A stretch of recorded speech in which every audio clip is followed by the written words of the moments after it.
In the vast tapestry of human existence, there are those exceptional souls who rise above the ordinary, who defy the limitations imposed upon them by circumstance and boldly forge their destinies.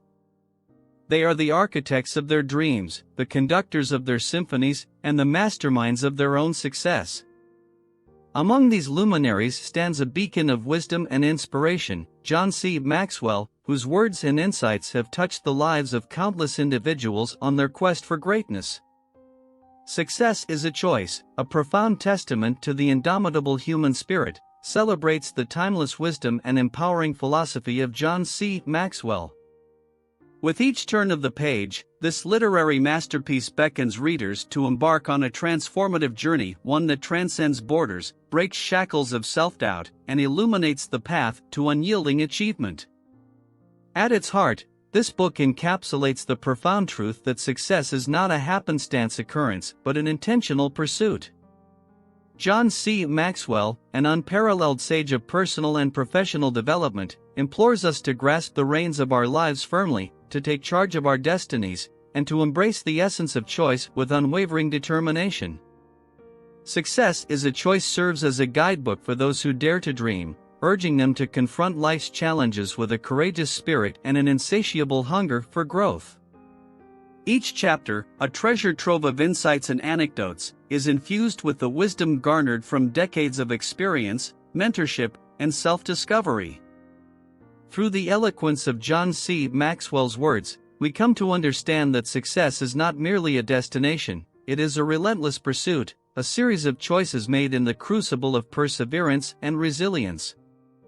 With every decision, we shape our future, inching closer to the embodiment of our dreams, ideals, and aspirations. Within these pages, readers will find the keys to unlock their true potential, unleash their latent talents, and break the barriers of self-imposed limitations. From cultivating a winning mindset to fostering unwavering self-belief, from nurturing meaningful relationships to leading with purpose and integrity, Success is a Choice is an empowering symphony of insights that resonate deep within the soul. As we delve into the heart of this literary marvel, let us heed the counsel of a true visionary and glean from his wisdom the seeds of triumph. Let us embrace the notion that every setback is but a stepping stone to greatness and that every choice we make is a thread woven into the fabric of our own success story. In the spirit of growth and the pursuit of excellence, we invite you to embark on this transformative odyssey, where the empowering wisdom of John C. Maxwell shall kindle the flames of ambition, courage, and determination within each reader. Thus, with open hearts and minds, let us embark on this enlightening expedition, as we embrace the timeless maxim that resonates through the ages: success is a choice. Welcome to a journey of a lifetime. Chapter 1. Commit to choices that bring success. Where does success come from? French poet and dramatist Edouard Pellerin pointed out, "Have success, and there will always be fools to say that you have talent."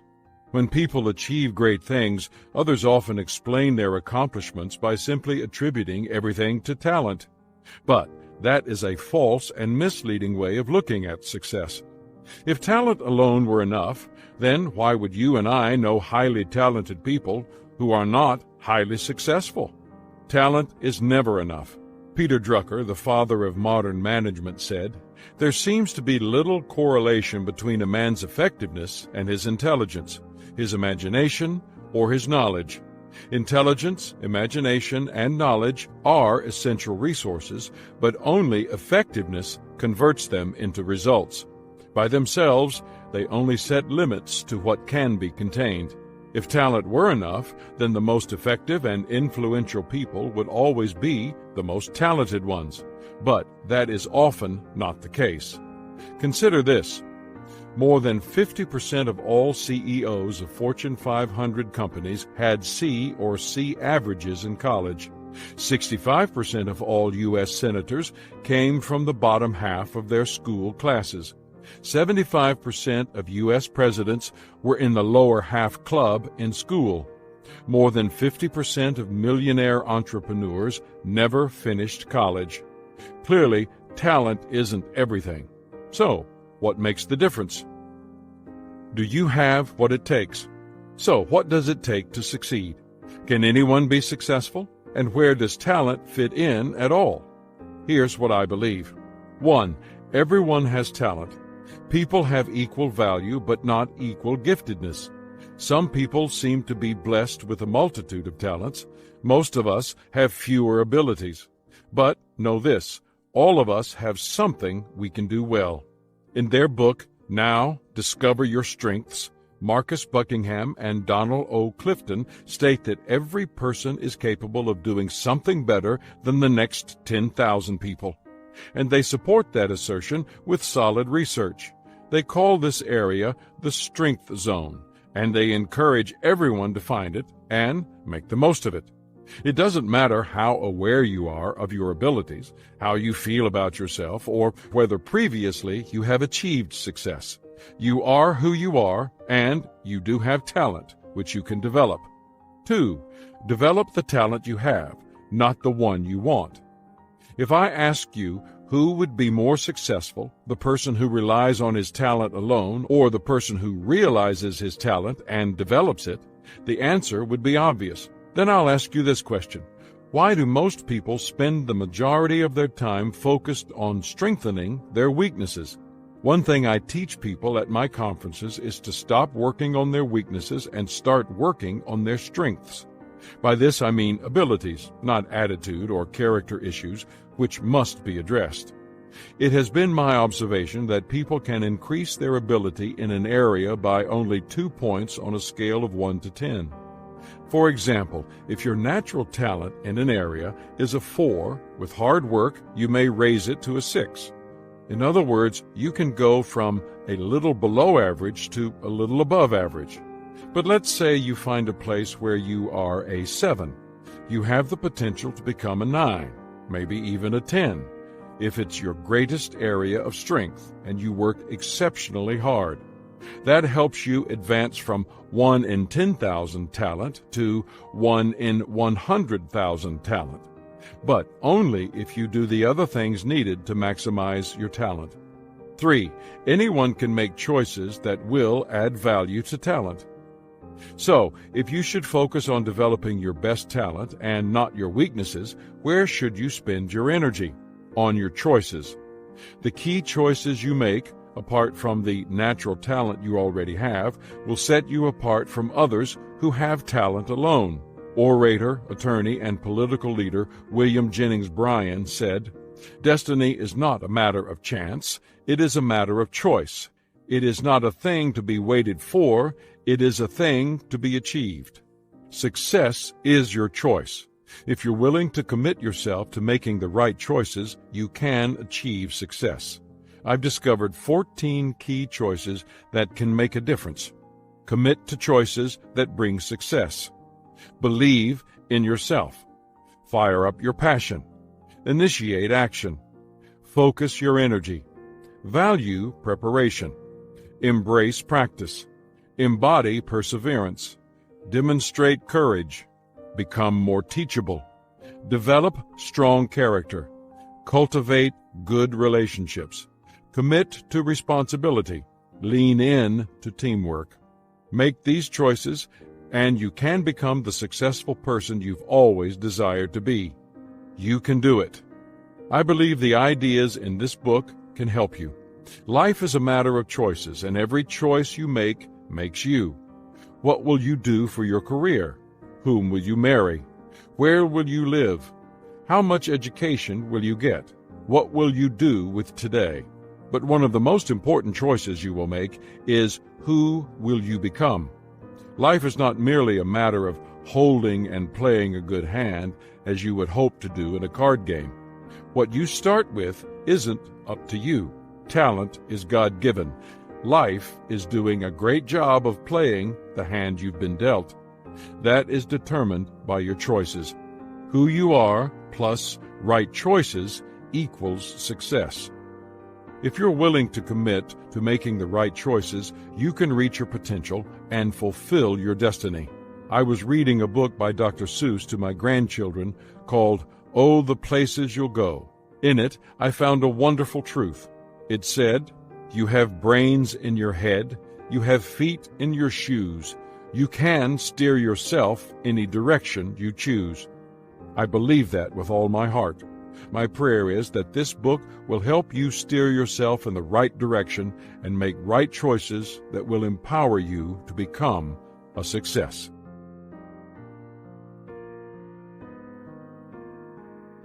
Chapter 2. Believe in yourself. The first and greatest obstacle to success for most people is their belief in themselves. Once people figure out where their sweet spot is, the area where they are most gifted, what often hinders them isn't lack of talent. It's lack of trust in themselves, which is a self-imposed limitation. Lack of belief can act as a ceiling on potential. However, when people believe in themselves, they unleash power in themselves and resources around them that almost immediately take them to a higher level. Your potential is a picture of what you can become. Belief helps you see the picture and reach for it. Beliefs worth buying into. I don't know what your talent is, but I do know this. It will not be lifted to its highest level unless you also have belief. If you want to become your best, you need to believe your best. You need to, 1. Believe in your potential. Your potential is a picture of what you can become. Inventor Thomas Edison remarked, "If we did all the things we are capable of doing, we would literally astonish ourselves." Indian statesman Mahatma Gandhi said, "The difference between what we do and what we are capable of doing would suffice to solve most of the world's problems." Closer to home, it would also suffice to solve most of our individual problems. We must first believe in our potential if we are to do what we are capable of. Too many people fall far short of their real potential. John Powell, author of The Secret of Staying in Love, estimates that the average person reaches only 10% of his potential, sees only 10% of the beauty that is all around him, hears only 10% of its music and poetry, smells only 10% of its fragrance, and tastes only 10% of the deliciousness of being alive. Most neither see nor seize their potential. Executive coach Joel Garfinkel recounts a story by writer Mark Twain in which a man died and met St. Peter at the pearly gates. Immediately realizing that St. Peter was a wise and knowledgeable individual, the man inquired, "St. Peter, I've been interested in military history for many years. Tell me, who is the greatest general of all time?" St. Peter quickly responded, "Oh, that's a simple question. It's that man right over there." "You must be mistaken," responded the man, now very perplexed. "I knew that man on earth, and he was just a common laborer." "That's right, my friend," assured St. Peter. "He would have been the greatest general of all time, if he had been a general." Cartoonist Charles Schulz offered this comparison. Life is a 10-speed bike. Most of us have gears we never use. What are we saving those gears for? It's not good to travel through life without breaking a sweat. So, what's the problem? Most of the time it's self-imposed limitations. They limit us as much as real ones. Life is difficult enough as it is. We make it more difficult when we impose additional limitations on ourselves. Industrialist Charles Schwab observed, "When a man has put a limit on what he will do, he has put a limit on what he can do." In If It Ain't Broke, Break It, Robert J. Kriegel and Louis Patler wrote, "We don't have a clue as to what people's limits are. All the tests, stopwatches, and finish lines in the world can't measure human potential. When someone is pursuing their dream, they'll go far beyond what seems to be their limitations. The potential that exists within us is limitless and largely untapped. When you think of limits, you create them." We often put too much emphasis on mere physical challenges and obstacles and give too little credence to psychological and emotional ones. Sharon Wood, the first North American woman to climb Mount Everest, learned some things about that after making her successful climb. She said, "I discovered it wasn't a matter of physical strength, but a matter of psychological strength. The conquest lay within my own mind to penetrate those barriers of self-imposed limitations and get through to that good stuff, the stuff called potential, 90% of which we rarely use.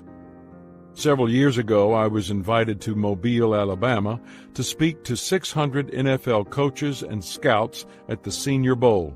That's the game played by two teams of college seniors who have been invited to participate because they are believed to have NFL potential. In the morning, I taught from The 17 Indisputable Laws of Teamwork, which had just been published. In the afternoon, I attended a workout session in which the players were tested for running speed, reaction time, jumping ability, and so forth. One of the coaches in attendance, Dick Vermeil, chatted with me as I watched. At one point he said, "You know, we can measure many of their skills, but it's impossible to measure the heart. Only the player can determine that. Your potential is really up to you. It doesn't matter what others might think. It doesn't matter where you come from. It doesn't even matter what you might have believed about yourself at a previous time in your life. It's about what lies within you and whether you can bring it out." There's a story about a farm boy from Colorado who loved to hike and rock climb. One day while climbing in the mountains, he found an eagle's nest with an egg in it. He took the egg from the nest, and when he got home, he put it under a hen along with her other eggs. Since the eagle hatched among chicks, he thought he was a chicken. He learned chicken behavior from his mother and scratched in the chicken yard along with his siblings. He didn't know any better, and when he sometimes felt strange stirrings within him, he didn't know what to do with them, so he ignored them and suppressed them. After all, he was a chicken. He should behave like a chicken. Then, one day, an eagle flew over the farm, and the chicken yard eagle looked up and saw him. In that moment, he realized he wanted to be like that eagle. He wanted to fly high. He wanted to go to the mountain peaks he saw in the distance. He spread his wings, which were much larger and stronger than those of his siblings. Suddenly, he understood that he was like that eagle. Though he had never flown before, he possessed the instinct and the capabilities. He spread his wings once more, and he flew, unsteadily at first, but then with great power and control. As he soared and climbed, he knew he had finally discovered his true self. Phillips Brooks, writer of the song "O Little Town of Bethlehem," remarked, "When you discover you've been leading only half a life, the other half is going to haunt you until you develop it."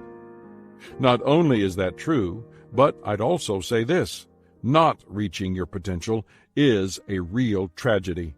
To reach your potential, you must first believe in your potential and determine to live way beyond average. 2. Believe in yourself. It's one thing to believe that you possess remarkable potential. It's another thing to have enough faith in yourself that you think you can fulfill it. When it comes to believing in themselves, some people are agnostic. That's not only a shame, it also keeps them from becoming what they could be. Psychologist and philosopher William James emphasized that there is but one cause of human failure, and that is man's lack of faith in his true self. People who believe in themselves get better jobs and perform better in them than those who don't. Martin Seligman, professor of psychology at the University of Pennsylvania, did some research at a major life insurance company and found that the salespeople who expected to succeed sold 37% more insurance than those who didn't. The impact of belief in self begins early. Some researchers assert that when it comes to academic achievement in school, there is a greater correlation between self-confidence and achievement than there is between IQ and achievement. Attorney and marketing expert Carrie Randall observed, "Successful people believe in themselves, especially when others do not. That's no more evident than in sports. Coaches have told me that self-confidence within players is especially important in tight ball games. During crunch time, some players want the ball, others want to hide. The ones who want the ball are the self-confident ones.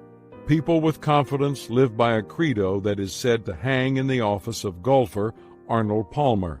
It reads, "If you think you are beaten, you are. If you think you dare not, you don't. If you'd like to win but think you can't, it's almost certain you won't." Life's battles don't always go to the stronger or faster man, but soon or late, the man who wins is the man who thinks he can. Only with belief in yourself will you be able to reach your potential. 3. Believe in your mission. What else is necessary to lift a person's talent? Believing in what you are doing. In fact, even if the odds are against your accomplishing what you desire, confidence will help you. William James asserted, "The one thing that will guarantee the successful conclusion of a doubtful undertaking is faith in the beginning that you can do it." How does this kind of belief help? Belief in your mission will empower you. Having confidence in what you are doing gives you the power to achieve it. Architect Frank Lloyd Wright noted, "The thing always happens that you really believe in, and the belief in a thing makes it happen." Confident people can usually evaluate a task before undertaking it and know whether they can do it. In that belief is great power. Belief in your mission will encourage you. A woman with a will to win will have her naysayers. A man on a mission will have his critics. What often allows such people to keep going in a negative environment? Belief in the mission.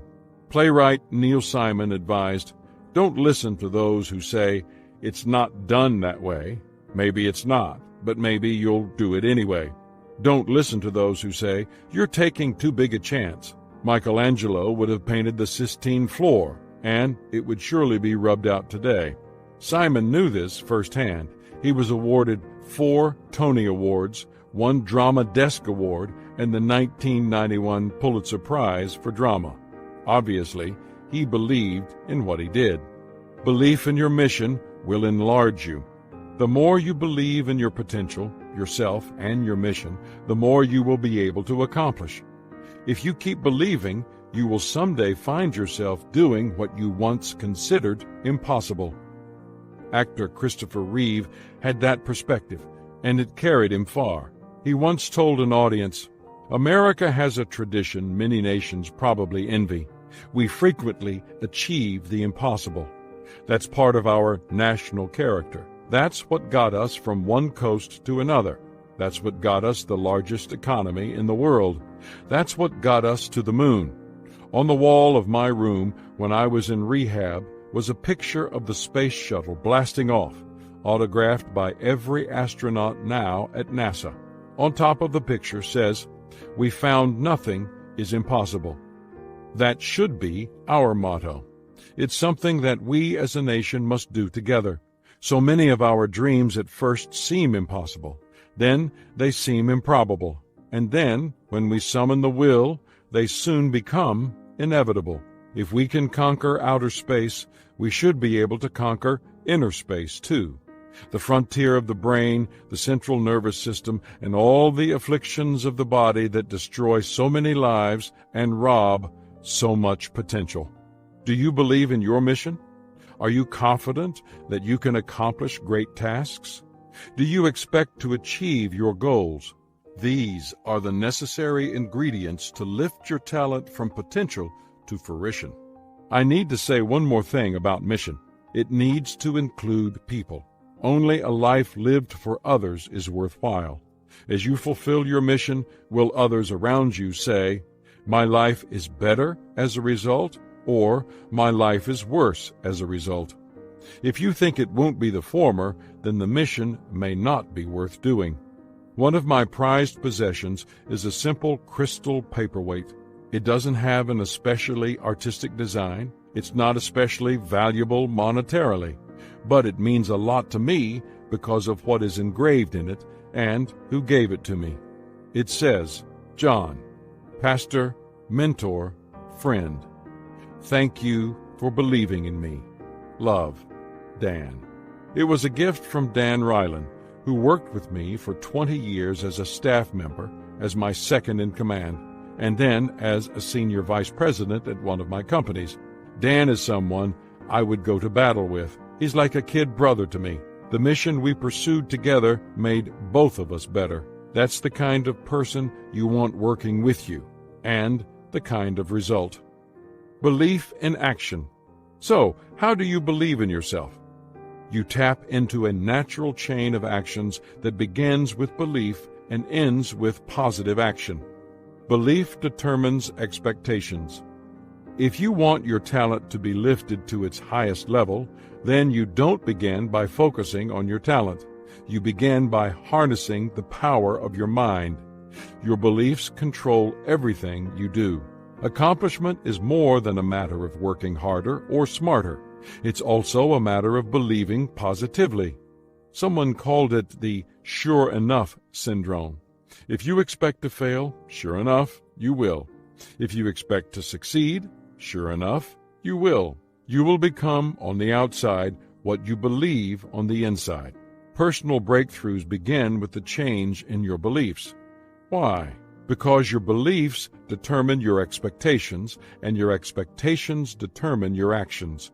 A belief is a habit of mind in which confidence becomes a conviction that we embrace.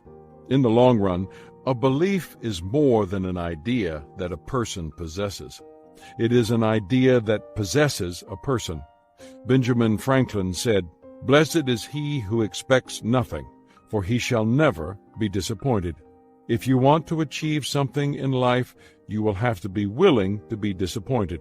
You will need to expect to succeed. Does that mean you always will? No. You will fail. You will make mistakes. But if you expect to win, you maximize your talent and you keep trying. You will eventually succeed. Attorney Carrie Randall said, "Contrary to popular opinion, life does not get better by chance.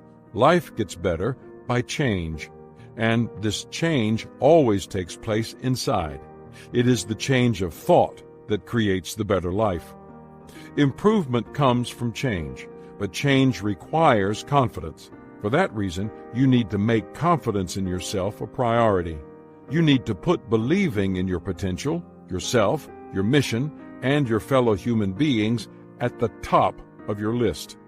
President Franklin Delano Roosevelt asserted, "The only limit to our realization of tomorrow will be our doubts of today." Don't let your doubts cause your expector to expire. Harvey Mackay tells the story of a professor who stood before a class of 30 senior molecular biology students.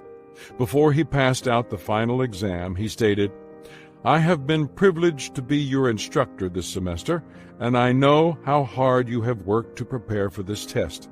I also know most of you are off to medical school or grad school next fall.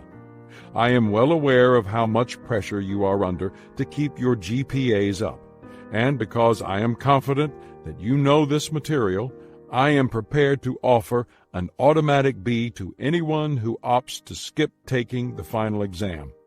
The relief was audible. A number of students jumped up from their desks, thanking their professor for the lifeline he had thrown them. "Any other takers?" he asked. "This is your last opportunity." One more student decided to go. The instructor then handed out the final exam, which consisted of 2 sentences. "Congratulations," it read. "You have just received an A in this class. Keep believing in yourself." It was a just reward for the students who had worked hard and believed in themselves. Expectations determine actions.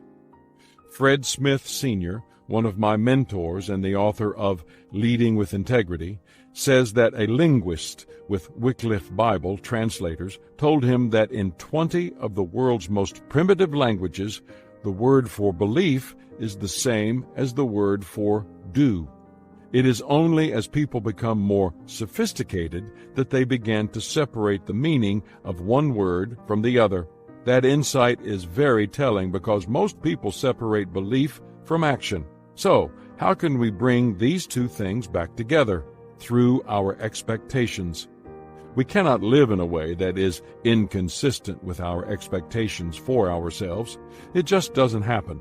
I once heard a story that I have not been able to confirm about an aviation pioneer who built a plane the year before the Wright brothers made their historic flight in Kitty Hawk. The plane sat in this inventor's barn because he was afraid to fly it. Maybe it was because it had never been done before. Maybe it was because he expected it to fail. I don't know. It's said that after the news reached him about Orville and Wilbur Wright, the man flew his plane. Before then, he didn't believe in himself enough to take the risk. There are two kinds of people in this world, those who want to get things done and those who don't want to make mistakes. The Wright brothers were of the first type. The would-be aviation pioneer was of the second. If you're one of the first type, then you already expect to believe in yourself and take risks. But what if you're of the second type? There's good news. You can grow. A story in Robert Schuller's book, Tough Times Never Last, But Tough People Do, is about Sir Edmund Hillary, who was the first person to reach the summit of Mount Everest, along with Tibetan Tenzing Norgay. Prior to his success on Everest, Hillary had been part of another expedition, in which the team not only had failed to reach the summit, but also had lost one of its members. At a reception for the expedition members in London, Hillary stood to address the audience. Behind the platform was a huge photograph of Everest. Hillary turned to face the image of the mountain and exclaimed, "Mount Everest, you have defeated us. But I will return, and I will defeat you, because you cannot get any bigger, and I can." I don't know what challenges you face. They may be getting bigger every day, or they may already be as big as they can get, like Mount Everest. But I do know this: the only way you can rise to meet the challenges effectively is to expect to. You don't overcome challenges by making them smaller. You overcome them by making yourself bigger. Actions determine results. Results come from actions. That may seem obvious in the physical realm. Sir Isaac Newton's third law of motion states that for every action, there is an equal and opposite reaction. However, in the human realm, many people don't make the connection. They simply hope for good results. Hope is not a strategy. If you want good results, you need to perform good actions. If you want to perform good actions, you must have positive expectations. To have positive expectations, you have to first believe. It all goes back to that. Radio personality Paul Harvey observed, "If you don't live it, you don't believe it." It all starts with belief. A popular activity for tourists in Switzerland is mountain climbing. Not the type of climbing that the world-class mountaineers do to scale the world's highest peaks. Maybe it would be more accurate to call it high-altitude hiking.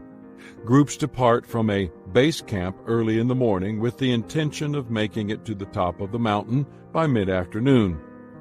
I talked to a guide about his experiences with these groups, and he described an interesting phenomenon. He said that for most of these expeditions, the group stops at a halfway house where the climbers have lunch, catch their breath, and prepare themselves for the last leg of the rigorous climb. Invariably, some members of the group opt for the warmth and comfort of the halfway house and decide not to climb to the top. As the rest of the group leaves, the ones who stay are happy and talkative. It's a party. But when the shadows begin to lengthen, many make their way over to the window that looks up the mountain, and the room gets quiet as they wait for the climbers to return. Why is that? They realize they've missed a special opportunity. Most of them will never be in that part of the world again. They won't ever have a chance to climb that mountain again. They missed it.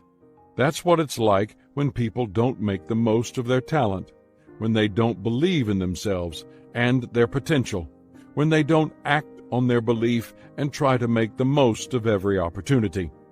Don't allow that to happen to you. Live the life you were meant to. Try to see yourself as you could be, and then do everything in your power to believe that you can become that person. That is the first important step in becoming a successful person. Chapter 3. Fire up your passion. What carries people to the top? What makes them take risks, go the extra mile, and do whatever it takes to achieve their goals? It isn't talent, it's passion. Passion is more important than a plan. Passion creates fire. It provides fuel. I have yet to meet a passionate person who lacked energy. As long as the passion is there, it doesn't matter if they fail. It doesn't matter how many times they fall down. It doesn't matter if others are against them or if people say they cannot succeed. They keep going and make the most of whatever talent they possess. Your passion can empower you. Passion can energize every aspect of a person's life, including his talent. Have you ever known a person with great passion who lacked the energy to act on what mattered to her? I doubt it. A passionate person with limited talent will outperform a passive person who possesses greater talent. Why? Because passionate people act with boundless enthusiasm, and they just keep on going. Authors Robert J. Kriegel and Lewis Patler cite a study of 1,500 people over 20 years that shows how passion makes a significant difference in a person's career. At the outset of the study, the group was divided into Group A, 83% of the sample, who were embarking on a career chosen for the prospects of making money now in order to do what they wanted later, and Group B, the other 17% of the sample, who had chosen their career path for the reverse reason. They were going to pursue what they wanted to do now and worry about the money later. The data showed some startling revelations. At the end of the 20 years, 101 of the 1,500 had become millionaires. Of the millionaires, all but one, 100 out of 101, were from Group B, the group that had chosen to pursue what they loved. The old saying is true. Find something you like to do so much that you'll gladly do it for nothing. And if you learn to do it well, someday people will be happy to pay you for it. When that's the case, then true are the words of a motto that Dr. Charles Mayo kept on his office wall. There's no fun like work. The power of passion.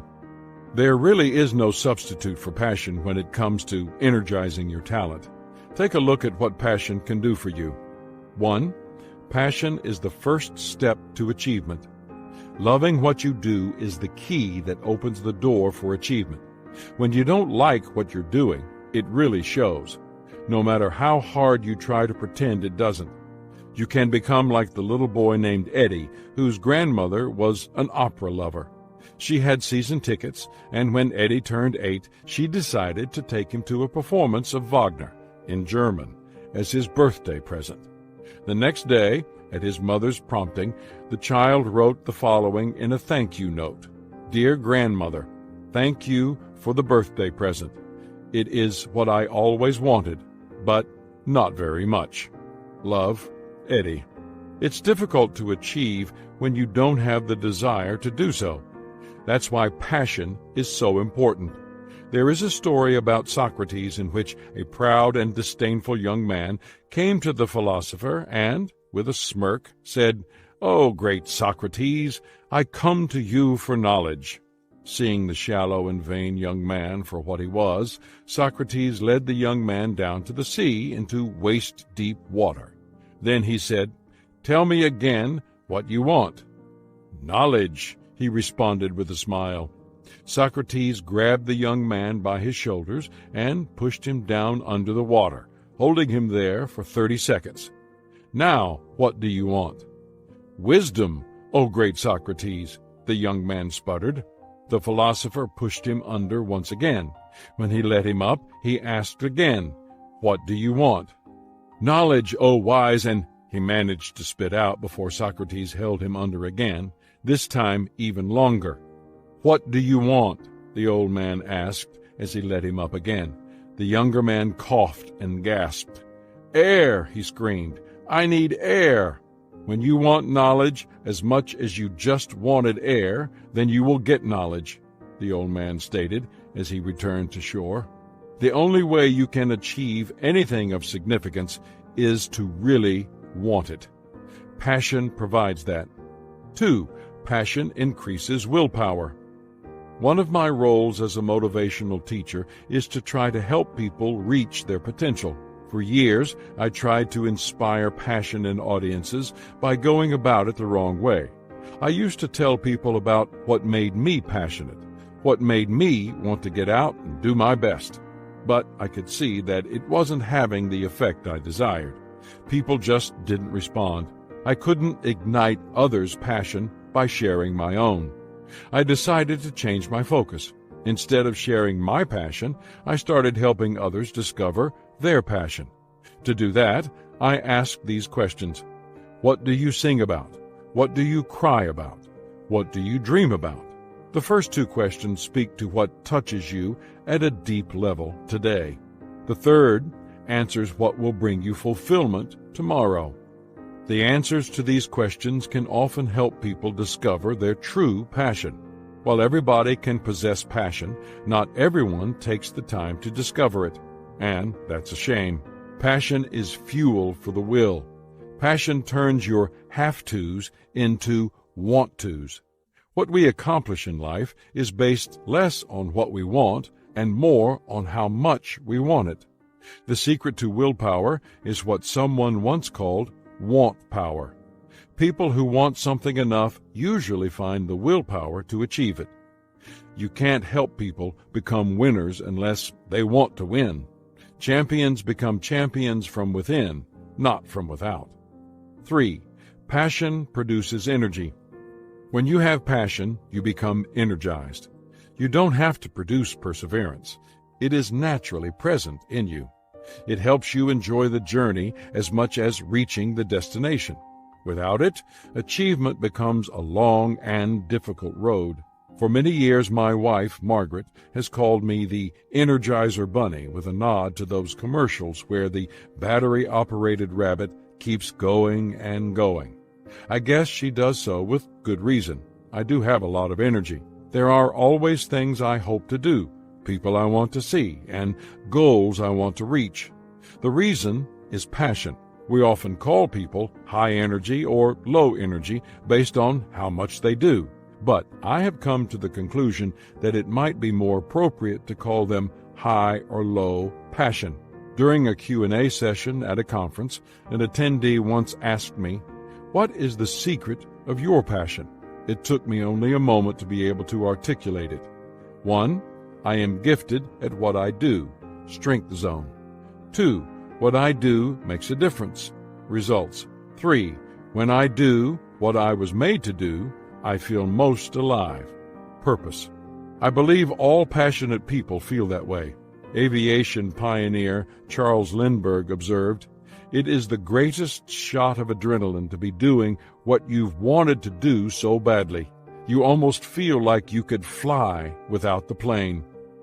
Some people say that they feel burned out. The truth is that they probably never were on fire in the first place. Writer and editor Norman Cousins said, "Death isn't the greatest loss in life. The greatest loss is what dies inside of us while we live." Without passion, a part of us does become dead. And, if we're not careful, we could end up like the person whose tombstone read, "Died at 30, buried at 60. Don't allow that to happen to you. Be like Ruben Martinez, who is still going strong beyond age 60. People often describe him as acting half his age. What gives him such energy? His passion. 4. Passion is the foundation for excellence. Passion can transform someone from average to excellent. I can tell you that from experience. When I was in high school, I wasn't a great student. My priorities were basketball first, friends second, and studies a distant third. Why? Because playing basketball and spending time with friends were things I was passionate about. I studied, but only to please my parents. School held little appeal for me. Everything changed when I went to college. For the first time, I was studying subjects that mattered to me. They were interesting, and they would apply to my future career. My grades went up because my passion did. In high school, I was sometimes on the principal's list, which was not a good thing. But in college, I continually made the dean's list. Passion fired my desire to achieve with excellence. Civil rights leader Martin Luther King Jr. asserted, "If a man hasn't discovered something that he will die for, he isn't fit to live." When you find purpose, you find passion. And when you find passion, it energizes your talent so that you can achieve excellence. 5. Passion is the key to success. People are such that whenever anything fires their souls, impossibilities vanish. Perhaps that's why philosopher-poet Ralph Waldo Emerson wrote, "Every great and commanding movement in the annals of the world is the triumph of enthusiasm." I read about 200 executives who were asked what makes people successful. The number one quality they cited was enthusiasm, not talent. 80% of them recognized that there needed to be a fire within to achieve success. The most talented people aren't always the ones who win. If they did, how could anyone explain the success of the 1980 U.S. Olympic hockey team, which was depicted in the movie Miracle, or the Hall of Fame careers of basketball's Larry Bird or football's Joe Montana? Of Montana, teammate Ronnie Lott said, "You can't measure the size of his heart with a tape measure or a stopwatch. It takes more than talent to create success. It takes passion." 6. Passion in a person is contagious. Writer and promotional publicist Eleanor Doan remarked, "You cannot kindle a fire in any other heart until it is burning within your own." I believe that's true. One of my favorite subjects is communication. I have studied and taught it for years, and I always enjoy observing great communicators in action. I believe that people are instructed by reason, but they are inspired by passion. Even a brief review of effective leaders and business people throughout history illustrates that their passion caught on with others. One of my favorites is Winston Churchill. In the 1930s, Churchill was beginning to fade from view in British politics. But with the rise of Hitler came a rise in Churchill's passion. Long before others did, Churchill spoke out against the Nazis. He had a passion to protect freedom and democracy. And when Hitler declared war and sought to conquer Europe and crush England, Churchill's passion for resistance became infused in the people of Britain and eventually the United States. Without Churchill, the fate of the free world might have turned out to be quite different. Putting your passion to work. If you don't possess the energy you desire, then you need to fire up your passion. Here is how I suggest you proceed. 1. Prioritize your life according to your passion. People who have passion but lack priorities are like individuals who find themselves in a lonely log cabin deep in the woods on a cold, snowy night, and then light a bunch of small candles and place them all around the room. They don't create enough light to help them see, nor do they produce enough heat to keep them warm. At best, they merely make the room seem a bit more cheerful. On the other hand, people who possess priorities but no passion are like those who stack wood in the fireplace of that same old cabin but never light the fire.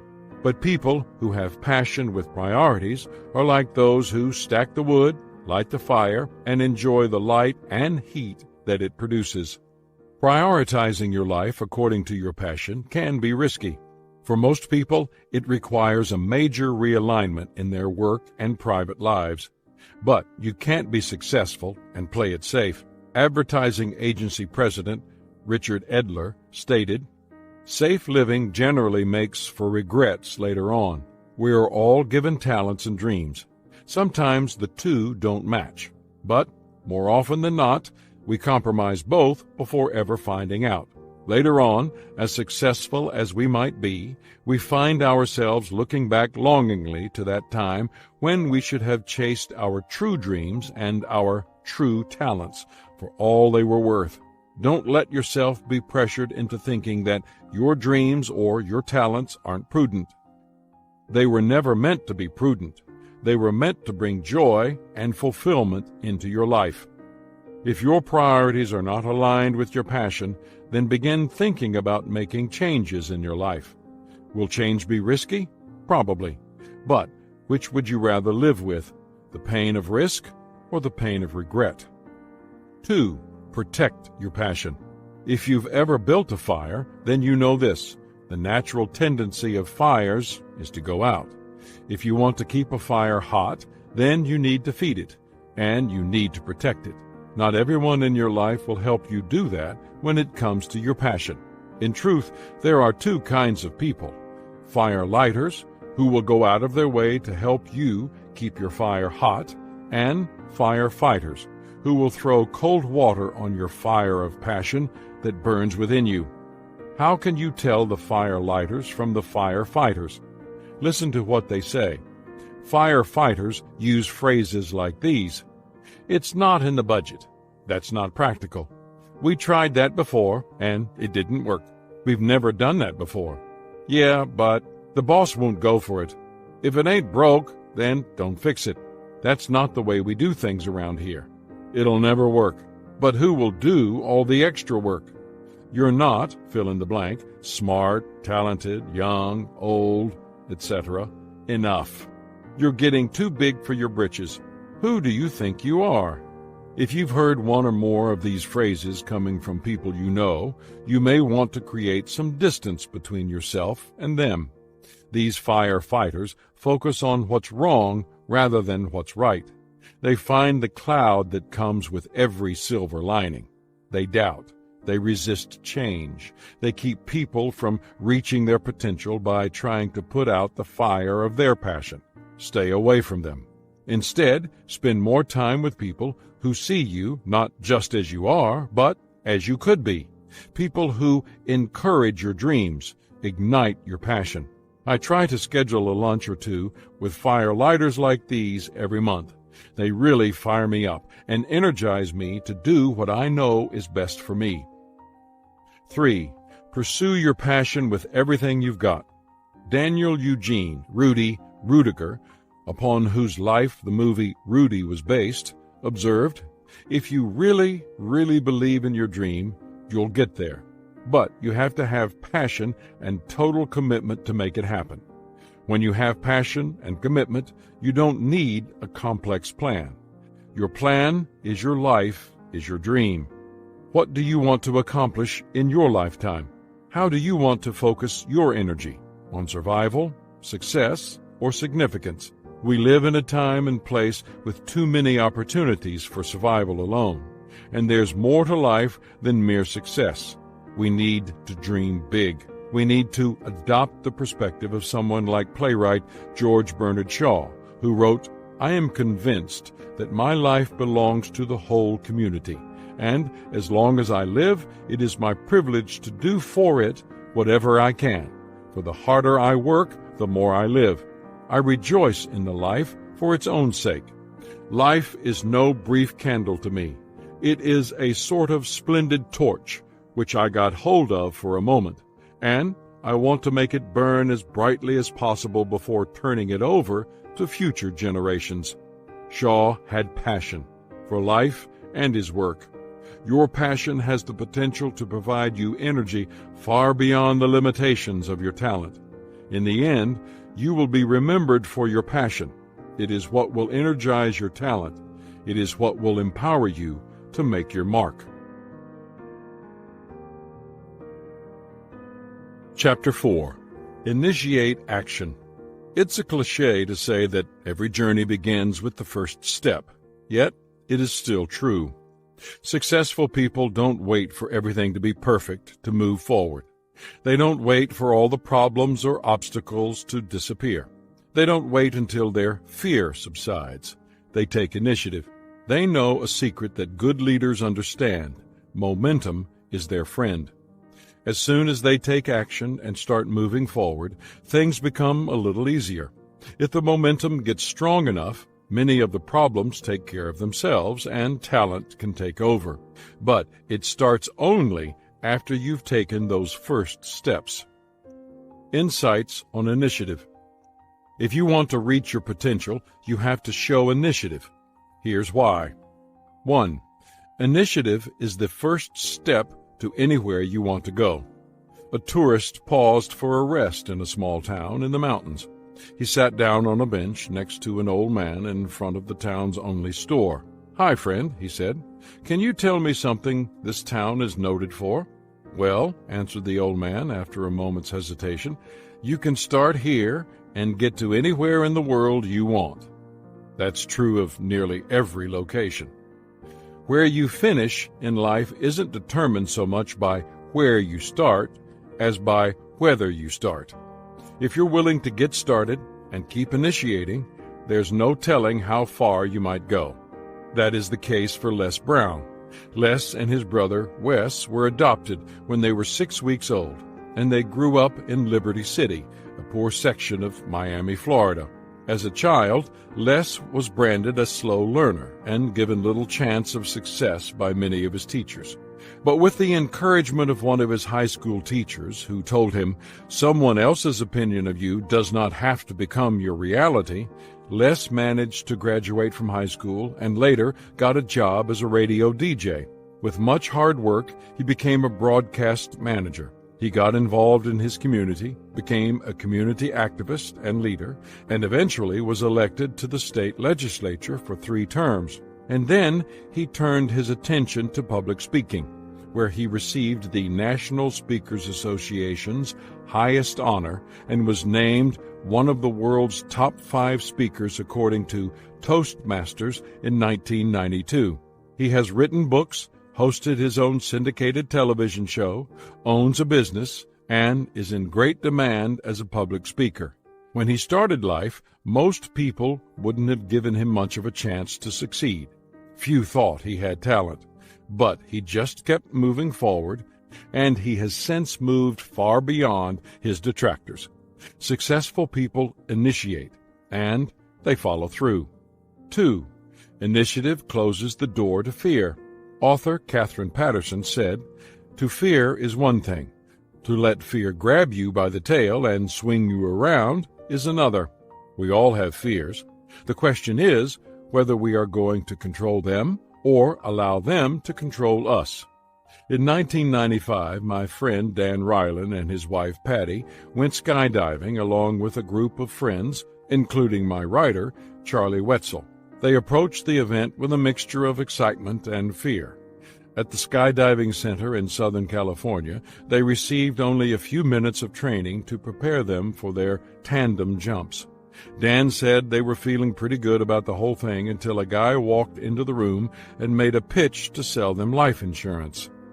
As the plane ascended to 11,000 feet, they became increasingly nervous. Then they opened the sliding door at the back of the plane, at which point the fear factor went through the roof. Wishing they had worn rubber pants, they approached the door, each of them harnessed to a jump master, and then launched themselves out of the plane. Within seconds, they were hurtling toward the earth at 120 miles an hour. And, after a free fall of 6,000 feet, they pulled their ripcords. When the canopy opened, with a forceful jolt, they went from 125 miles an hour to 25 miles an hour.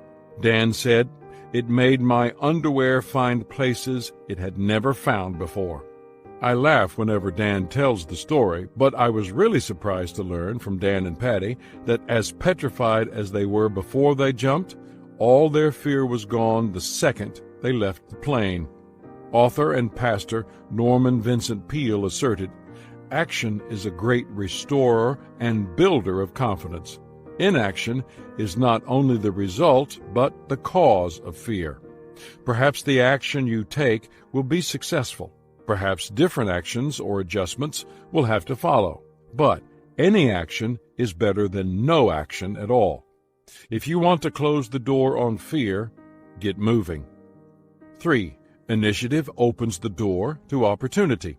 Benjamin Franklin, one of our nation's founding fathers, advised, To succeed, jump as quickly at opportunities as you do at conclusions. People who take initiative and work hard may succeed, or they may fail. But anyone who doesn't take initiative is almost guaranteed to fail. No one can wait until everything is perfect to act and expect to be successful. It is better to be 80% sure and make things happen than it is to wait until you are 100% sure, because by then the opportunity will have already passed you by. 4. Initiative eases life's difficulties. Psychiatrist M. Scott Peck famously stated, "Life is difficult. It's not most people's problem. Their response to life's difficulties is." Too many people wait around for their ship to come in. When they take that approach to life, they often find it to be hardship. The things that simply come to us are rarely the things we want. To have a chance at getting what we desire, we need to work for it. Philosopher and author William James said, "Nothing is so fatiguing as the hanging on of an uncompleted task." The longer we let things slide, the harder they become. The hardest work is often the accumulation of many easy things that should have been done yesterday, last week, or last month. The only way to get rid of a difficult task is to do it. That takes initiative. 5. Initiative is often the difference between success and failure. A man who was employed by a duke and duchess in Europe was called in to speak to his employer. "James," said the duchess, "how long have you been with us?" "About 30 years, Your Grace," he replied. "As I recall, you were employed to look after the dog." "Yes, Your Grace," James replied. "James, that dog died 27 years ago." "Yes, Your Grace," James said.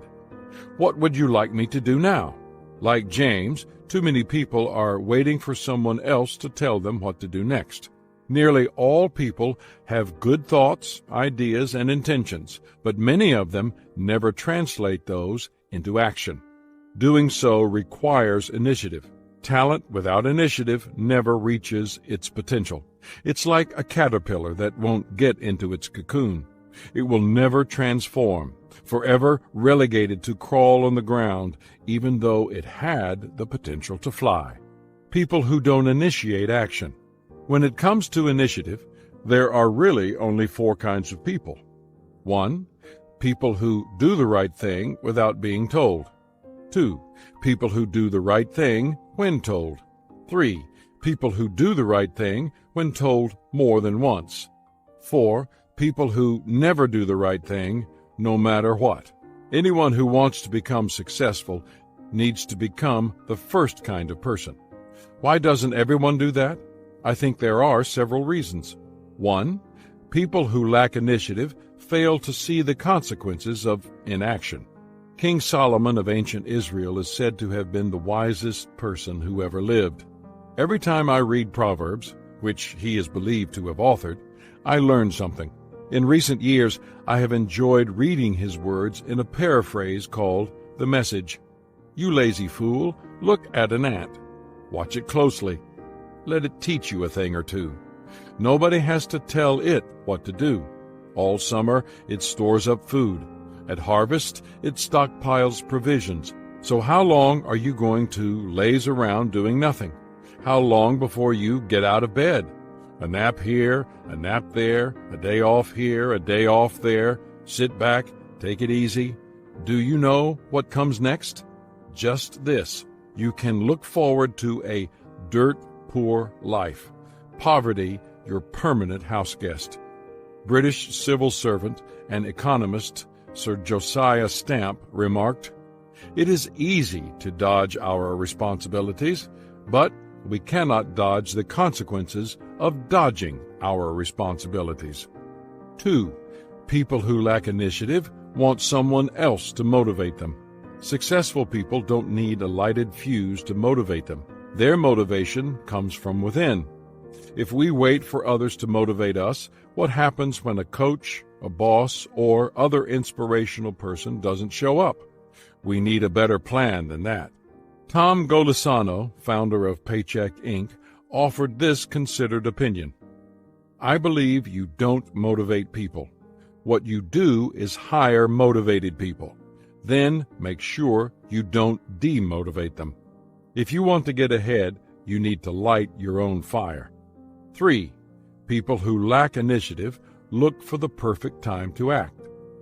Timing is important, no doubt about that. The law of timing in my book, The 21 Irrefutable Laws of Leadership, states, when to lead is as important as what to do and where to go. But it's also true that all worthwhile endeavors in life require risk. I love this Chinese proverb. He who deliberates fully before taking a step will spend his entire life on one leg. For many people, the tragedy isn't that life ends too soon, it's that they wait too long to begin it. 4.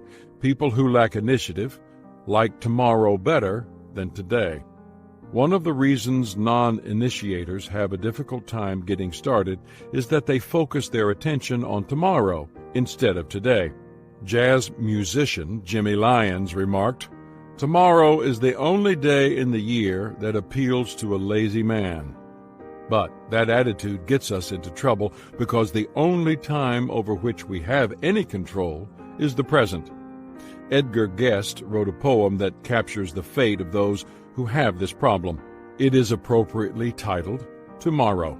He was going to be all that a mortal should be tomorrow. No one should be kinder or braver than he tomorrow.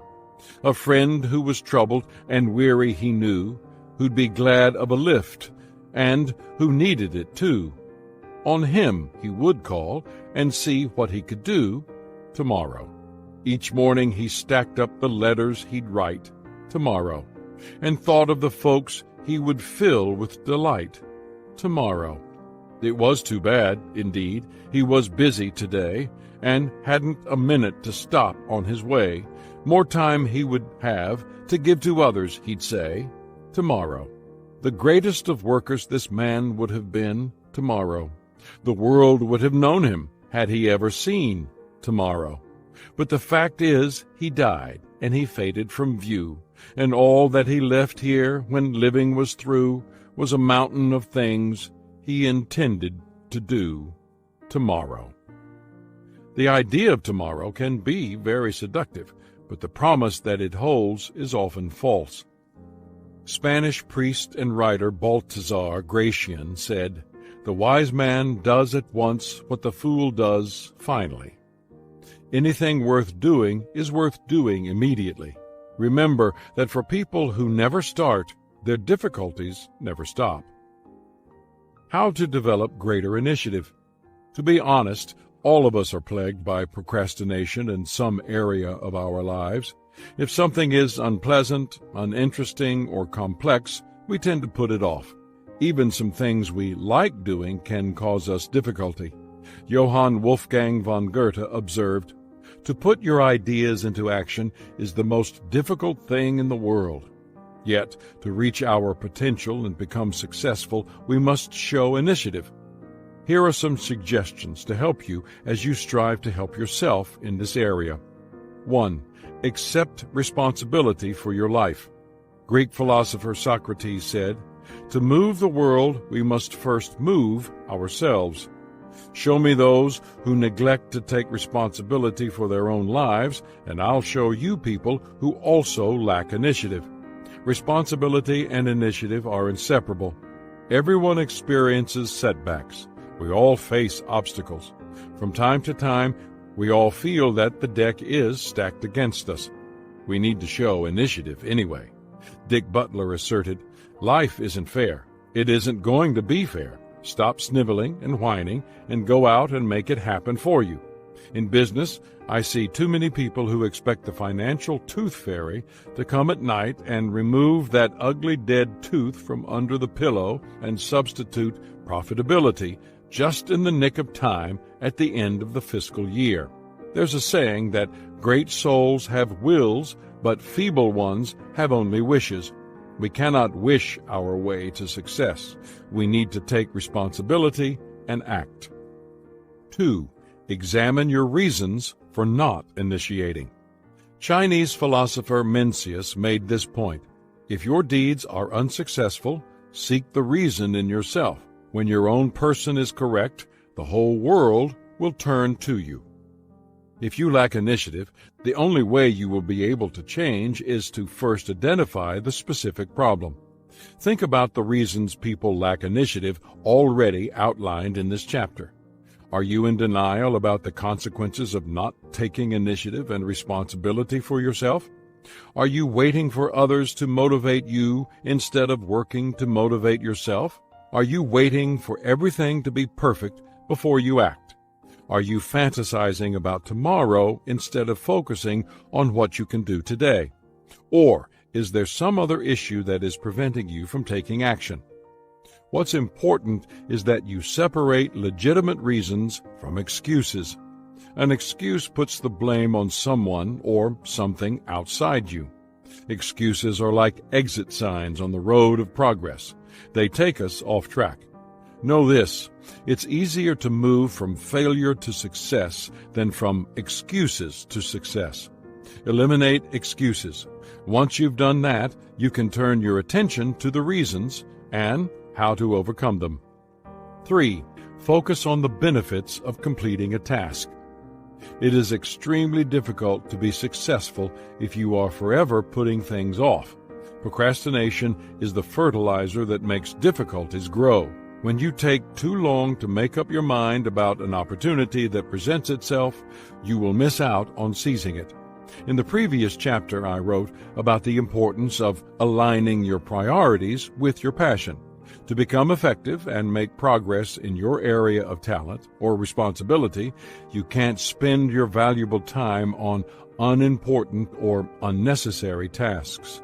So, I'm going to make an assumption that if you do procrastinate about a task, it is a necessary one. If it's not, don't put it off. Eliminate it. To get yourself over the hump, focus on what you'll get out of it if you get it done. Will completing the task bring a financial benefit? Will it clear the way for something else you would like to do? Does it represent a milestone in your development or the completion of something bigger? At the very least, does it help to clear the decks for you emotionally? If you seek a positive reason, you are likely to find one. Once you find that idea, start moving forward and act decisively. U.S. Admiral William Halsey observed, "All problems become smaller if you don't dodge them, but confront them. Touch a thistle timidly, and it pricks you. Grasp it boldly, and its spines crumble." 4. Share your goal with a friend who will help you. No one achieves success alone. As the law of significance states in my book, The 17 Indisputable Laws of Teamwork, one is too small a number to achieve greatness. Lindbergh didn't fly solo across the Atlantic without help. Einstein didn't develop the theory of relativity in a vacuum. And Columbus didn't discover the New World on his own. They all had help. My primary partner in life has been my wife, Margaret. She has been a part of every significant goal I have achieved. She is the first to know when I identify a goal, and she is both the first and the last to support me along the way. And, of course, many others have helped me and encouraged me along the way, particularly my parents and my brother, Larry. In recent years, a key person in supporting me has been John Hull, the president and CEO of Equip. When I set the goal of Equip to train 1 million leaders around the globe, the task seemed formidable. As much as I was dedicated to that vision, I had moments when I wondered if it was really possible. John not only was encouraging, but he took ownership of the vision and launched the plan to accomplish it. As you read this book, we have surpassed the goal of training 1 million leaders and are now working on training another million. One of the reasons I love and admire John is his initiative. There is no way to put a value on the assistance that others can give you in achieving your dreams. Share your goals and dreams with people who care about you and will encourage and assist you in accomplishing them. It means taking a risk because you will have to be vulnerable in sharing your hopes and ambitions. But the risk is worth taking. 5. Break large tasks down into smaller ones. Once you remove some of the internal barriers that may be stopping you from taking initiative, and you enlist the help of others, you're ready to get practical.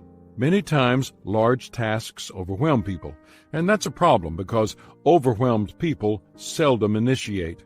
Here's how I suggest you proceed in breaking an intimidating goal into more manageable parts. Divide it by categories. Most large objectives are complex and can be broken into steps for functions. The smaller pieces often require the effort of people with particular talents. Begin by figuring out what skill sets will be required to accomplish the smaller tasks. Prioritize it by importance. When we don't take initiative and prioritize what we must do according to its importance, the tasks begin to arrange themselves according to their urgency. When the urgent starts driving you instead of the important, you lose any kind of initiative edge. And instead of activating your talent, it robs you of the best opportunities to use it. Order it by sequence. Dividing the task according to its categories helps you understand how you will need to accomplish it. Prioritizing by importance helps you understand why you need to do each part of it. Ordering by sequence helps you know when each part needs to be done. The important thing here is to create a timetable, give yourself deadlines, and stick to them. The biggest lie we tell ourselves when it comes to action is, "I'll do it later." Assign it by abilities. When you divide the large task into smaller ones by category, you begin to understand what kinds of people you'll need to get the job done. At this stage, you very specifically answer the who question. As a leader, I can tell you that the most important step in accomplishing something big is determining who will be on the team. Assign tasks to winners and give them authority and responsibility, and the job will get done. Fail to give a specific person ownership of the task or give it to an average person, and you may find yourself in trouble. Accomplish it by teamwork. Even if you break down a task, strategically plan, and recruit great people, you still need one more element to succeed. Everyone has to be able to work together. Teamwork is the glue that can bring it all together. 6. Allocate specific times to tasks you might procrastinate. Dawson Trotman, author and founder of The Navigators, observed, "The greatest time wasted is the time getting started." Haven't you found that to be true? The hardest part of writing a letter is penning the first line. The hardest part of making a tough phone call is picking up the receiver and dialing the number. The most difficult part of practicing the piano is sitting down at the keyboard. It's the start that often stops people. So, how do you overcome that difficulty? Try scheduling a specific time for something you don't like doing. For example, if dealing with difficult people is a regular part of your job, but you tend to avoid doing it, then schedule a set time for it. Maybe the best time would be between 2 and 3 o'clock every day. Treat it like an appointment, and when 3 o'clock rolls around, stop until tomorrow. 7. Remember, preparation includes doing. One of the questions I often hear concerns writing. Young leaders frequently ask me how I got started, and I tell them about my first book, Think on These Things. It's a small book comprised of many 3-page chapters, but it took me nearly a year to write it. I remember many nights when I spent hours scribbling on a legal pad only to have a few sentences to show for my effort. I want to sell a lot of books and influence a lot of people like you do, these young leaders will declare. That's great, I'll answer. What have you written? Well, nothing yet, is typically the response. Okay, I said. What are you working on? I asked the question, hoping to give some encouragement. Well, I'm not actually writing yet, but I have a lot of ideas, they'll say, explaining that they hope they'll have more time next month or next year or after they get out of school. When I hear an answer like that, I know it will never happen. Writers write. Composers compose. Leaders lead. You must take action in order to become who you desire to be. Novelist Louis L'Amour, who wrote more than 100 books and sold more than 230 million copies, advised, "Start writing, no matter about what. The water does not flow until the faucet is turned on." Desire isn't enough. Good intentions aren't enough. Talent isn't enough. Success requires initiative. Michael E. Angier, founder of SuccessNet, stated, "Ideas are worthless. Intentions have no power. Plans are nothing unless they are followed with action. Do it now." Chapter 5. Focus your energy. Watch small children play, and what do you see? They move quickly from one toy to another and from activity to activity. They expend tremendous amounts of energy, but get little done. That's to be expected. They are exploring their world and learning by doing. Focusing our energy does not come naturally to us, yet it is essential for anyone who wants to make the most of his talent. Having talent without focus is like being an octopus on roller skates. You can be sure that there will be plenty of movement, but you won't know in what direction it will be. Talent with focus directs you and has the potential to take you far. The power of focused energy. Focusing can bring tremendous power. Without it, you will often feel drained and unable to accomplish much. With it, you will find that your talents and abilities gain direction and intentionality, and those qualities pay off by producing results. Here are some facts you need to know about focus. 1. Focus does not come naturally to most people. We live in a culture with almost infinite choices and opportunities, and because of that, most people find themselves pulled in dozens of directions. What's worse is that people often find themselves expending much of their time and energy on things they don't really care about. Don Marquis, author of Archie and Mahitable, put it this way: "Ours is a world where people don't know what they want and are willing to go through hell to get it." The solution to such a predicament is focus.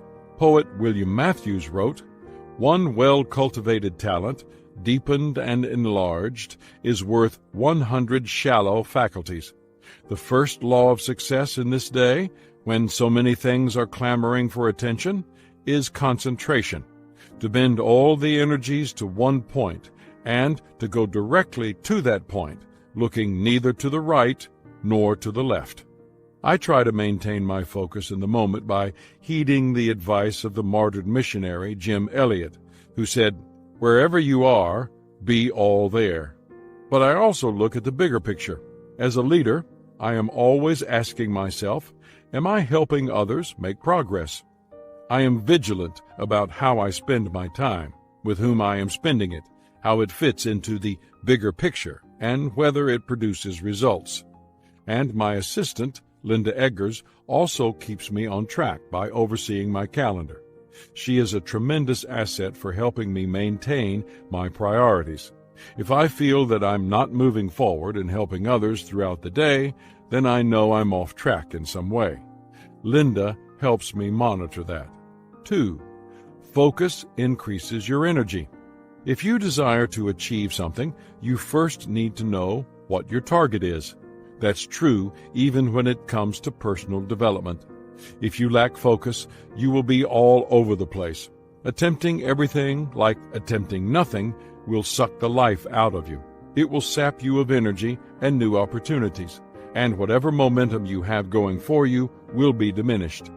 In contrast, focus gives you energy. Polar explorer Admiral Richard E. Byrd asserted, "Few men during their lifetime come anywhere near exhausting the resources dwelling within them. There are deep wells of strength that are never used. One of the reasons those wells often go untapped is lack of focus. Something wonderful happens when we narrow our focus and set goals. That is where the real magic starts. The mind doesn't reach toward achievement until it has clear objectives. After American astronauts successfully landed on the moon, Albert Seipert, deputy director of the Kennedy Space Center, attributed their success, at least in part, to NASA's focus. For a decade, the organization put nearly all of its time and energy into reaching the moon. Seipert observed, "The reason NASA has succeeded is because NASA had a clear-cut goal and expressed its goal. By doing this, we drew the best of men to our goal and the support of every phase of government to reach our goal." 3. Focus lifts you.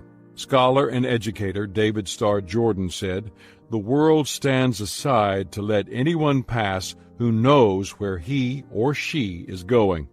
In a sea of mediocrity, just knowing what you want to do and then making an effort to pursue it distinguishes you from almost everybody else. The plain-spoken American writer Henry David Thoreau asked, "Did you ever hear of a man who had striven all his life faithfully and singly toward an object and in no measure obtained it? If a man constantly aspires, is he not elevated?" Focus always has an impact. Just by striving to become better than you are, you become elevated, even if you don't accomplish what you desire, and even if others don't step aside for you. You can't shoot for the stars and remain unaffected by the effort. 4. Focus expands your life. A few years ago, I wrote a book called Thinking for a Change, in which I described the various thinking skills that can help a person become more successful. Included was a chapter on focused thinking, the ability to remove distractions and mental clutter so that a person can concentrate with clarity. In it, I explained how I often bring together a team of people to help me brainstorm when working on a project. Because we focus our attention on the subject at hand, we are able to expand ideas in a way that we wouldn't be able to do otherwise. Mike Kendrick asserts, "What you focus on expands." That may seem ironic, but it's true. Have you noticed that if you consider buying a particular kind of car, you begin seeing them everywhere? Narrowing your view widens your perspective. On the other hand, if you actually try to expand your view instead of taking more in, it simply wears you out. If you want to expand your capacity, then focus. 5. Focus must be intentionally sustained. People do not naturally remain focused. Just as light naturally loses its focus and gets diffused, so does a person's attention. It takes a lot of effort, but the payoff is significant.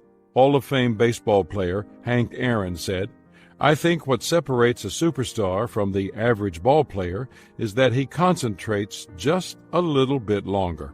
Aaron demonstrated that he was able to sustain his concentration.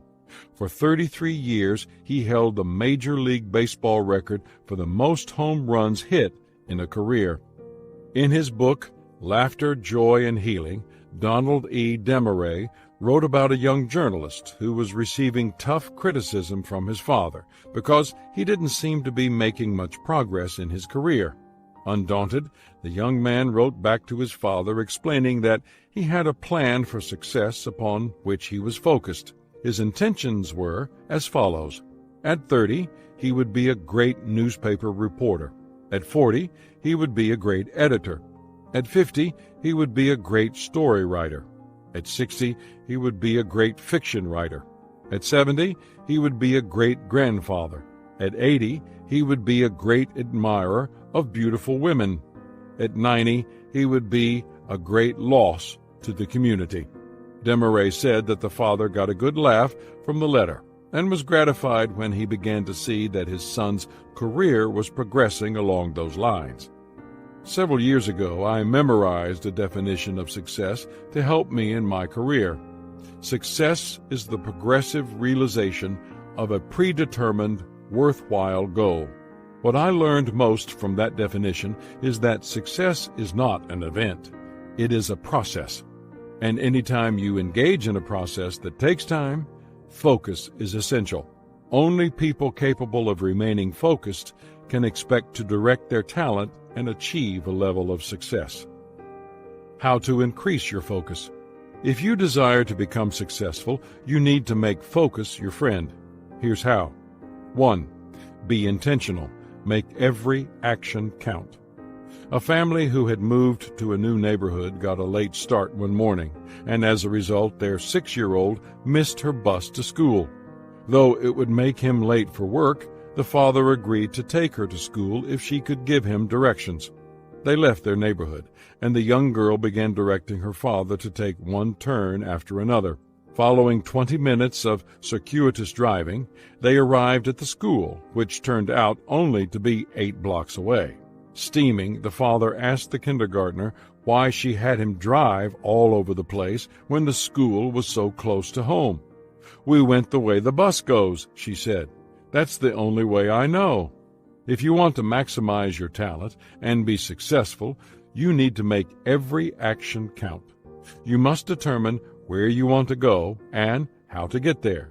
You cannot be like Alice in Lewis Carroll's Through the Looking Glass, who asks for directions in this way during her encounter with the Cheshire Cat. "Would you tell me, please, which way I ought to go from here?" she asks. "That depends a good deal on where you want to get," the cat replies with a grin. "I don't care much where," she answers. "Then it doesn't matter which way you go," the cat responds. People who are undecided about what they want to do or where they want to go cannot tap into their strength of will or their talent. As a result, they will merely drift along. Private investigator and author Bill Copeland advises, "You've removed most of the roadblocks to success when you know the difference between motion and direction." Have you asked yourself what you really want to do? And have you determined that you will pursue it against the odds, despite the obstacles, and regardless of the circumstances? Being intentional is about focusing on doing the right things, moment by moment, day by day, and then following through with them in a consistent way. As President John F. Kennedy asserted, efforts and courage are not enough without purpose and direction. 2. Challenge your excuses. A sign on the desk of an officer who works at the Pentagon reads, "The secrecy of my job does not permit me to know what I am doing." It's a clever joke, but it's not funny when it's actually true. People who don't know what they're doing soon become frustrated. We all have reasons for not doing what we ought to do. We don't have enough time. We don't have enough resources. We don't have enough help. We have problems. We have shortcomings. We have distractions. Should we let these things get us off track? No. 3. Don't let yesterday hijack your attention. Humorist and entertainer Will Rogers shared this thought: "Don't let yesterday take up too much of today." I've never known a person focusing on yesterday who had a better tomorrow. Too many people yearn for the past and get stuck in it. Instead, they should learn from the past and let go of it. Alvin Dark, who was once the manager of the Kansas City Athletics, used to say, "There's no such thing as taking a pitcher out. There's only bringing another pitcher in." That runs contrary to what you hear during most baseball broadcasts. But here's the point. When you say you're going to take a pitcher out, you're probably focused on the mistakes he made, the players he walked, the hits he allowed. That doesn't help you win the game. In contrast, when you say you're putting a pitcher in, you're focusing on what that new pitcher is going to do now to try to help you beat the other team. That can make a big difference in your team's attitude and in the player's ability to succeed. Editor and publisher Elbert Hubbard wrote, "A retentive memory may be a good thing, but the ability to forget is the true token of greatness. Successful people forget. They know the past is irrevocable. They're running a race. They can't afford to look back. Their eye is on the finish line. Magnanimous people forget. They're too big to let little things disturb them. They forget easily. If anyone does them wrong, they consider the source and keep cool. It's only the small people who cherish revenge. Be a good forgetter. Business dictates it. and success demands it. If you desire to make the most of your talent and achieve success, then you need to make what you're doing now your focus. Striving for achievements is a lot like driving a car. It's a good idea to check your rearview mirror occasionally, but not to give it your complete attention. If you do, you'll eventually be incapable of moving forward at all. 4. Focus on the present. Just as you should keep your focus off yesterday, you shouldn't have it on tomorrow. If you're always thinking about tomorrow, then you'll never get anything done today. Your focus needs to remain in the one area where you have some control, today. What's ironic is that if you focus on today, you get a better tomorrow. I try to do certain things every day to help me in this area. I read daily to grow in my personal life. I listen to others daily to broaden my perspective. I spend time thinking daily to apply what I'm learning. And I try to write daily so that I can remember what I've learned. I also try to share those lessons with others. Today's lessons become tomorrow's books. Every day I read aloud to myself the daily dozen lists from my book, Today Matters, to help me focus and have the right mindset. You should do something similar. You can't change yesterday. You can't count on tomorrow. But you can choose what you do today. Giving it your focus will pay dividends. 5. Stay focused on results. Anytime you concentrate on the difficulty of the work at hand instead of its results or rewards, you're likely to become discouraged. Dwell on the difficulties too long, and you'll start to develop self-pity instead of self-discipline, and your attention will become scattered instead of focused. As a result, you will accomplish less and less. By focusing on results, you will find it easier to stay positive and encouraged. Another thing that can distract you from results is interaction with difficult people. You will come in contact with a lot of people who can impact your efforts as you work on achieving your dreams, some in a negative way. Here are 5 types of people you are likely to encounter. Refreshers. They inspire your dreams and energize your talents. Refiners. They sharpen your ideas and clarify your vision. Reflectors. They mirror your energy, neither adding nor subtracting from it. Reducers. They try to reduce your vision and efforts to their comfort level. Rejectors. They deny your talent, hinder your efforts, and impede your vision. If you remain focused on results, you will stay grounded. The praise of others is less likely to go to your head, and the negative impact of people, such as the reducers and rejectors, will be minimized. 6. Develop and follow your priorities. There's an old saying that if you chase 2 rabbits, both will escape. Unfortunately, that is what many people seem to do. They don't focus their attention, and as a result, they become ineffective. Perhaps the reason is that people in our culture have too many choices, nearly unlimited options. Management expert Peter Drucker recognized this phenomenon. He said, "Concentration is the key to economic results. No other principle of effectiveness is violated as constantly today as the basic principle of concentration." Our motto seems to be, let's do a little bit of everything. If you want to develop your talent, you need to focus. If you're going to focus, you need to work on knowing what your true priorities are and then following them. This is something I have learned to do over time. I love options. I like to have the freedom to pursue the best course of action at any given moment. When I was in my 20s, I spent a lot of time doing things that had little return. In my 30s, I did better, but I still wasn't as focused as I should have been. It wasn't until I reached 40 that I started to become highly selective about where I spent my time and energy. Today, as I approach 60, I filter just about everything I do through my top priority. Am I adding value to people? For me, it all comes down to that. 7. Focus on your strengths, not your weaknesses. There's a story about a couple who bought a new piece of property upon which they intended to establish a farm. It was good land, and they could hardly wait to move there and get started. As they made plans for the move one night, they began to argue about what to do first. The wife wanted to build the house first. After all, once they moved, the new property would be their home. The husband, who had grown up working on a farm, wanted to build the barn first to house their animals. They went back and forth for a while until the man finally said, "Look, we have to build the barn first, because the barn will build the house and the garage, the silo, the kids' swing set, and everything else." When you focus on your priorities and put first things first, everything else is more likely to fall into place. Anthony Campolo, professor emeritus of sociology at Eastern University in Pennsylvania, says, "What you commit yourself to will change what you are and make you into a completely different person." Let me repeat that.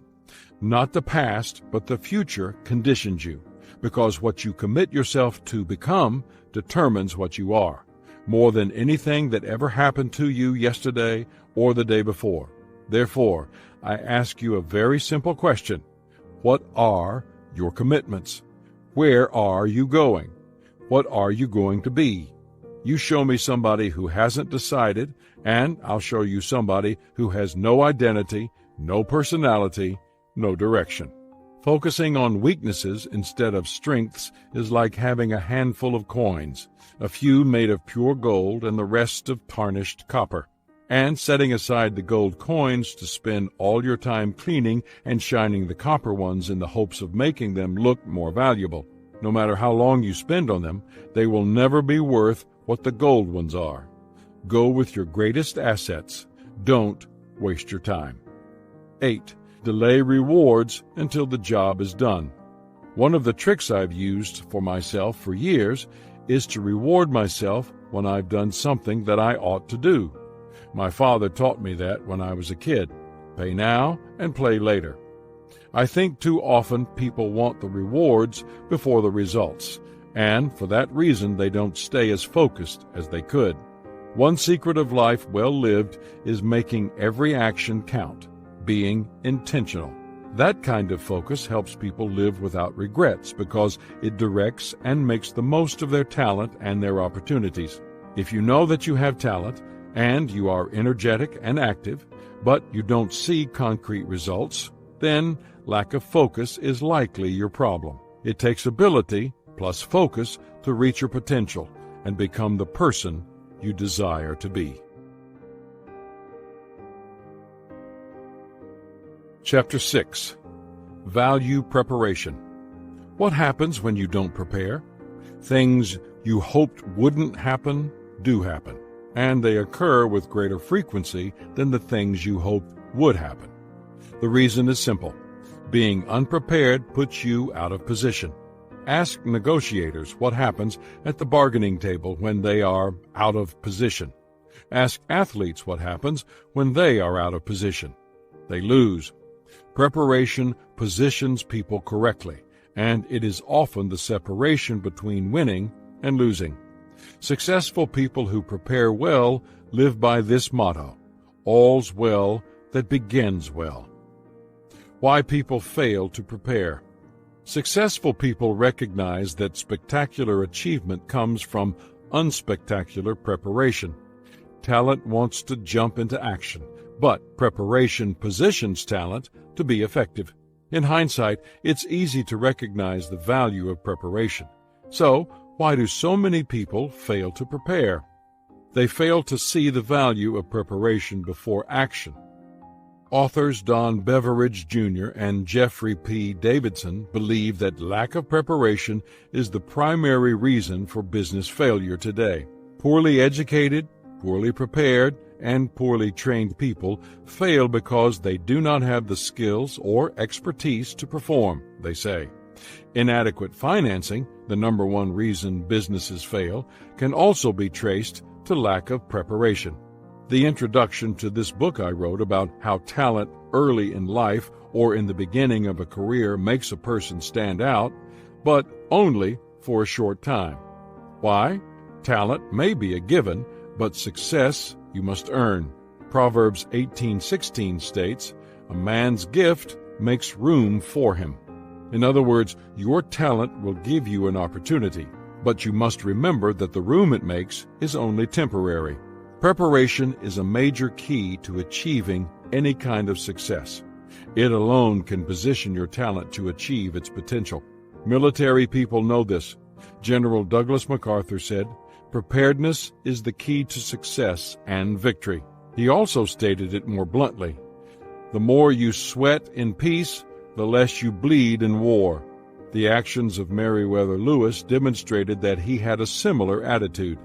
Despite all the dangers and deprivations, the brutal weather and hostile Native Americans, Lewis lost only one member of his party, Sergeant Charles Floyd, probably from peritonitis caused by a ruptured appendix.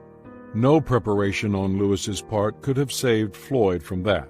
In fact, in 1804, Floyd probably would have died under the care of a trained physician. They failed to appreciate the value of discipline. It's said that discipline is doing what you really don't want to do so that you can do what you really do want to do. Meriwether Lewis's most evident weakness was a tendency to be a bit rash and take offense. In fact, one of Jefferson's serious concerns was that Lewis might alienate the Native Americans and either start a war or get himself and his party killed. Lewis came close several times, including a tense standoff with the Teton Sioux. The explorers were one wrong move away from being wiped out and becoming little more than an obscure footnote in American history. What saved the day? Ambrose says Lewis's rashness was compensated by his tremendous self-discipline. With guns loaded and aimed and dozens of arrows pointed in their direction, Lewis waited out the situation. Eventually, a Sioux chief managed to get the angry braves to stand down and defuse the conflict. Lewis understood the value of discipline. A frustrating thing about preparation is that it usually takes much more time than the actual event one prepares for. Musicians may practice many hours preparing to perform a 3-minute piece. Stage actors practice for weeks to prepare for a performance that lasts 2 hours. I know that when I create a leadership lesson that may take me less than an hour to deliver, it usually takes me 8 to 10 hours to write it. Discipline is required to keep preparing long hours for something that will be over quickly. Alexander Hamilton, a founding father of the United States and its first Secretary of the Treasury, said, "Men give me credit for genius, but all the genius I have lies in this. When I have a subject on hand, I study it profoundly." Hamilton was a disciplined and highly productive man. He understood that no matter your circumstances, resources, or natural talent, certain things were always within your control, your ability to work harder and smarter than anybody else. That bears remembering as you prepare yourself for the challenges that lie ahead of you. Preparation principles. Automaker Henry Ford observed, "Before everything else, getting ready is the secret of success." Ford understood the power of preparation and all the things it can do for someone. 1. Preparation allows you to tap into your talent. While I was working on my book, Beyond Talent, I was scheduled to make a trip to Latin America to teach leadership and meet national leaders in Guatemala, El Salvador, Honduras, Panama, Venezuela, Bolivia, and Peru. I would be gone more than 10 days, so before I left, I spent an entire day making sure I had the materials I would need to keep working on the book.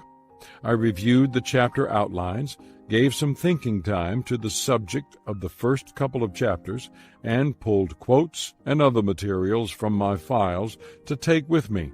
And of course, I packed several new legal pads.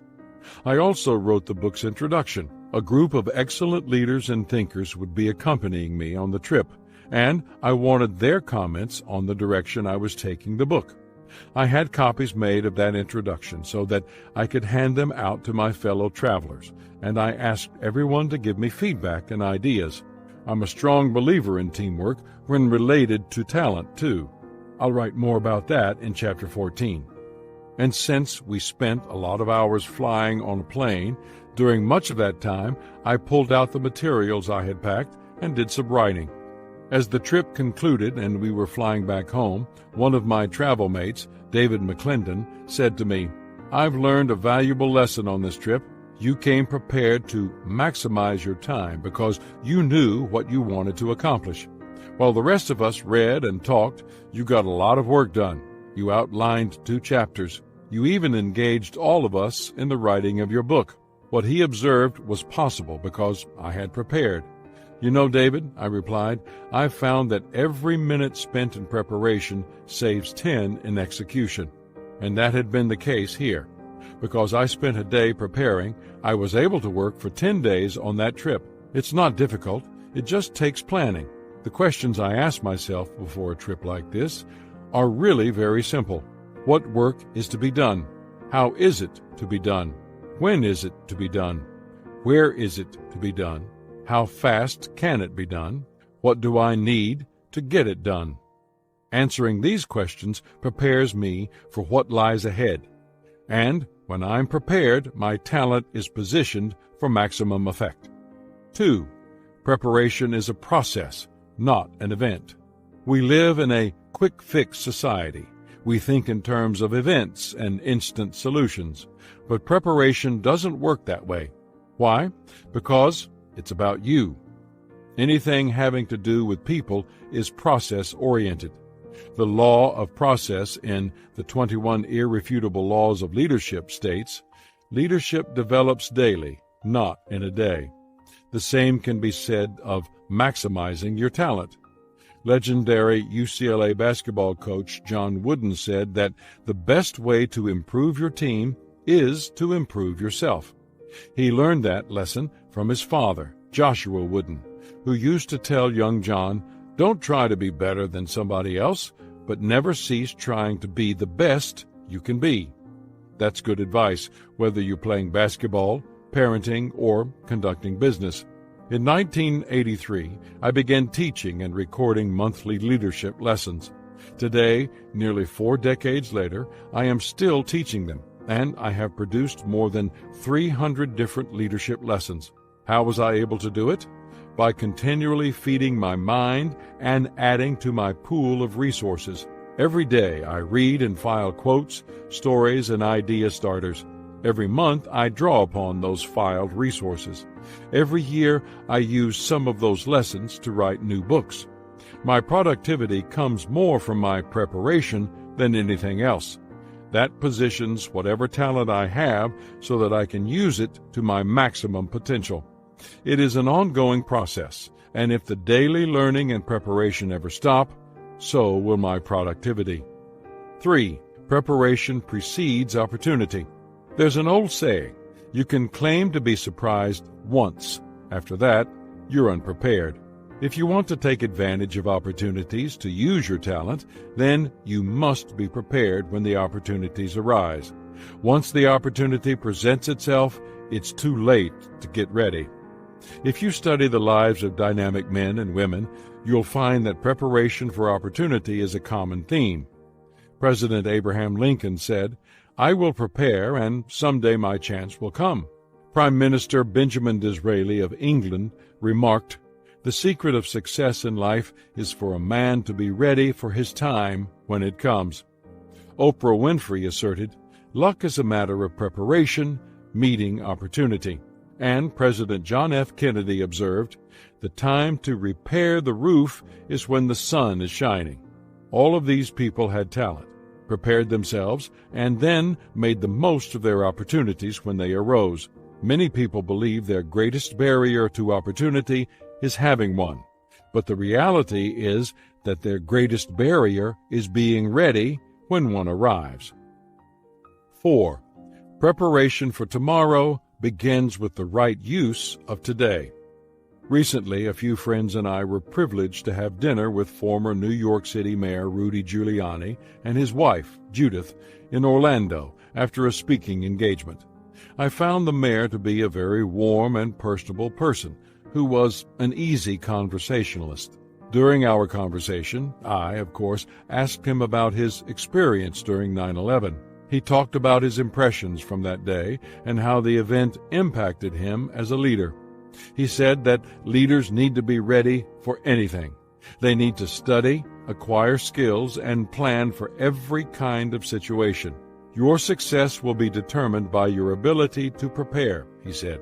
He went on to explain that when a situation like that on September 11 occurs, for which there was no plan in place, leaders must take action and rely on whatever preparation had taken place.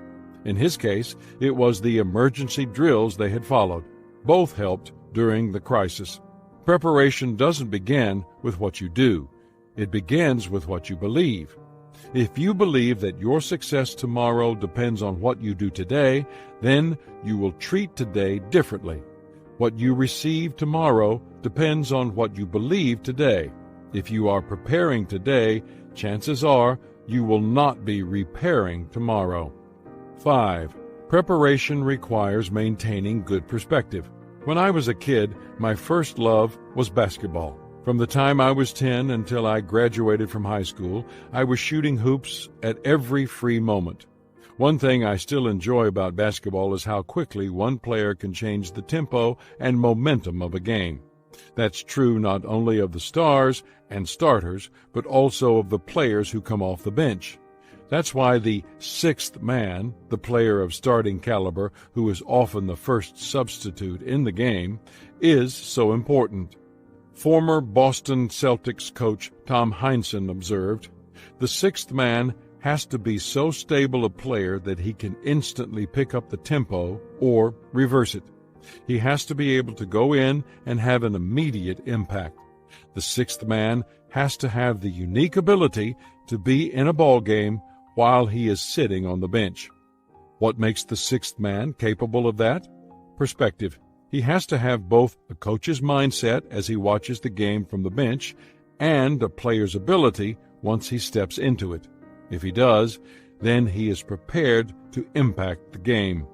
Howard Coonley, the executive after whom the American National Standards Institute named its award honoring service to the national economy, stated, "The executive of the future will be rated by his ability to anticipate his problems rather than to meet them as they come." Perspective not only helps people prepare, but it can also motivate them to prepare. I love the quote from Abraham Lincoln, who said, "If I had 8 hours to chop down a tree, I'd spend 6 sharpening my axe." Lincoln had split rails with an axe as a young man, so he knew the value of a sharp axe. Perspective always prompted him to prepare, whether he was getting ready to cut wood, study law on his own to pass the bar, or lead the country. 6. Good preparation leads to action. What value has preparation if it never leads to action? Very little. As William Danforth, former chancellor of Washington University in St. Louis, noted, "No plan is worth the paper it is printed on unless it starts you going." People who enjoy preparation sometimes find themselves caught in the trap of over-preparing, and they sometimes do so to the point that they fail to act. Kathleen Eisenhart, professor of management science and engineering at Stanford University, studied the decision-making process at 12 technology companies. She found that the fast deciders, who took 2 to 4 months to make major decisions, were much more effective than their slower counterparts, who wanted to get all the facts of their situation and create consensus. The slower group took up to 18 months to plan and decide, and by the time they did find resolution, the decision they made was often irrelevant. Preparation does not mean mastery of the facts. It does not mean knowing all the answers. It does not necessarily mean achieving consensus. Former British Prime Minister Margaret Thatcher remarked that consensus is the negation of leadership. It means putting yourself in a better position to succeed. Preparation lessons from golf. Sports have always been an area in which you can see the value of preparation. It doesn't matter what sport. Good athletes talk about it all the time. Tennis champion Arthur Ashe explained, "One important key to success is self-confidence. An important key to self-confidence is preparation." Quarterback Joe Namath said simply, "What I do is prepare myself until I know I can do what I have to do." Friend and fellow golfer Rick Bizzett once told me that his golf coach taught him that the only thing that relieves pressure is preparation. If you want to see that preparation in action, observe any professional golfer's pre-shot routine. I particularly appreciate the routine of professional golfer Tom Kite. It contains 3 main steps: assessment, alignment, and attitude. In fact, I use it as a guideline, not only when playing golf, but also in other situations when I need to prepare myself. I believe you can do the same. 1. Assessment. Am I evaluating correctly? Good preparation always begins with assessment. If you don't accurately evaluate where you need to go and what it will take to get you there, then you're likely to get into trouble. In golf, good players typically ask themselves these questions to assist in the assessment process. Where do I need to go? The process begins with finding the right target. That target must be appropriate to your talent. You don't want to be like the Miss America contestant that Jay Leno quoted as saying, "My goal is to bring peace to the entire world and to get my own apartment." How far is my goal? Next, a person needs to assess the distance. I enjoy telling my fellow golfers that I have a great short game, but unfortunately only off the tee. It may sound obvious, but you've got to know the distance to your goal to have a shot at making it there. What are the conditions? Good golfers always take the wind into account. The conditions make all the difference in the world. One of my personal highlights related to golf was the opportunity to play at St. Andrews in Scotland. And I shot really well that day, a 79. How did I do it? There was no wind. My caddy told me, "It's a whole different game with the wind." What will it take to get there? The final step in the assessment process is knowing what club to use. Gary Player says that bad club selection is the #1 error of amateurs. They hit the ball short. It's important to know your skills and limitations when making your assessment. How would I translate these questions for non-golfing situations? I'd say that you need to know what exactly you should be doing, what it will cost you in time, effort, and resources to get you there, what obstacles you are likely to face, and what your personal limitations are. If you know these things, you will be well on your way to preparing yourself to achieve your goals. 2. Alignment. Am I lined up correctly? A good golfer can conduct the assessment process flawlessly and still miss his or her target horribly. How? By lining up poorly. A well-known psychologist once said, "What is the use of climbing the ladder of success only to find that it's leaning against the wrong building?" When I first started playing golf, I tried to teach myself the game. I held the club with a baseball grip and lined up in a baseball stance. And, more often than not, if I hit the ball any distance, I sent it into the woods. To improve my game, I had to change the way I played golf. I had to relearn the game, and that meant getting help. If you want to take your game to the next level, personally, professionally, relationally, or recreationally, you need to find someone who is better than you to help you with the preparation process. Be open and honest with that person, and he or she will be able to evaluate your alignment and help you get on course. 3. Attitude. Am I visualizing correctly? The final step after assessment and alignment is attitude. In golf, after you select a target and line it up, it's really a mental game. You're not just training your body, you're training your mind. But that's true for any endeavor. You have to believe in yourself and what you're doing. You have to be able to see yourself doing it with your mind's eye. If you can't imagine it, you probably will not be able to achieve it. Preparation is one of the most obvious choices you must make in order to maximize your talent and become successful. Sometimes the preparation process is long and slow. It may require formal education. It may necessitate your finding wise mentors. It may mean getting out of your comfort zone. Or it may mean simply fine-tuning a skill you've nearly mastered. But whatever it requires, remember that you must be ready when your time comes. People don't get a second chance to seize a once-in-a-lifetime opportunity. Chapter 7. Embrace practice. It is a fact you play at the level at which you practice. Consistently good practice leads to consistently good play. It sharpens your talent. Successful people understand this. They value practice and develop the discipline to do it. If you want to sum up what lifts most successful individuals above the crowd, you could do it with 4 little words: a little bit more. Successful people pay their dues and do all that is expected of them, plus a little bit more. The power of practice. There's a myth about highly talented people. It's that they are simply born that way. But the truth is that no people reach their potential unless they are willing to practice their way there. Recently, I was traveling with Tom Mullins, a former football coach who wrote The Leadership Game, which contains successful leadership principles he gleaned from interviewing 8 college national champion football coaches. As I talked about the idea of practice with him, he nearly leaped out of his seat. When Tom talks about anything related to leadership, it's like he's back in the locker room talking to his team at halftime when they're 2 touchdowns behind. I mean, he gets excited.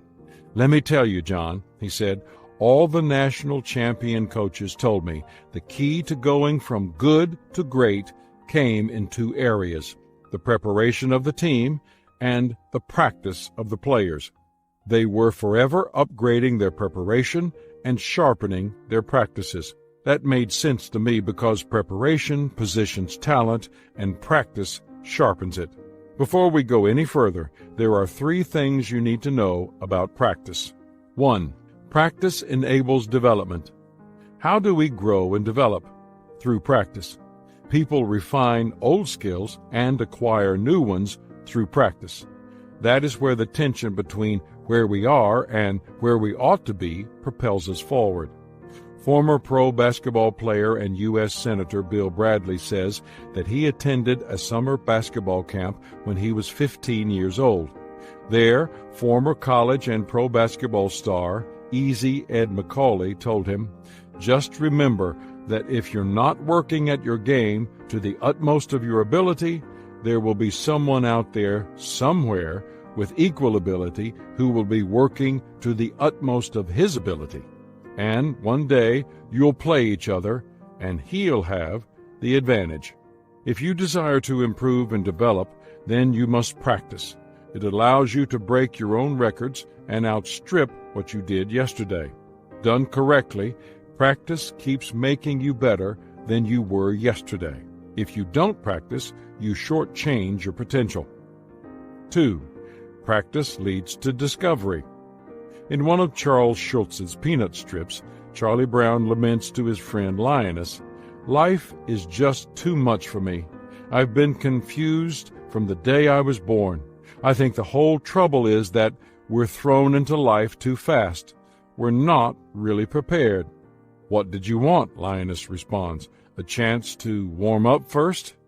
We may not get a chance to warm up before entering childhood, but we can warm up by practicing the many activities we pursue once life has begun. And it is often that during these warm-ups that we learn valuable things about ourselves. If you commit yourself to practice, here are a few things you are likely to learn.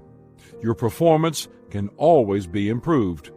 Consultant and author Harvey Mackay says, "A good leader understands that anything that has been done in a particular way for a given amount of time is being done wrong.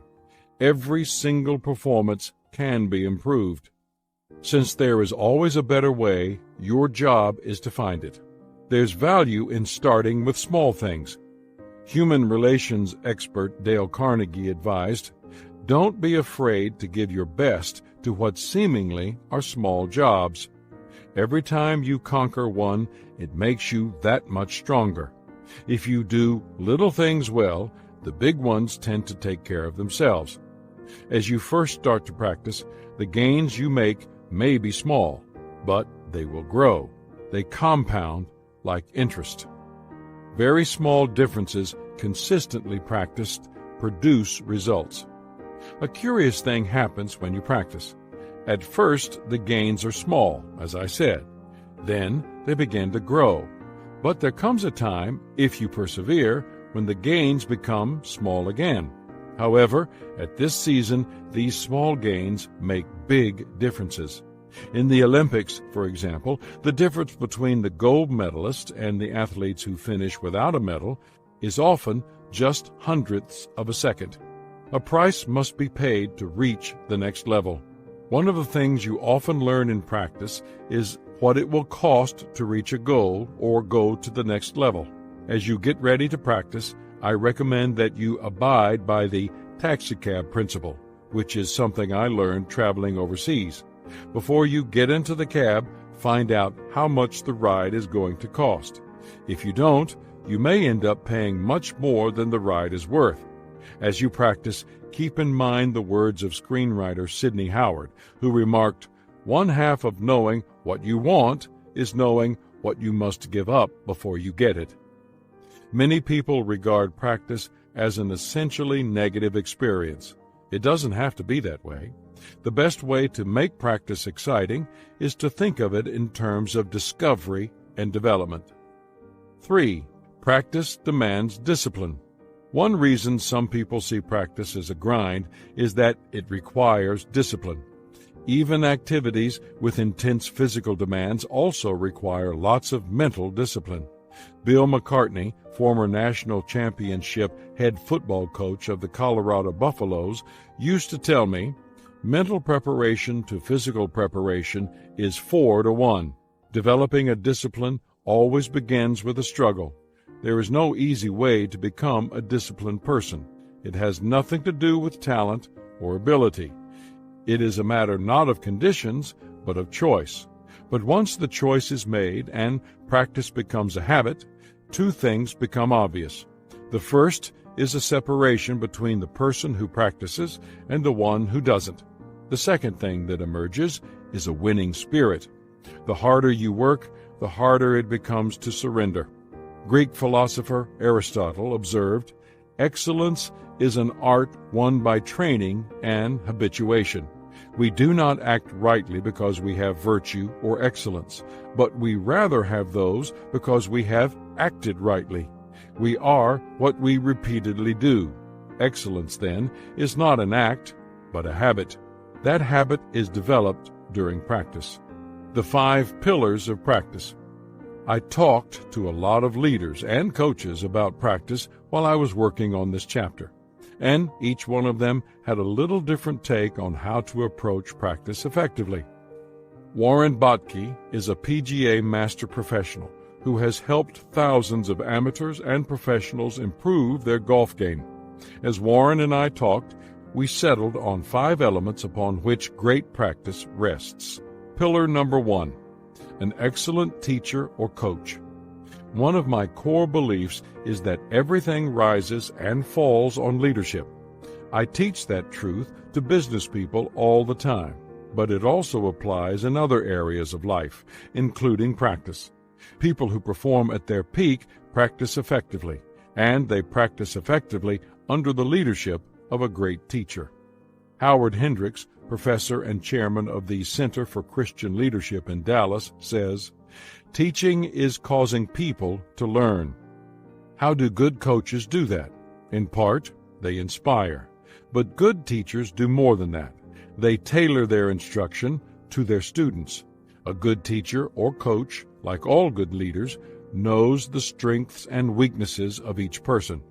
He knows whether a person is a right-brain creative intuitive type or a left-brain analytical type. He knows whether a person learns visually, verbally, or kinesthetically, and he can tell when someone needs a pat on the back or a kick in the pants. Pillar number 2, your best effort. Industrialist and philanthropist Andrew Carnegie declared, "There is no use whatever trying to help people who do not help themselves. You cannot push anyone up a ladder unless he is willing to climb himself." People don't improve and reach their potential without putting forth great effort. That's why composer and orchestra leader Duke Ellington used to make a simple but demanding request of the musicians who played for him. "Just give me your best," he asked. Ellington worked hard and expected the same from others, knowing that hard work would not kill anybody, although it does seem to scare some people half to death. Joe Theismann, who was a longtime announcer for ESPN, quarterbacked the Washington Redskins to 2 Super Bowl appearances in 1983 and 1984. The team won the first time and lost the second time. Today he wears his Super Bowl winner's ring and his loser's ring as reminders of the importance of effort. Why? Because his 2 experiences couldn't have been more different. During their championship season, Theismann was thrilled to be in the Super Bowl and gave his very best to win. But not the next year. About the next year, Theismann explained, "I was griping about the weather, my shoes, practice times, everything." He clearly wasn't giving his best effort. "The difference in those 2 rings," said Theismann, "lies in applying oneself and not accepting anything but the best." Pillar number 3, a clear purpose. PGA golfer Warren Botke says that when he works with a new client, the first thing he does is to establish the purpose of practice. That usually means identifying a specific goal for each practice session. But the overarching purpose of practice is always improvement leading to excellence. Pepperdine University sociology professor John Johnston makes a distinction between excellence and mere success. Success bases our worth on a comparison with others. Excellence gauges our value by measuring us against our own potential. Success grants its rewards to the few, but is the dream of the multitudes. Excellence is available to all living beings, but is accepted by the few. Success focuses its attention on the external, becoming the tastemaker for the insatiable appetites of the consumer. Excellence beams its spotlight on the internal spirit. Excellence cultivates principles and consistency. As you practice, make excellence your target and give your best to achieve it. If excellence is your goal and you arrive at it, you will be satisfied even though you never achieve success. Pillar number 4, the greatest potential. Have you ever noticed that 2 people on the same team with the same coach can practice with equal focus, effort, and purpose and have very different results? It's a fact that equal practice does not mean equal progress. I learned this fact when I was 9. By then, I had been taking piano lessons for a couple of years. As I played, I thought to myself, I'm pretty good at this. But then one day I played at a piano recital, and it turned out to be a reality check. Elaine, a girl who had been taking piano lessons for only 6 months, played a more difficult piece than mine. How could she be so much better than I was so quickly? The answer was simple. Her potential was much greater than mine. It didn't matter how much focused effort I put into practicing the piano, I was never going to go as far as Elaine could. Music wasn't one of my best gifts. I enjoyed playing, but I wasn't going to achieve excellence in it. A few years ago, after I spoke on leadership for Chick-fil-A, someone asked during a Q&A session how to develop future leaders. I believe that when I quickly answered, "Find potential leaders," people thought I was being flippant. But my point was that it's much easier to train people in the area of their greatest potential. When I evaluate people's potential, I ask two questions. 1, can they? And 2, will they? The answers to these questions reveal something about their ability and their attitude. If both are right, the potential for excellence is high. Once you figure out where your greatest potential lies, then start to practice there. If you don't, not only will you fail to increase your ability, but you'll eventually lose some of the ability you started with. You see, having potential works exactly opposite from the way of a savings account does. When you put your money in a savings account, as time goes by, your money compounds and grows. The longer you leave it untouched, the more it increases. But when it comes to potential, the longer you leave it untouched, the more it decreases. If you don't tap into your talent, it wastes away. One way you can get the best from yourself is to set high standards for your greatest potential. Diane Snedeker, former co-founder and general partner of Wingspring, advises, if you are interested in success, it's easy to set your standards in terms of other people's accomplishments and then let other people measure you by those standards. But the standards you set for yourself are always more important. They should be higher than the standards anyone else set for you, because in the end, you have to live with yourself and judge yourself and feel good about yourself. And the best way to do that is to live up to your highest potential. So, set your standards high and keep them high, even if you think no one else is looking. Somebody out there will always notice, even if it's just you.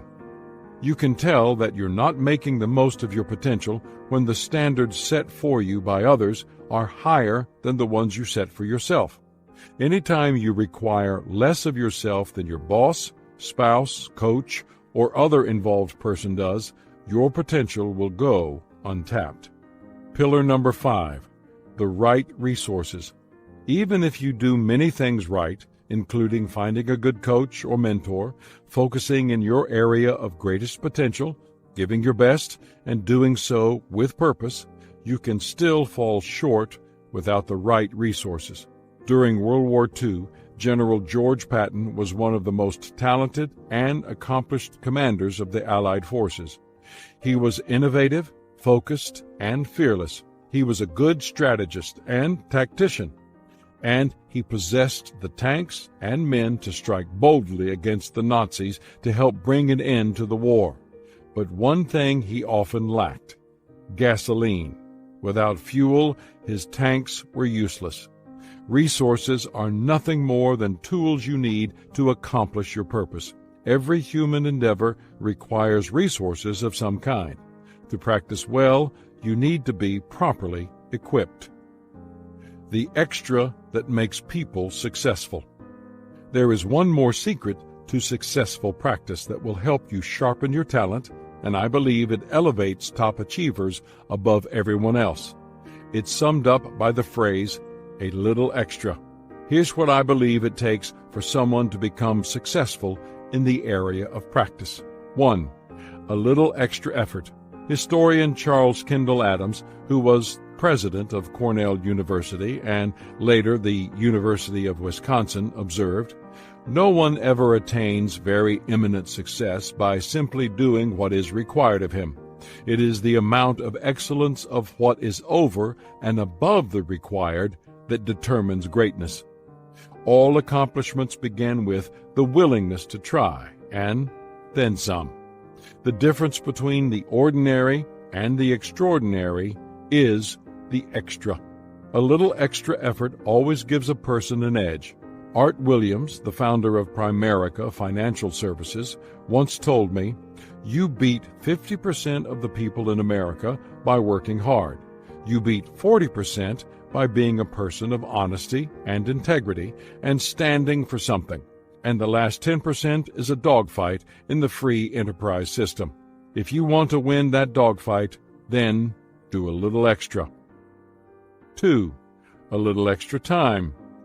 Successful people practice harder, and practice longer than unsuccessful people do. Success expert Peter Lowe, who has gleaned success secrets from hundreds of people who are at the top of their profession, says, "The most common trait I have found in all successful people is that they have conquered the temptation to give up. Giving a little extra time requires more than just perseverance. It requires patience. The law of process in my book, The 21 Irrefutable Laws of Leadership, says, leadership develops daily, not in a day. That can be said of any talent we try to cultivate and improve. As you work to give a little extra time to your efforts, it is wise to maintain a longer view of the process of improvement. Such a perspective really helps. Gutzon Borglum, the sculptor who created the memorial to the American presidents at Mount Rushmore, was asked if he considered his work to be perfect. It's said he replied, "Not today. The nose of Washington is an inch too long. It's better that way, though. It will erode to be exactly right in 10,000 years. Now, that's patience. 3. A little extra help. Anybody who succeeds at anything does so with the help of others. Alex Haley, the author of Roots, used to keep a reminder of that in his office. It said, "If you see a turtle on top of a fence post, you know he had help getting there." I know that in my professional pursuits, I've always needed help, and I've been fortunate that others were willing to give it to me. Early in my career in the 1970s, I contacted the top 10 leaders in my field and offered them $100 to meet with me for 30 minutes so that I could ask them questions. Many granted my request, and, fortunately for my thin wallet at the time, most declined to accept the $100. And today, I still make it a point to meet with excellent leaders from whom I desire to learn. When I think about the ways people have helped me in all aspects of my life, I am humbled and grateful. Some have given me advice. Others have presented me with opportunities. And a few, like my wife Margaret, have lavished unconditional love on me. I know I am a very fortunate man. 4. A little extra change. A letter was returned to the post office. Handwritten on the envelope were the words, "He's dead." Through an oversight, the letter was inadvertently sent to the same address. It was again returned to the post office with another handwritten message. "He's still dead." Let's face it, most people are resistant to change. They desire improvement, but they resist changing their everyday routine. That's a problem, because, as leadership expert Max Dupree says, we cannot become what we need to be by remaining what we are. To sharpen your talent through practice, you need to do more than just be open to change. You need to pursue change, and you need to do it a little bit more than other achievers. Here's what to look for and how to focus your energy to get the kinds of changes that will change you for the better. Don't change just enough to get away from your problems. Change enough to solve them. Don't change your circumstances to improve your life. Change yourself to improve your circumstances. Don't do the same old things expecting to get different results. Get different results by doing something new. Don't wait to see the light to change. Start changing as soon as you feel the heat. Don't see change as something hurtful that must be done. See it as something helpful that can be done. Don't avoid paying the immediate price of change. If you do, you will pay the ultimate price of never improving. Poet and philosopher Johann von Schiller wrote, "He who has done his best for his own time has lived for all times." You can do your best only if you are continually seeking to embrace positive change. When you have worked hard in practice to sharpen your talent and you begin to see results, please don't think that it's time to stop practicing. You never arrive at your potential. You can only continue to strive toward it, and that means continual practice. Charles Swindoll's friend, William Johnson, who owned the Ritz-Carlton hotels, was pleased when the organization won the Malcolm Baldrige National Quality Award. When Swindoll congratulated him, Johnson quickly gave others the credit for the achievement, but he also said that it made him and others in the organization work even harder to earn the respect that came with the award. Johnson summed up his attitude: "Quality is a race with no finish line. If you don't strive for excellence, then you are soon settling for acceptable. The next step is mediocrity, and nobody pays for mediocre. If you want to reach your potential and be more successful, you have to keep practicing with excellence." Chapter 8. Embody Perseverance. Perseverance is not an issue of talent. It is not an issue of time. It is about finishing. Talent provides hope for accomplishment, but perseverance guarantees it. Playwright Noel Coward commented, "Thousands of people have talent. I might as well congratulate you for having eyes in your head. The one and only thing that counts is, do you have staying power?" Principles of perseverance. No matter how talented people are, there is no success without perseverance. World War I flying ace Eddie Rechenbacher said, "I can give you a 6-word formula for success. Think things through, then follow through." Many people like to think things through, few follow through. If you desire to become successful, you need to understand some things about perseverance. 1. Perseverance means succeeding because you are determined to, not destined to. Green Bay Packer coach Vince Lombardi said, "The difference between a successful person and others is not lack of strength, not a lack of knowledge, but rather a lack of determination. The greatest achievers don't sit back and wait for success because they think they deserve it. They keep moving forward and persevering because they are determined to achieve it." You can see this determination in successful people in every walk of life and in every age. Hannibal, the Carthaginian general who fought the Romans during the Second Punic War, asserted, "We will either find a way or make one." He lived out that attitude of perseverance when he led an unexpected campaign that took him over the Alps to defeat the Romans. Joseph Lanier, one-time chairman and CEO of West Point Pepperell, Inc., stated, "We are determined to win the battle. We will fight them until hell freezes over, and then, if we have to, we'll fight them on the ice." That kind of determination serves people well, whether they are running an organization or pursuing a profession. 2. Perseverance recognizes life is not a long race, but many short ones in succession. Have you heard the saying, "Life is a marathon"? Whoever said it was almost certainly trying to encourage people to keep trying when things get tough, and to have a patient yet tenacious approach to life. But I think whoever said it didn't quite get it right. Life isn't one very long race. It's actually a long series of shorter races, one after another. Each task has its own challenges. Each day is its own event. True, you have to get out of bed the next day and race again, but it's never exactly the same race as before. To be successful, you just need to keep plugging away. Talk show host Rush Limbaugh observed, "In life or in football, touchdowns rarely take place in 70-yard increments. Usually, it's 3 yards and a cloud of dust." I've read that explorer Christopher Columbus faced incredible difficulties while sailing west in search of a passage to Asia. He and his crew encountered storms, experienced hunger and deprivation, and dealt with extreme discouragement. The crews of the 3 ships were near mutiny, but Columbus persevered. The account of the journey written by Columbus said the same thing day after day. Today, we sailed on, and his perseverance paid off. He didn't discover a fast route to the spice-rich Indies. Instead, he found new continents.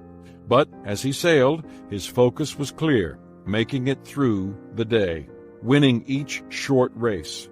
And that's key. Management consultant Laddie F. Hutar affirmed that success consists of a series of little daily victories. 3. Perseverance is needed to release most of life's rewards. At a sales convention, the corporate sales manager got up in front of all 2,000 of his firm's salespeople and asked, "Did the Wright brothers ever quit?" "No," the sales force shouted. "Did Charles Lindbergh ever quit?" he asked. "No," the salespeople shouted again. "Did Lance Armstrong ever quit?" "No," he bellowed for a fourth time. "Did Thorndike McKeister ever quit?" There was a confused silence for a long moment. Then a salesperson stood up and asked, "Who in the world is Thorndike McKeister? Nobody's ever heard of him." The sales manager snapped back, "Of course you never heard of him, because he quit." How many highly successful people do you know who gave up? How many do you know who have been richly rewarded for quitting? I don't know any, and I bet you don't either. It's said that Walt Disney's request for a loan was rejected by more than 300 banks before he finally got a yes. The loan he received allowed him to build Disneyland, the first and most famous theme park in history. Inventor Thomas Edison asserted, "Many of life's failures are people who did not realize how close they were to success when they gave up." It's the last step in the race that counts the most. That is where the winner is determined. That is where the rewards come. If you run every step of the race well, except the last one, and you stop before the finish line, then the end result will be the same as if you never ran a step. 4. Perseverance draws sweetness out of adversity. The trials and pressures of life, and how we face them, often define us. Confronted by adversity, many people give up, while others rise up. How do those who succeed do it? They persevere. They find the benefit to them personally that comes from any trial, and they recognize that the best thing about adversity is not coming out on the other side. There is a sweetness to overcoming your troubles and finding something good in the process, however small it may be. I came across a poem by Howard Goodman called "I Don't Regret a Mile" that expresses this idea well. It says, in part, "I've dreamed many a dream that's never come true. I've seen them vanish at dawn. But enough of my dreams have come true to make me keep dreaming on. I've prayed many a prayer that seemed no answer would come, though I'd waited so patient and long. But enough answers have come to my prayers to make me keep praying on. I've sown many a seed that's fallen by the wayside for the birds to feed upon, but I've held enough golden sheaves in my hands to make me keep sowing on. I've trusted many a friend that's failed me and left me to weep alone, but enough of my friends have been true blue to make me keep trusting on. I've drained the cup of disappointment and pain and gone many a day without song, but I've sipped enough nectar from the roses of life to make me want to live on." Giving up when adversity threatens can make a person bitter. Persevering through adversity makes one better. 5. Perseverance has a compounding effect on life. Author Napoleon Hill says, "Every successful person finds that great success lies just beyond the point when they're convinced their idea is not going to work." How do you get beyond that point? How do you go beyond what you believe is your limit? How do you achieve lasting success? Do the right thing day after day. There are no shortcuts to anything worthwhile. Every day that you do the right things, work hard, treat others with respect, learn and grow, you invest in yourself. To do these things every day takes relentless perseverance, but if you do them, your success compounds over time. Weight loss expert and author Judy Wardell Holliday supported this idea. Dreams become reality when we keep our commitment to them. 6. Perseverance means stopping not because you're tired, but because the task is done. Former diplomat and recipient of the Presidential Medal of Freedom, Robert Strauss, commented, "Success is a little like wrestling a gorilla. You don't quit when you're tired. You quit when the gorilla is tired. If you think about it, perseverance doesn't really come into play until you are tired. When you're fresh, excited, and energetic, you approach a task with vigor. Work is fun. Only when you become tired do you need perseverance. To successful people, fatigue and discouragement are not signs to quit. They perceive them as signals to draw on their reserves, rely on their character, and keep going. One problem of many people is that they underestimate what it will take to succeed. Enlightenment political philosopher Montesquieu declared, "In most things, success depends on knowing how long it takes to succeed." When we haven't counted the cost of success, we approach challenges with mere interest. What is really required is total commitment, and that makes all the difference. 7. Perseverance doesn't demand more than we have, but all that we have. Author Frank Tiger observed, "In every triumph there is a lot of try. But perseverance means more than trying. It means more than working hard. Perseverance is an investment. It is a willingness to bind oneself emotionally, intellectually, physically, and spiritually to an idea or task until it has been completed. Perseverance demands a lot. But here's the good news. Everything you give is an investment in yourself." 5 enemies of perseverance. French scientist Louis Pasteur said, "Let me tell you the secret that has led me to my goal. My strength lives solely in my tenacity." Perseverance begins with the right attitude, an attitude of tenacity. But the desire to persevere alone isn't enough to keep most people going when they are tired or discouraged. Perseverance is a trait that can be cultivated, and the initial step to developing it is to eliminate its 5 greatest enemies. 1. A lifestyle of giving up.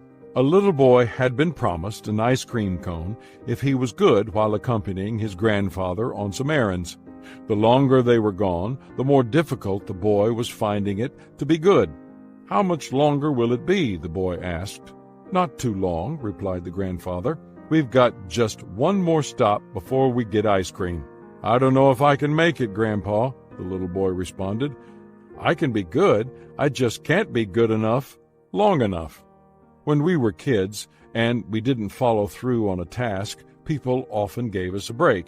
That's to be expected. Children tend to jump from one activity to another and to bounce from idea to idea. Adults can't do that and expect to be successful.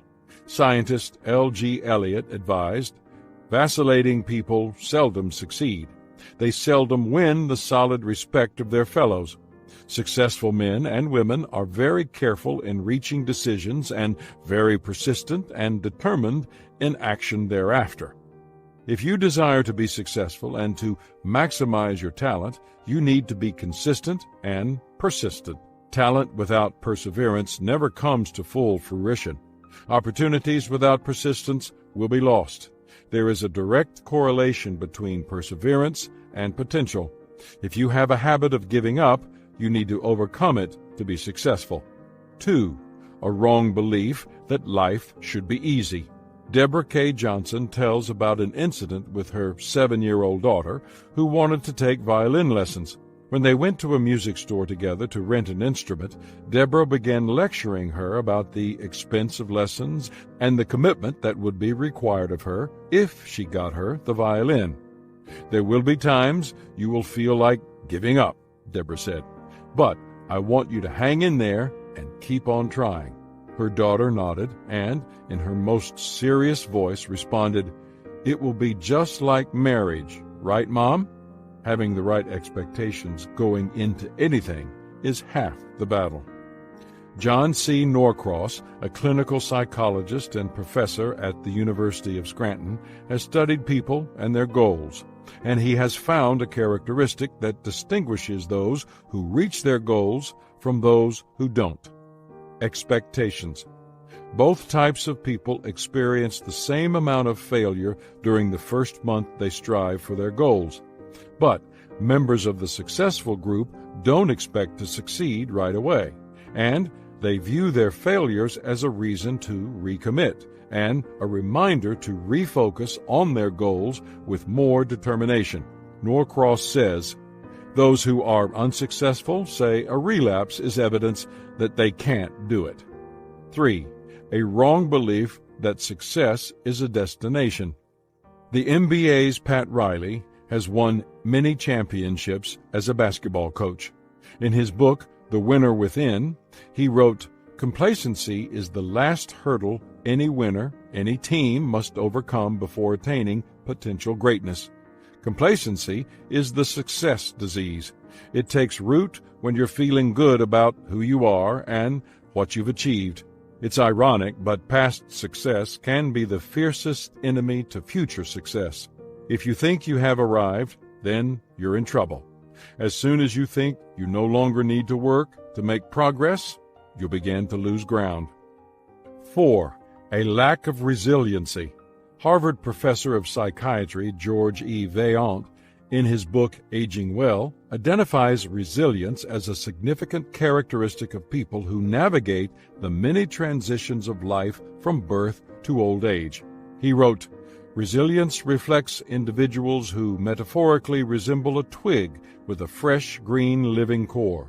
When twisted out of shape, such a twig bends, but it does not break. Instead, it springs back and continues growing." That's an excellent description of how we must be if we desire to persevere through adversity and make the most of the talent we have. We must not become dry, brittle, and inflexible, and we must endeavor to bounce back, no matter how we may feel. We would be wise to remember the words of former NBA player, coach, and executive Jerry West. "You can't get much done in life if you only work on the days you feel good." 5. A lack of vision.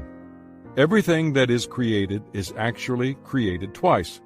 First, it is created mentally. Then it is created physically. Where does that mental creation come from? The answer is vision. People who display perseverance keep a larger vision in mind as they toil away at their craft or profession. They see in their mind's eye what they want to create or to do, and they keep working toward it as they labor. For example, years ago I read an account of an amateur golfer who played around with Sam Snead, member of the World Golf Hall of Fame, recipient of the PGA Tour Lifetime Achievement Award, and three-time captain of the U.S. Ryder Cup team. On the first hole, Snead shot a 7, 3 over par, an unusually poor score for a golfer of his caliber. As the pair exited the green, Snead didn't seem to be bothered by his triple bogey. When his amateur companion asked Snead about it, he responded, "That's why we play 18 holes." Snead's vision of the big picture helped him maintain perspective, remain resilient, and persevere. By the end of the round, Snead finished 4 strokes under par. How to multiply your perseverance. Clearing away the 5 enemies of perseverance is a preliminary step to becoming successful in the area of perseverance. Right thinking always precedes right action. If you want to be able to sustain your talent, then take the following steps. Purpose. Find one. Rich DeVos, owner of the NBA's Orlando Magic, remarked, "Persistence is stubbornness with a purpose." It is very difficult for people to develop perseverance when they lack a sense of purpose. Conversely, when one has a passionate sense of purpose, energy rises, obstacles become incidental, and perseverance wins out. Perhaps you've seen America's Most Wanted, the television program that recreates the crime stories and encourages viewers to help authorities locate and capture the criminals who are wanted for these often violent crimes. The program's host is John Walsh. Many people think he is an actor or a journalist, a television professional hired to host the show. But he isn't, and his story is quite remarkable. Walsh owned his own company, and along with 3 partners, he built deluxe hotels. But one day his 6-year-old son, Adam, disappeared. The child had been abducted. But because there was no evidence of a crime, the authorities were slow to help Walsh and his wife find their only child. They searched for 16 days. Tragically, by the time he was found, it was too late. He was dead. Walsh's life was thrown into chaos. He lost 30 pounds. His house went into foreclosure, and he lost his business. He just couldn't bring himself to return to work. He had lost all hope. Then, one day, Dr. Ronald Wright, the county coroner, looked at Walsh and asked, "You're thinking about suicide, aren't you?" "What do I have to live for?" Walsh replied. "I have nothing. My only child has been murdered. I can't even talk to my wife. I have no job. My house is in foreclosure. My whole life is over." "No, it isn't," Wright responded. "You are articulate. You mounted the greatest campaign for a missing child in the history of Florida. Go out and try to change things." Walsh says that it was the best advice he'd gotten from anyone. It gave him purpose, and that sense of purpose did more than give him a reason not to kill himself. It energized him to serve and help others. In 1988, he began hosting America's Most Wanted. The show ultimately was responsible for the capture of hundreds of fugitives, including 14 who were on the FBI's 10 most wanted lists. If you want to be successful, you need to find your purpose. That is the only way you will be able to persevere, as John Walsh did, even when facing the most difficult circumstances. Excuses. Eliminate them. One of the most striking things that separates people who sustain their success from those who are only briefly or never successful is their strong sense of responsibility for their own actions. It is easier to move from failure to success than it is from excuses to success. According to Bruce Nash, author of a series of Hall of Shame books on sports figures, one notorious person for making excuses was Raphael Septon, former place kicker for the NFL's Dallas Cowboys. Nash wrote, "We're all guilty of using excuses. When we do, we place ourselves in the company of great sports heroes. Take Raphael Septon, for example. Raphael Septon has no peers when it comes to making up lame-brain excuses for missed field goals. Among the excuses, perhaps tongue-in-cheek, that Septon offered, I was too busy reading my stats on the scoreboard. The grass was too tall. Texas Stadium doesn't even have grass. Its surface is artificial turf. The 30-second clock distracted me. My helmet was too tight, and it was squeezing my brain. I couldn't think. No wonder I missed. You placed the ball upside down," said to his holder. If you want to maximize and sustain your talent, don't allow yourself to offer excuses when you don't perform at the best of your ability. Instead, take complete responsibility for yourself and your actions. And keep in mind the words of George Washington Carver, who said, 99% of failures come from people who have the habit of making excuses. Stamina. Develop some. Former heavyweight champion boxer Muhammad Ali, called the greatest, asserted, "Champions aren't made in the gyms. Champions are made from something they have deep inside them, a desire, a dream, a vision. They have to have last-minute stamina. They have to be a little faster. They have to have the skill and the will. But the will must be stronger than the skill. All people who achieve and maintain success possess stamina.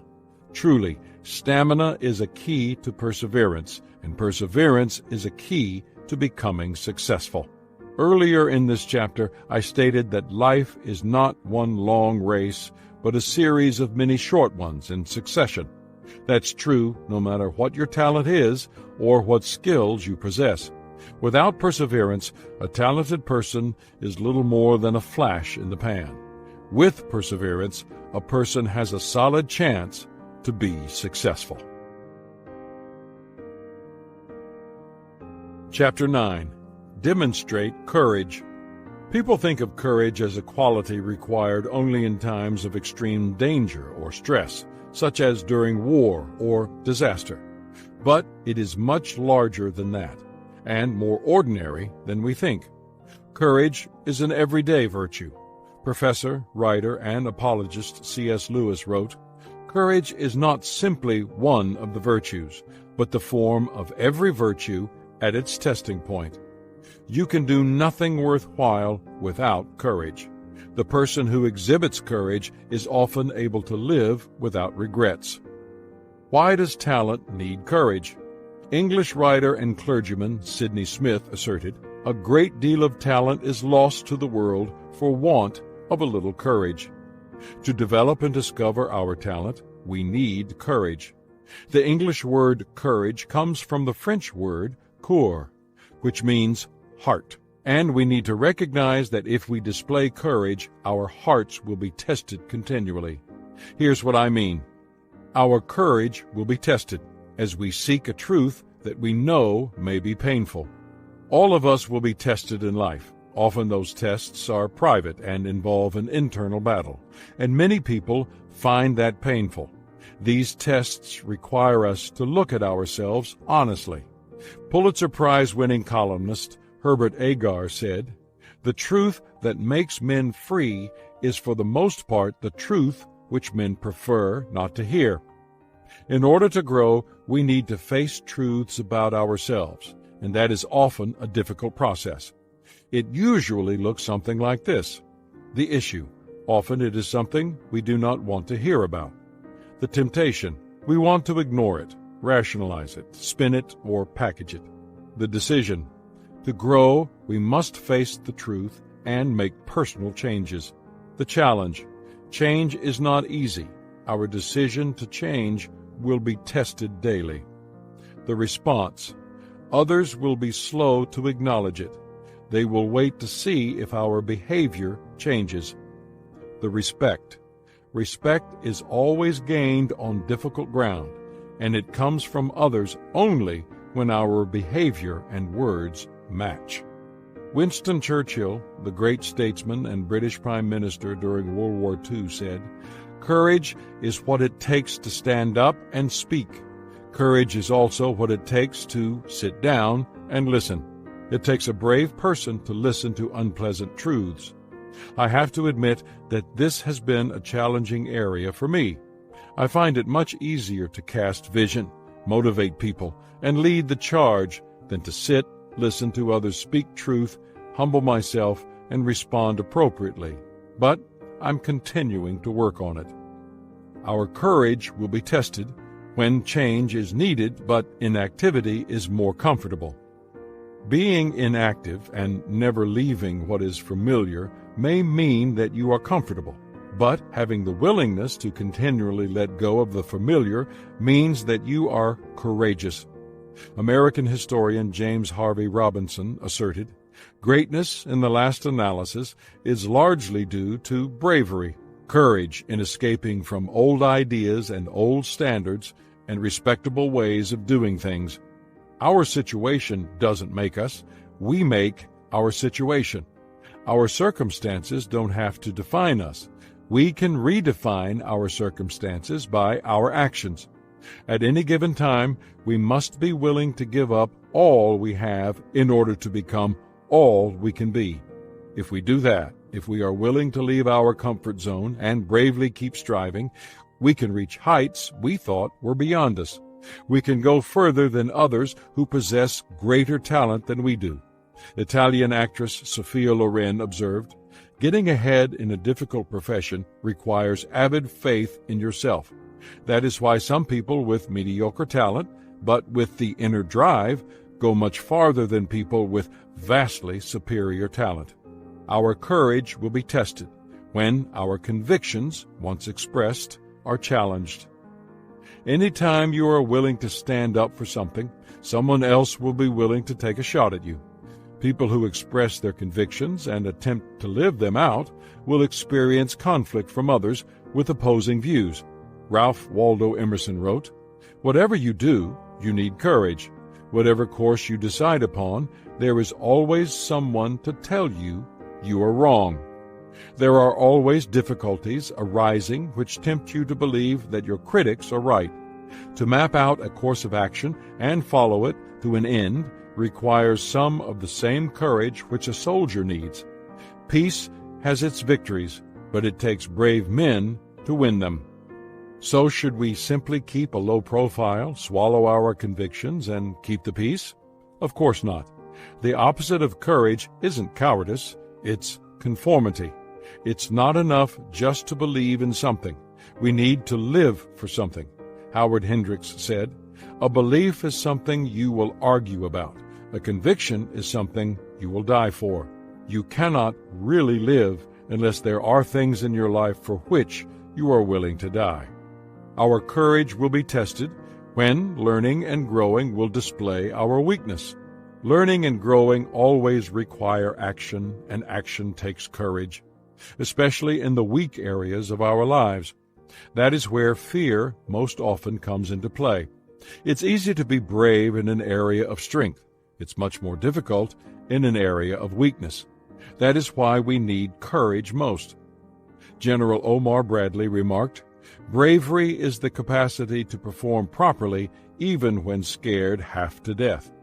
When I am striving to learn and grow in an area of weakness, and I am afraid of failing or looking foolish, I encourage myself with these quotations. "Courage is fear holding on a minute longer." George S. Patton. "The difference between a hero and a coward is one step sideways." Gene Hackman. "Courage is fear that has said its prayers." Karl Barth. "Courage is doing what you're afraid to do. There can be no courage unless you're scared." Eddie Reckenbacher. "Courage is being scared to death, but saddling up anyway." John Wayne.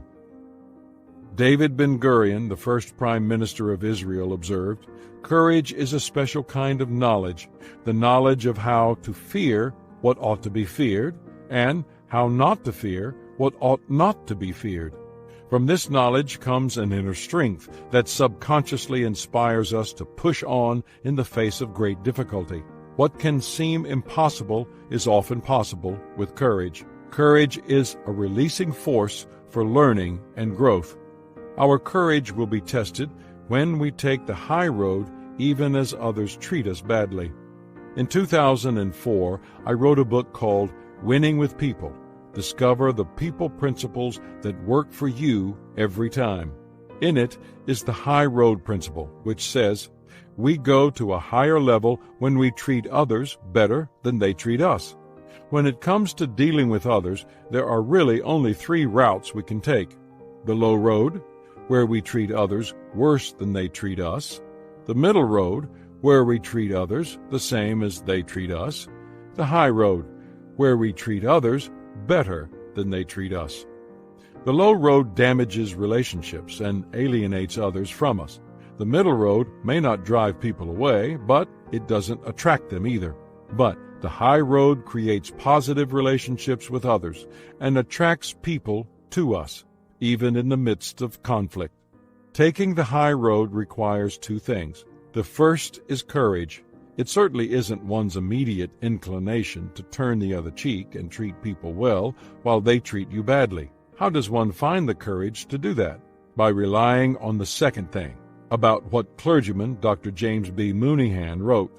There is a great cancer working at the integrity of our society. It gets in the way of our efficiency and hampers our success. It robs us of the promotions we seek and the prestige we desire. The great tragedy is that none of us are immune to it automatically. Each of us must work to overcome it. This malignancy is the lack of the ability to forgive. When someone wrongs us, we make mental notes to remember what was done, or we think of ways to get them back. Someone gets the promotion we want so badly, and resentment toward that person begins to build. Our spouse makes a mistake or does something offensive to us, and we see what we can do to get even, or at least make sure they never forget the hurt they have caused. When we keep score of wrongs committed against us, we reveal a lack of maturity.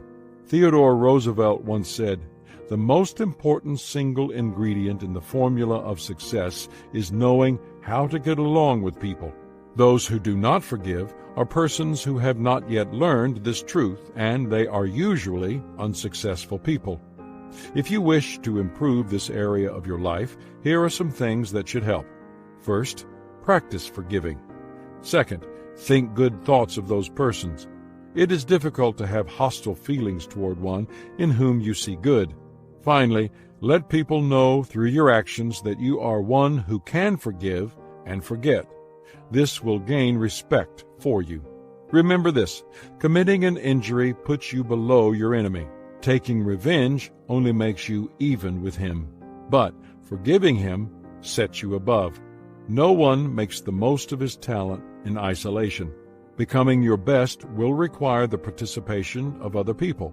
When you take the high road with others, you make yourself the kind of person others want to work with, and you put yourself in the best position to help others at the same time. Our courage will be tested when being out front makes us an easy target. Many people admire leaders and innovators. Organizations give them honors, historians write books about them, sculptors chisel their images on the face of mountains. However, while many people lift leaders up, others want to knock them down. C.V. White describes this tension well. The man who makes a success of an important venture never waits for the crowd. He strikes out for himself. It takes nerve. It takes a lot of grit. But the man that succeeds has both. Anyone can fail. The public admires the man who has enough confidence in himself to take the chance. These chances are the main things, after all. The man who tries to succeed must expect to be criticized. Nothing important was ever done, but the great number consulted previously doubted the possibility. Success is the accomplishment of that which people think can't be done. If you are a leader, or even an innovative thinker, you will often be ahead of the crowd, and that will at times make you an easy target. That requires courage. For many years, I hosted an event in Atlanta called Exchange. It was a weekend leadership experience for executives. I usually did some leadership teaching, brought in some high-profile leaders to answer questions, and arranged a unique leadership experience. One year, we took the group to the King Center so that they could be impacted by the life and legacy of a great leader, Martin Luther King, Jr. We took them over to Ebenezer Baptist Church, and as a surprise, we arranged for King's widow, Coretta Scott King, and daughter, Bernice, to be there so that everyone could meet them. One question asked of Mrs. King was what it was like being with Dr. King during the Civil Rights Movement, and she talked about the loneliness of being a pioneer and taking new territory. She said that her husband was often misunderstood, and she pointed out how much courage it took to stand alone. We will almost certainly never have to face the hatred and violence that Martin Luther King Jr. did, but that doesn't mean that we don't need courage to lead. Often leaders are misunderstood. Their motives are misconstrued, and their actions are criticized. That, too, can be a test, one that makes us stronger and sharpens our talent if only we have the courage to endure it. Our courage will be tested whenever we face obstacles to our progress. Advice columnist Ann Landers wrote, "If I were asked to give what I consider the single most useful bit of advice for all humanity, it would be this: expect trouble as an inevitable part of life, and when it comes, hold your head high, look it squarely in the eye, and say, 'I will be bigger than you. You cannot defeat me.' Adversity is always the partner of progress. Anytime we want to move forward, obstacles, difficulties, problems, and predicaments are going to get in the way. We should expect nothing less, and we should even welcome such things. Novelist H.G. Wells asked, "What on earth would a man do with himself if something didn't stand in his way?" Why would he make such a comment? Because he recognized that adversity is our friend, even though it doesn't feel that way. Every obstacle we overcome teaches us about ourselves, about our strengths and weaknesses. Every obstacle shapes us. When we succeed in the midst of difficulty, we become stronger, wiser, and more confident. The greatest people in history are those who faced the most difficult challenges with courage and rose to the occasion. Pat Williams, in his book American Scandal, wrote about Churchill's last months. He says in 1964, former President and World War II General Dwight D. Eisenhower went to visit the former Prime Minister. Eisenhower sat by the bold-spirited leader's bed for a long period of time, neither speaking. After about 10 minutes, Churchill slowly raised his hand and painstakingly made the V for victory sign, which he had so often flashed to the British public during the war. However, Eisenhower, fighting back tears, pulled his chair back, stood up, saluted him, and left the room. To his aide, out in the hallway, Eisenhower said, "I just said goodbye to Winston, but you never say farewell to courage." Where to find courage? It's tempting to learn about the life of someone like Churchill or Eisenhower and believe that certain people are born with courage and are destined for greatness, while others must sit on the sidelines and simply admire them. But I don't think that is true. I believe anyone can develop courage. If you desire to become a more courageous person, then do the following. 1. Look for courage inside, not outside of yourself. During the Great Depression, Thomas Edison delivered his last public message. In it, he said, "My message to you is, be courageous. I have lived a long time. I have seen history repeat itself again and again. I have seen many depressions in business. Always America has come out stronger and more prosperous. Be as brave as your fathers before you. Have faith. Go forward." Edison knew that when we experience fear, we must be willing to move forward. That is an individual decision. Courage starts internally before it is displayed externally. We must first win the battle within ourselves. The old saying goes, if we could kick the person responsible for most of our troubles, we wouldn't be able to sit down for a week. Courage, like all other character qualities, comes from within. It begins as a decision we make and grows as we make the choice to follow through. 2. Grow in courage by doing the right thing instead of the expedient thing. Florence Nightingale observed, "Courage is the universal virtue of all those who choose to do the right thing over the expedient thing. It is the common currency of all those who do what they're supposed to do in a time of conflict, crisis, and confusion." The acquisition of courage can often be an internal battle. We often desire to do what is most expedient. The problem is that what is easy and expedient is frequently not what is right. Thus the battle. But psychotherapist and author Sheldon Kopp stated, all the significant battles are waged within self. As you strive to do what you know to be right, you must know yourself and make sure you are acting in integrity with your core values. There's a saying that inside every individual there are 6 people. They are who you are reputed to be, who you are expected to be, who you were, who you wish to be, who you think you are, who you really are. You must strive to be true to who you really are.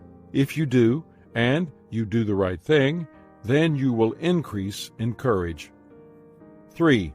Take small steps of courage to prepare you for greater ones. Most of us want to grow quickly and be done with it. The reality is that genuine growth is slow, and to be successful, we should start with small things and do them every day. St. Francis de Sales advised, "Have patience with all things, but chiefly have patience with yourself. Do not lose courage in considering your own imperfections, but instantly start remedying them. Every day, begin the task anew." People's lives change when they change something they do every day. That's how they change the who they wish to be into who they really are. What kinds of things can you do every day? You can have the courage to be positive as you get up in the morning to face the day. You can have the courage to be gracious in defeat. You can have the courage to apologize when you hurt someone or make a mistake. You can have the courage to try something new, any small thing.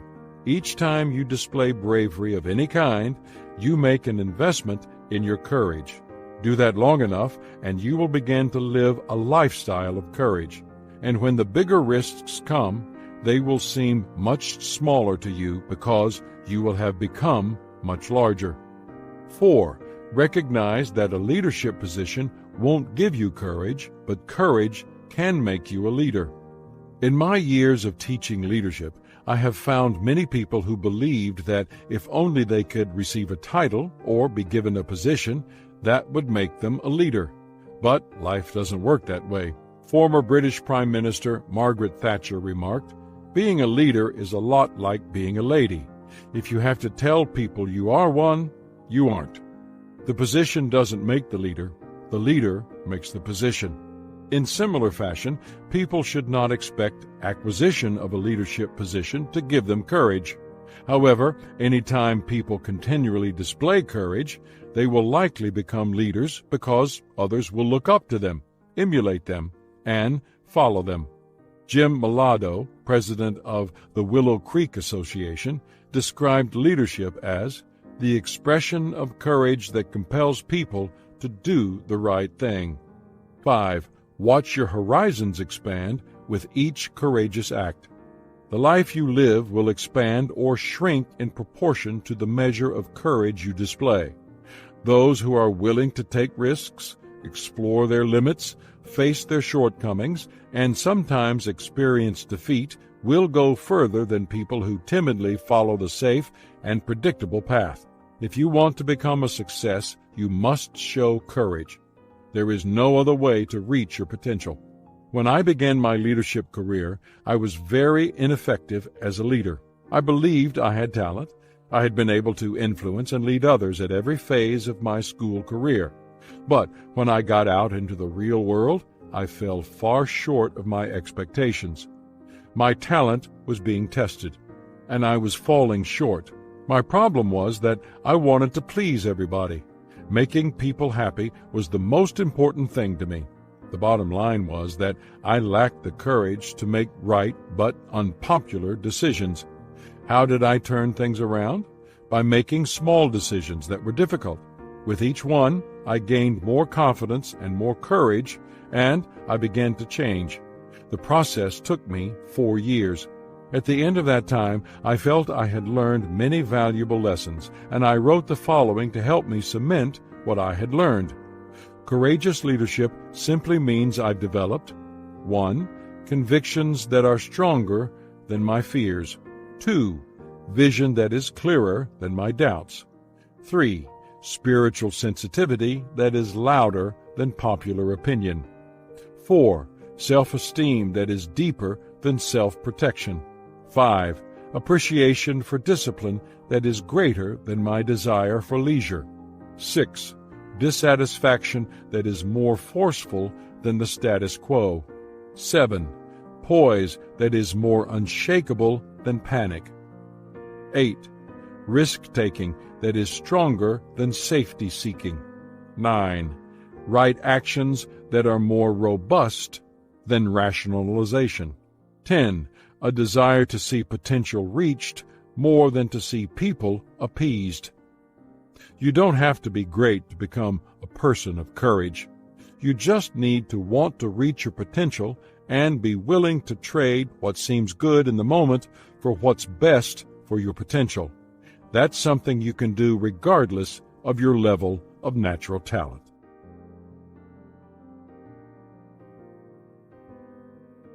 Chapter 10.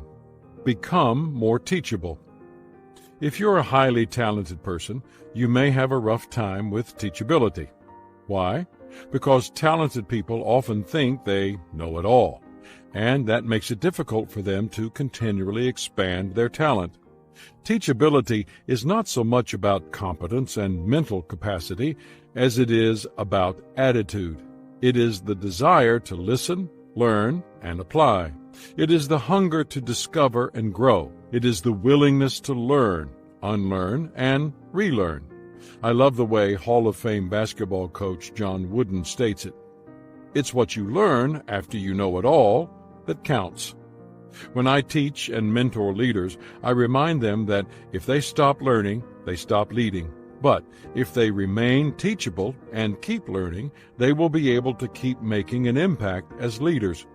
Whatever your talent happens to be, whether it's leadership, craftsmanship, entrepreneurship, or something else, you will expand it if you keep expecting and striving to learn. Talented individuals with teachable attitudes can become successful people. Teachable truths.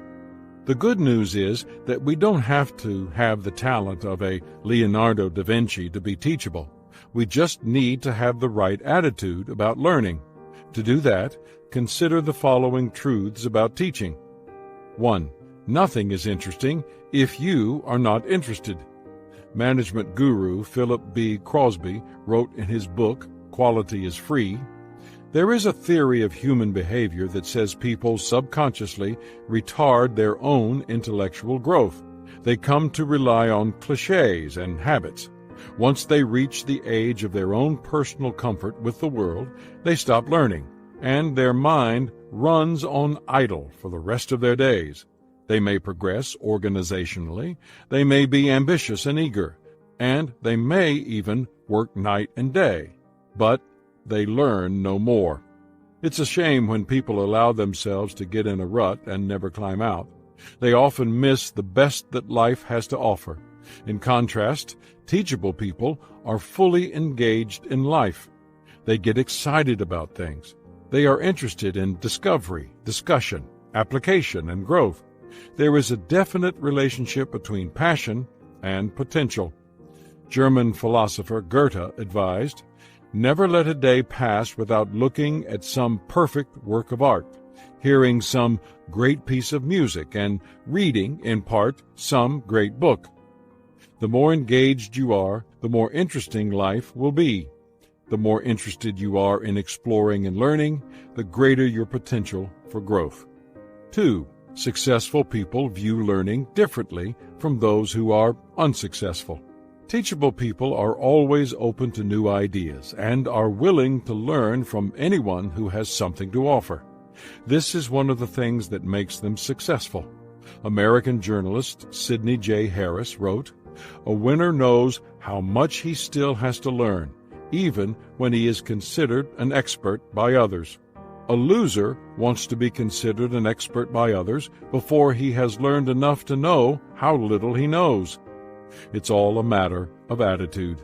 It's truly remarkable how much a person has to learn before he realizes how little he knows. The world is vast, and we are so limited. There is much for us to learn, and we can learn much as long as we remain teachable. 3. Learning is meant to be a lifelong pursuit. It's said that the Roman scholar Cato started to study Greek when he was more than 80 years old. When asked why he was tackling such a difficult task at his age, he replied, "It is the earliest age I have left." Unlike Cato, too many people regard learning as an event instead of a process. Someone told me that only 1/3 of all adults read an entire book after their last graduation. Why would that be? Because they view education as a period of life, not a way of life. Learning is an activity that is not restricted by age. It doesn't matter if you're past 80, like Cato, or haven't yet entered your teens. Every stage of life presents lessons to be learned. We can choose to be teachable and continue to learn them, or we can be closed-minded and stop growing. The decision is ours. 4. Talented people can be the toughest to teach. The other day I was having lunch with my friend Sam Chand, and we were talking about talent and teachability. Sam mentioned that he had a lot of musical talent. "I can play any type of keyboard, accordion, drums, guitar, saxophone, fiddle," he said. "I can basically play anything. If I hear a tune once, I can play it." That sounds like a wonderful gift, But Sam said that when he decided to raise his saxophone playing to a new level by taking jazz lessons, he quickly became frustrated. Because he had played by ear and music had always come so easily to him, he didn't possess the patience and perseverance he needed to succeed. Eventually, he gave up. One of the paradoxes of life is that the things that initially make you successful are rarely the things that keep you successful.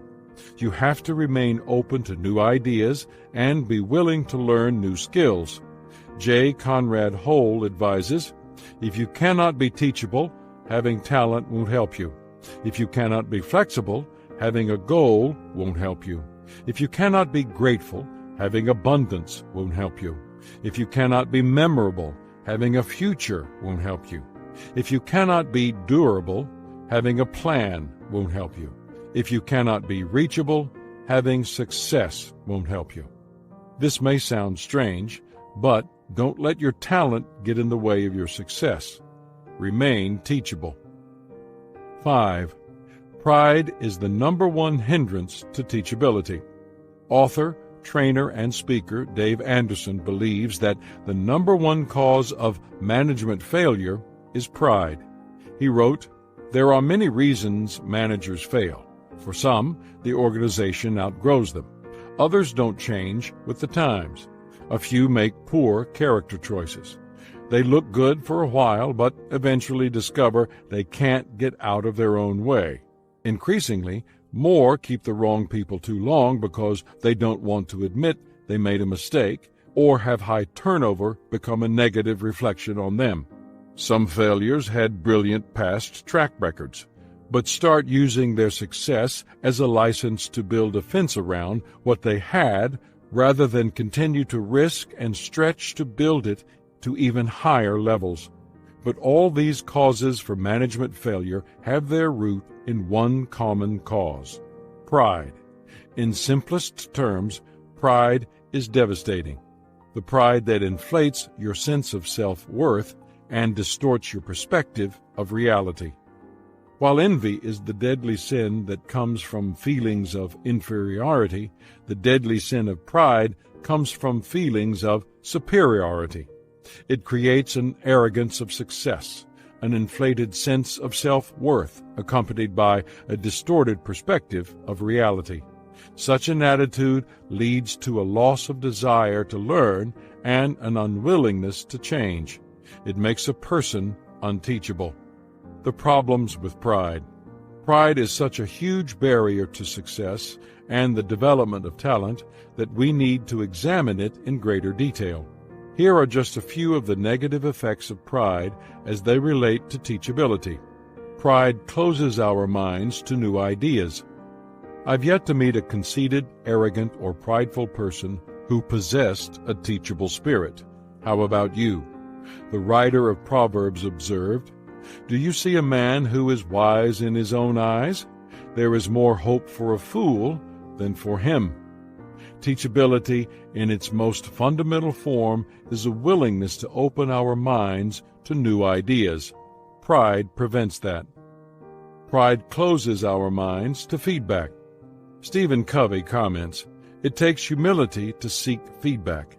It takes wisdom to understand it, analyze it, and appropriately act on it." I've already confessed to you that I have not always been a good listener, but I've learned over the years that I cannot do anything of real value alone. Achievement requires teamwork, and none of us is as smart as all of us. Having learned that lesson, I am continually asking members of my team to give me input on my ideas. I find this most valuable before team members or I take action, but I also solicit feedback throughout the process. Pride prevents us from admitting mistakes.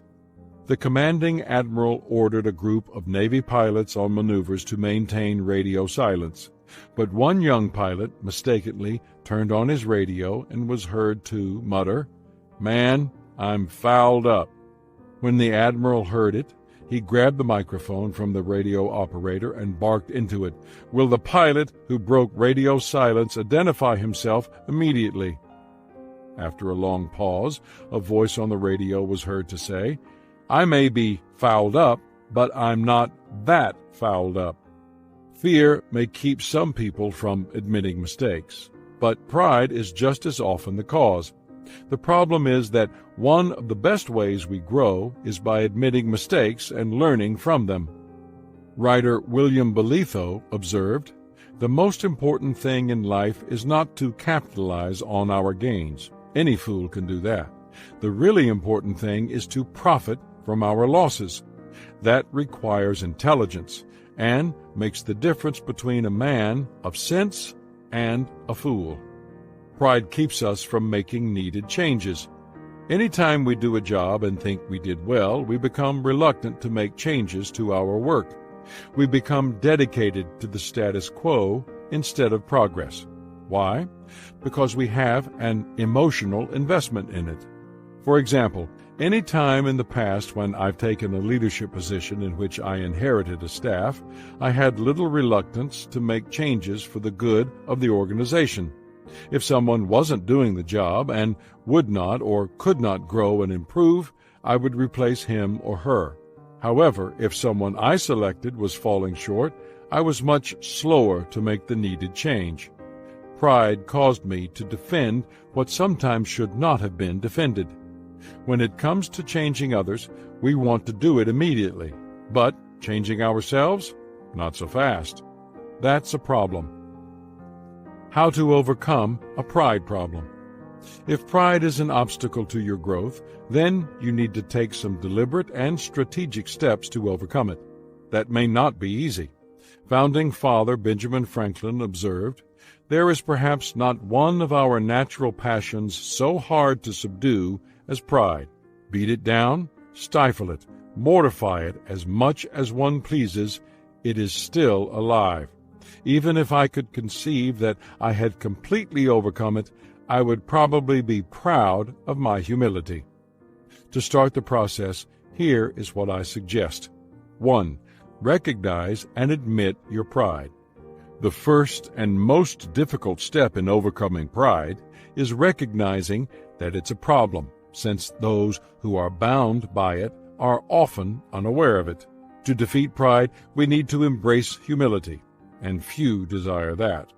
Writer and apologist C.S. Lewis remarked, "If anyone would like to acquire humility, I can, I think, tell him the first step. The first step is to realize that one is proud, and a biggish step, too. At least nothing whatever can be done before it. If you think you are not conceited, it means you are very conceited indeed." People have a natural tendency to believe, or to hope, that they are indispensable, that the world will stop and take notice if anything happens to them. But I have to tell you, as someone who has presided over many funerals, life goes on. When someone dies, the family and friends closest to the person grieve. But the rest of the people who attend the reception after the funeral are more worried about the potato salad than the dearly departed. So, Kessinger's advice is really good. Do your best, but remember that no one is indispensable. 2. Express gratitude often. Once, when I was chatting with Zig Ziglar, he told me that he thought the least expressed of all virtues is gratitude. I think that is true. I also think it is the most appreciated expression by recipients. I think Oprah Winfrey's suggestion for cultivating gratitude is excellent. She says, "Keep a grateful journal. Every night, list 5 things that happened this day that you are grateful for." What it will begin to do is change your perspective of your day and your life. If you can learn to focus on what you have, you will always see that the universe is abundant. You will have more. If you concentrate on what you don't have, you will never have enough. Therein lies the problem of people filled with selfish pride. They are not grateful because they think they get as much as they deserve. Expressing gratitude continually helps us to break this kind of pride. 3. Laugh at yourself. I love the Chinese proverb that says, "Blessed are they that laugh at themselves, for they shall never cease to be entertained." People who have the problem of pride rarely laugh at themselves. But engaging in humor at your own expense shows that pride isn't a problem, and it is a way of breaking a pride problem. There's a story about a judge named Robert S. Gothrop, who had a distinguished career on the bench beginning in 1977 at age 44. But he refused to take himself too seriously and maintained his sense of humor. Gothrop commented, "Just because people stand up when you walk into court, and you wear a black dress to work and sit on an elevated chair, you have to remind yourself you're just another person who happens to be a lawyer elected to serve as a judge." To remind himself of this, he used to keep a small framed statement near his private courtroom door, a gift from relatives that said, "To us, you'll always be just the same old jackass." Tap into teachability. If you want to expand your talent, you must become teachable. That is the pathway to growth. Futurist and author John Nesbitt believes that the most important skill to acquire is learning how to learn. Here is what I suggest as you pursue teachability. 1. Learn to listen. The first step in teachability is learning to listen. American writer and philosopher Henry David Thoreau wrote, "It takes two to speak the truth, one to speak and one to hear." Being a good listener helps us to know people better, to learn what they have learned, and to show them that we value them as individuals. Abraham Lincoln was one of the most teachable presidents. When he began his career, he was not a great leader, but he grew into his presidency. He was an avid listener, and as president, he opened the doors of the White House to anyone who wanted to express an opinion to him. He called these frequent sessions his public opinion baths. He also asked nearly everyone he met to send him ideas and opinions. As a result, he received hundreds of letters every month, many more than other presidents had received in the past. From this practice, he learned much, and even if he didn't embrace the arguments, he learned more about how the letter writers thought, and he used that knowledge to help him craft his policies and persuade others to adopt them. As you go through each day, remember that you can't learn if you're always talking. As the old saying goes, there's a reason you have one mouth but two ears. Listen to others, remain humble, and you will begin to learn things every day that can help you expand your talent. 2. Understand the learning process. Sometimes things are painfully obvious and need little explanation. For example, read the following humorous warnings and pieces of advice collected from the military. Aim towards enemy. Instruction printed on U.S. rocket launcher. When the pin is pulled, Mr. Grenade is not our friend. U.S. Army. If the enemy is in range, so are you. Infantry Journal. It is generally inadvisable to eject directly over the area you just bombed. U.S. Air Force Manual. If your attack is going too well, you're probably walking into an ambush. Infantry Journal. Never tell the platoon sergeant you have nothing to do. Unknown Army Recruit. Don't draw fire. It irritates the people around you. Your buddies. If you see a bomb technician running, try to keep up with him. U.S. Ammo Troop. When things aren't so obvious, it is helpful to understand the learning process in order to learn and grow. Here is how it typically works. Step 1. Act. Step 2. Look for your mistakes and evaluate. Step 3. Search for a way to do it better. Step 4. Go back to Step 1. Remember, the greatest enemy of learning is knowing, and the goal of all learning is action, not knowledge. If what you are doing does not in some way contribute to what you or others are doing in life, then question its value and be prepared to make changes. 3. Look for and plan teachable moments. If you look for opportunities to learn in every situation, you will be more successful and expand your talent to its potential. But You can also take another step beyond that and actively seek out and plan teachable moments.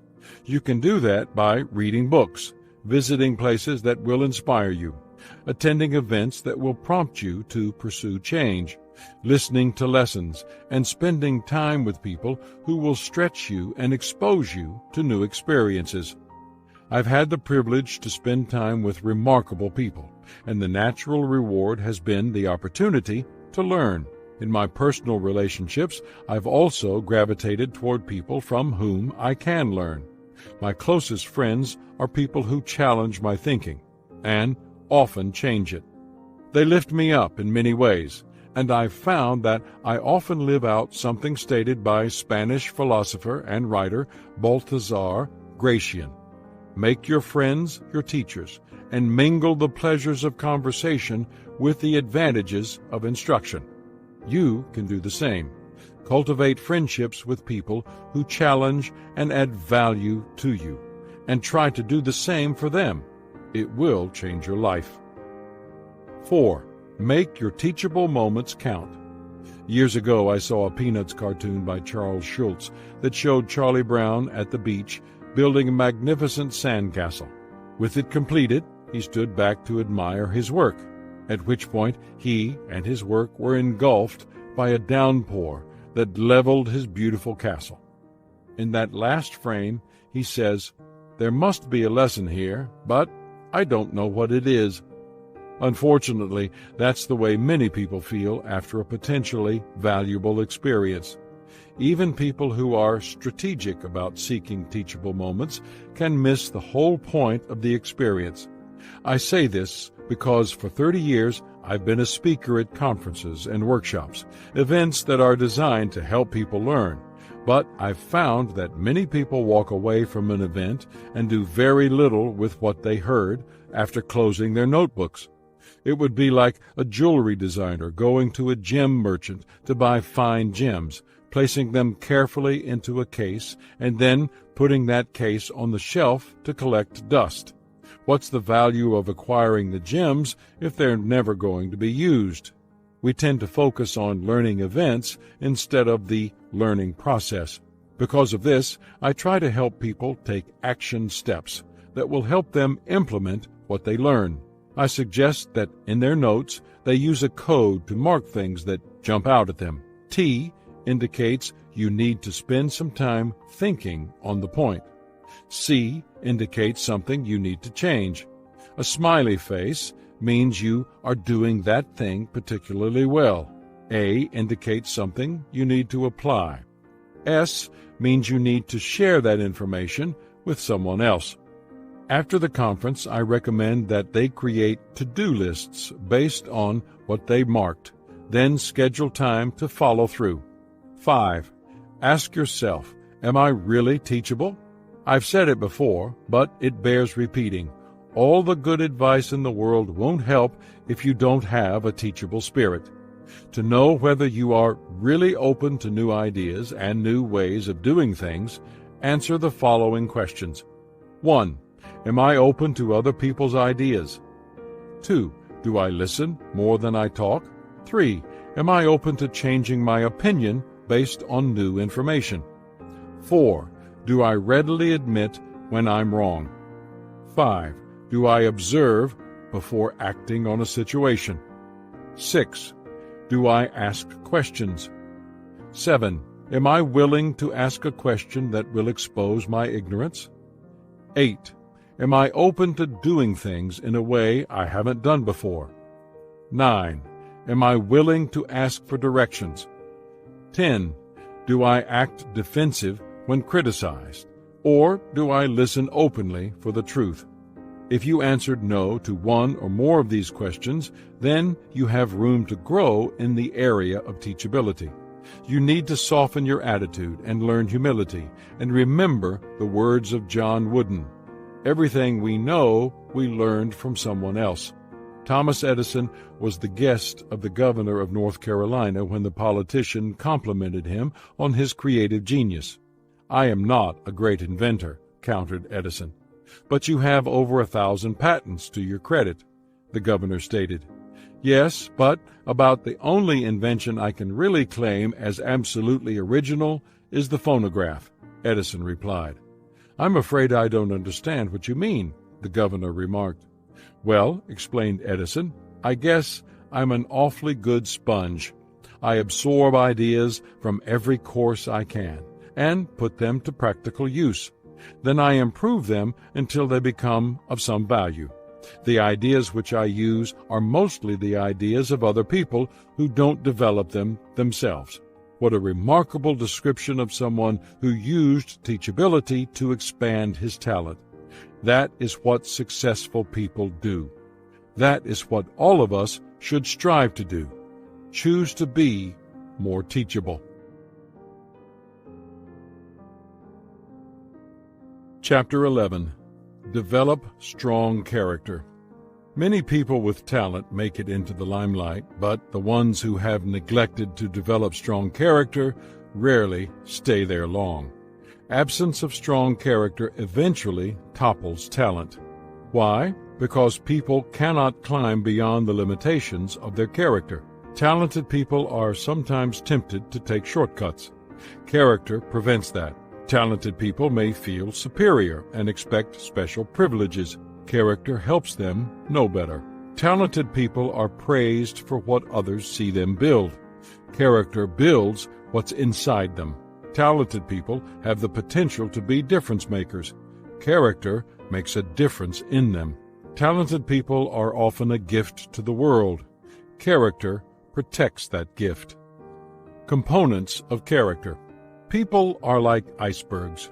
There's much more to them than meets the eye.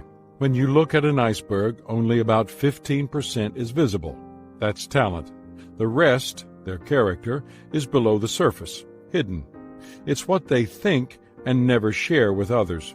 It's what they do when no one is watching them. It's how they react to terrible traffic and other everyday aggravations. It's how they handle failure and success. The greater their talent is, the greater their need is for strong character below the surface to sustain them. If they are too top-heavy with talent, then they are likely to get into trouble. No one can expect to succeed without strong character below the surface to protect his talent and sustain him during difficult times. Character holds us steady no matter how rough the storm becomes. Or, to put it another way, as David McClendon did when we spent time together recently, character is the pedestal that determines how much weight a person can sustain. If your character is the size of a toothpick, you can only sustain a postage stamp. If your character is as thick as a column, you can sustain a roof.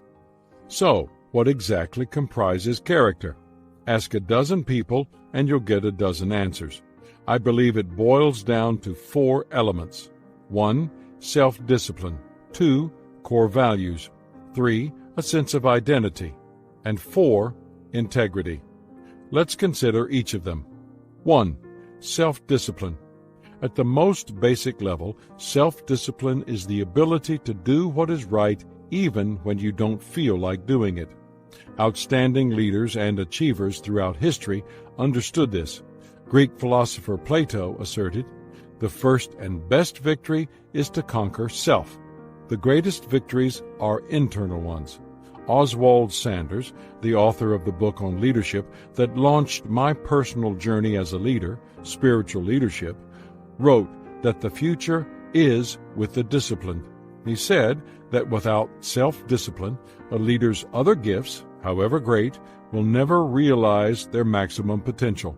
That's true not only of leaders, but also of anyone who wants to reach his or her potential. A person must choose to demonstrate character to be successful. The battle for self-discipline is won within. The notable mountain climber Sir Edmund Hillary observed, "It's not the mountains we conquer, but ourselves." One of the joys of my life is playing golf. I only wish my talent matched my passion. I have had the privilege of playing the East Lake course in Atlanta, home course of golf legend Bobby Jones, considered by some to be the greatest golfer who ever played the game. The clubhouse is filled with pictures of him playing, and with many of his championship trophies. Yet many people don't know that Jones' most significant victory was over himself. Jones began playing golf at age 5 and won his first tournament at age 6. By age 12, he was winning tournaments against adults. But Jones had a temper. His nickname was Club Thrower. An older gentleman called Grandpa Bart, who had retired from golf but worked in the pro shop, recognized Jones's talent and his character issues. After Jones made it to the third round of the U.S. Amateur Golf Championship, the older man advised, "Bobby, you are good enough to win that tournament, but you'll never win until you can control that temper of yours. You miss a shot, you get upset, and then you lose." Jones did master his temper and won his first U.S. Open when he was 21. Grandpa Bart used to say, Bobby was 14 when he mastered the game of golf, but he was 21 when he mastered himself. English theologian and orator Henry Perry Lyddon observed, "What we do on some great occasion will probably depend on what we already are, and what we are will be the result of previous years of self-discipline. The first step to strong character is conquering self." 2. Core values. Our core values are the principles we live by every day. They define what we believe and how we live. Ideally, we should write out our core values so that they become a clear beacon we can always use to guide us. One person I most admire is John Wooden, the Hall of Fame former coach of UCLA's basketball team. When he graduated from grade school at age 12, his father gave him a 7-point creed. From that time, Wooden has carried a written copy of that creed with him every day. Here is what it says. 1. Be true to yourself. 2. Help others. 3. Make each day your masterpiece. 4. Drink deeply from good books, especially the Bible. 5. Make friendship a fine art. 6. Build a shelter against a rainy day. 7. Pray for guidance and give thanks for your blessings every day. I had read about the creed, and when I got to meet Coach Wooden, I asked him about it. Sitting in a restaurant at breakfast, he pulled a copy out of his pocket and showed it to me. Of course, since he has it memorized, he doesn't need to carry a copy with him, but it has been his lifelong practice. Most important, he has always carried it in his heart and sought to live it out every day. Swiss philosopher Henri Frédéric Amiel stated, "The man who has no inner life is the slave of his surroundings." Core values give order and structure to an individual's inner life, and when that inner life is in order, a person can navigate almost anything the world throws at him. 3. A sense of identity. When it comes to character, each of us must answer the critical question, who am I? That answer often provides the motivation to practice self-discipline. It is fundamental for the identification of core values, and it helps to establish emotional security. Our sense of security, or lack of it, often drives what we do. American novelist Nathaniel Hawthorne recognized this truth. No man can, for any considerable time, wear one face to himself and another to the multitude without finally getting bewildered as to which is the true one. How do you identify yourself? Where does your personal value come from? What is your motivation as it relates to money and power?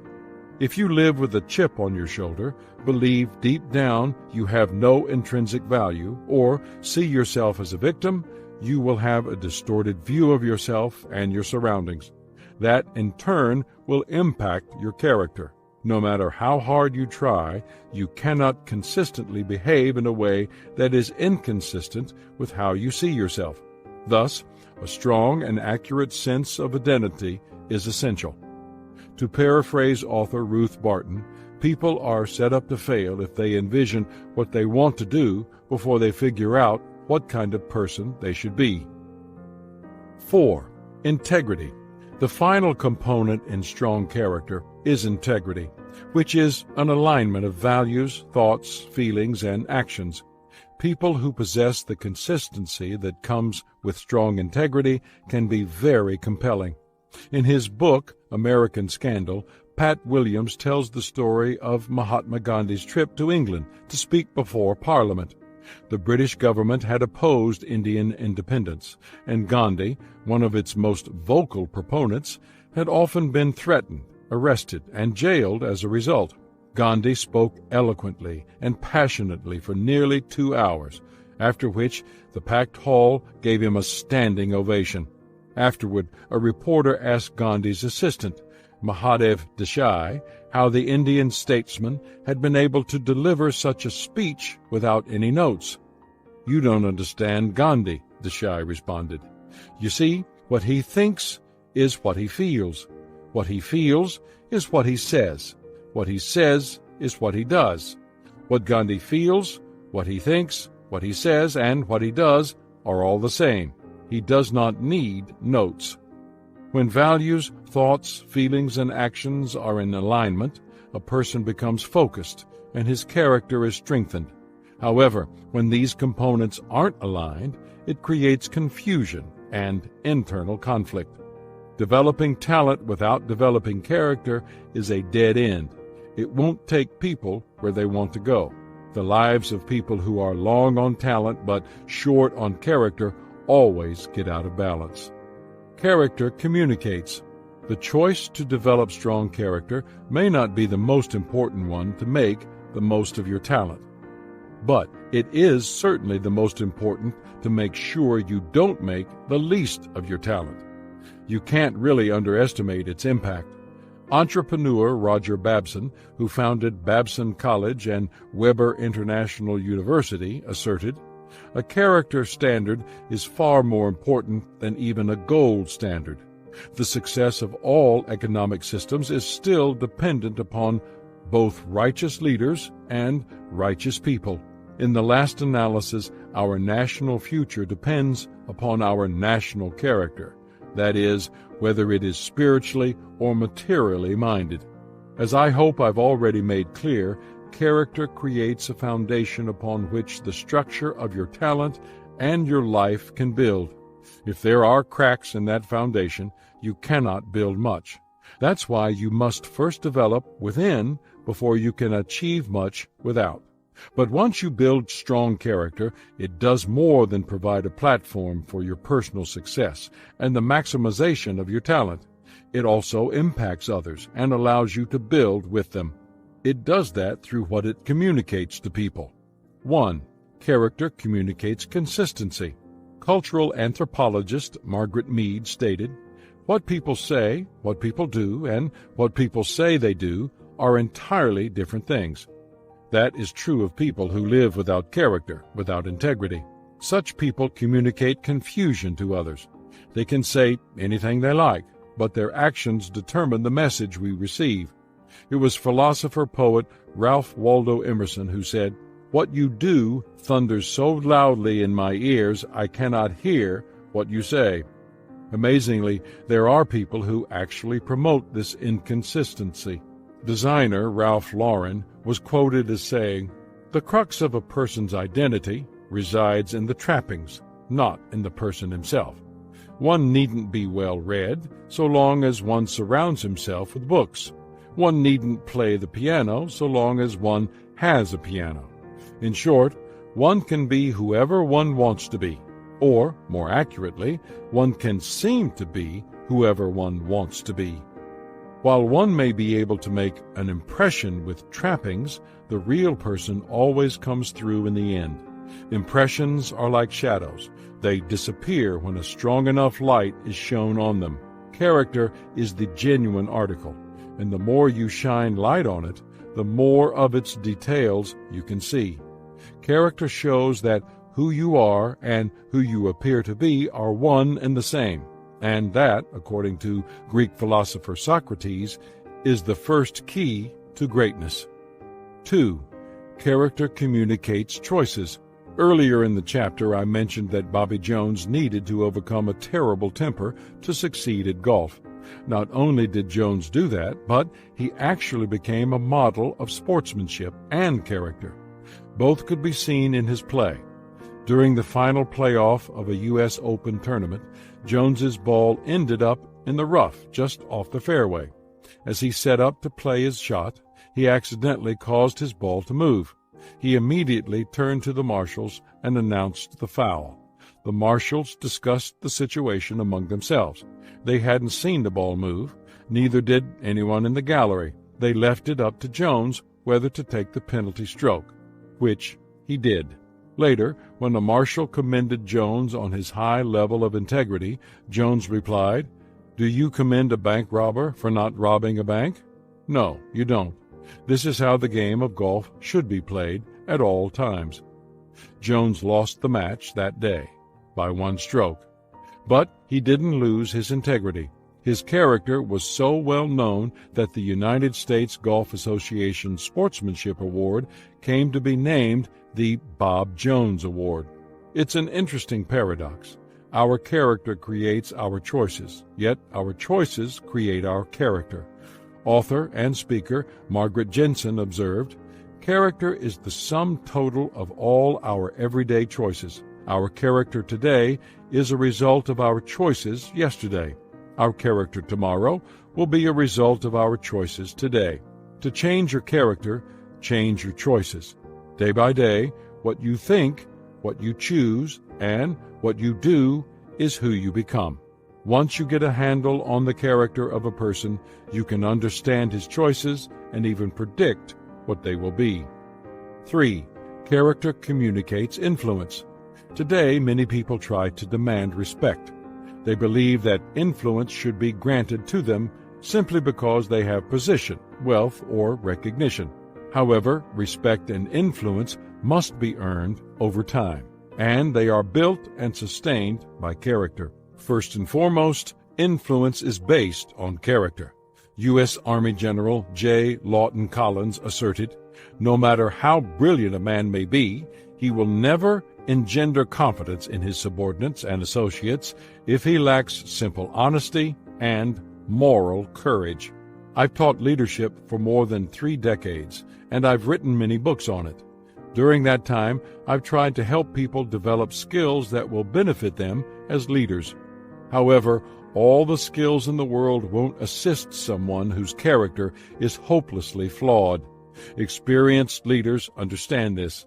Author Stephen Covey wrote, "If I try to use human influence strategies and tactics of how to get other people to do what I want, to work better, to be more motivated, to like me and each other while my character is fundamentally flawed, marked by duplicity or insincerity, then, in the long run, I cannot be successful. My duplicity will breed distrust, and everything I do, even using so-called good human relations techniques, will be perceived as manipulative. It simply makes no difference how good the rhetoric is, or even how good the intentions are. If there is little or no trust, there is no foundation for permanent success. Character cannot be inherited. It cannot be bought. It is impossible to weigh, and it cannot be physically touched. It can be built, but only slowly, and without it, one cannot lead others. 4. Character communicates longevity. If you want to know how long it will take to get to the top, consult a calendar. If you want to know how long it can take to fall to the bottom, try a stopwatch. Character determines which will happen. Dreams become shattered, possibilities are lost, organizations crumble, and people are hurt when a person doesn't have character protecting his talent. Character provides the opportunity for longevity in any career, any relationship, and any worthwhile goal. Author and pastor J.R. Miller wrote, "The only thing that walks back from the tomb with the mourners and refuses to be buried is the character of a man. This is true. What a man is survives him. It can never be buried. If you want your talent to last, and you want to sleep well at night, depend upon good character." Asked about the secret of a long and happy life, Coach John Wooden remarked on his 90th birthday, There is no pillow as soft as a clear conscience.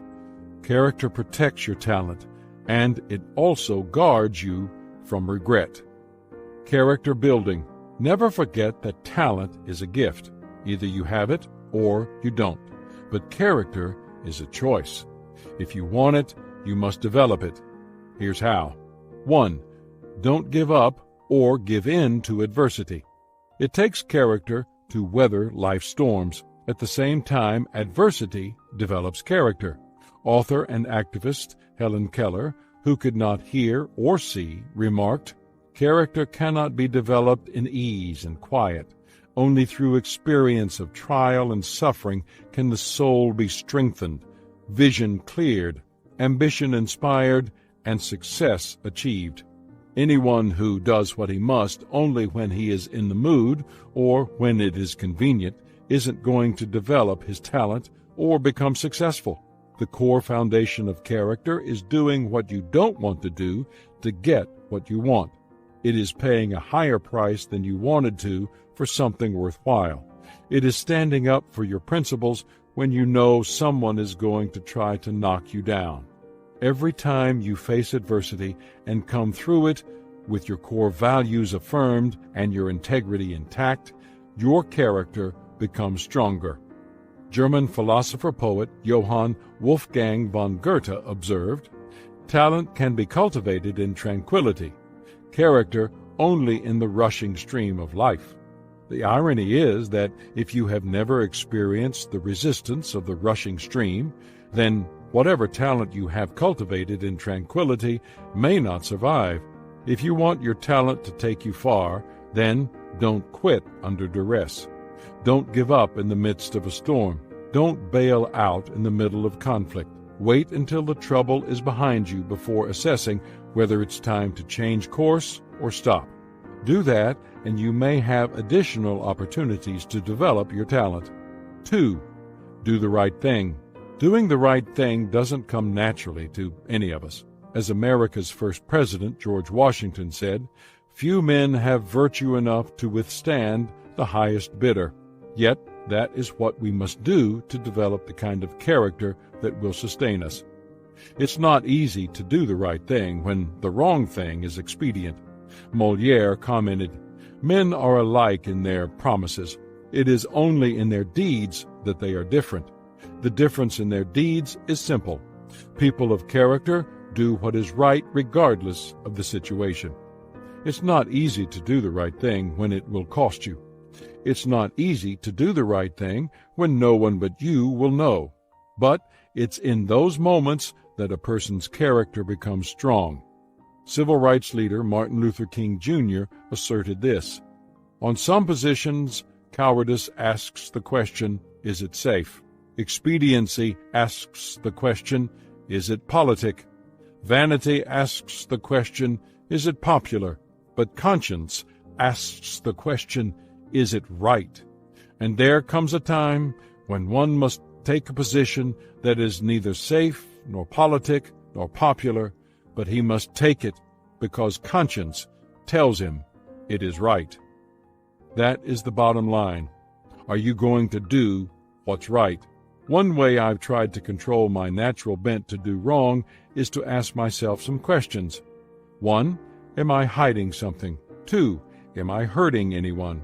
3. How does it look from the other person's point of view? 4. Have I discussed this face to face? 5. What would I tell my child to do? If you do the right thing and keep doing it, even if it doesn't help you move ahead with your talent in the short term, it will protect you and serve you well in the long term. Character builds, and it builds you.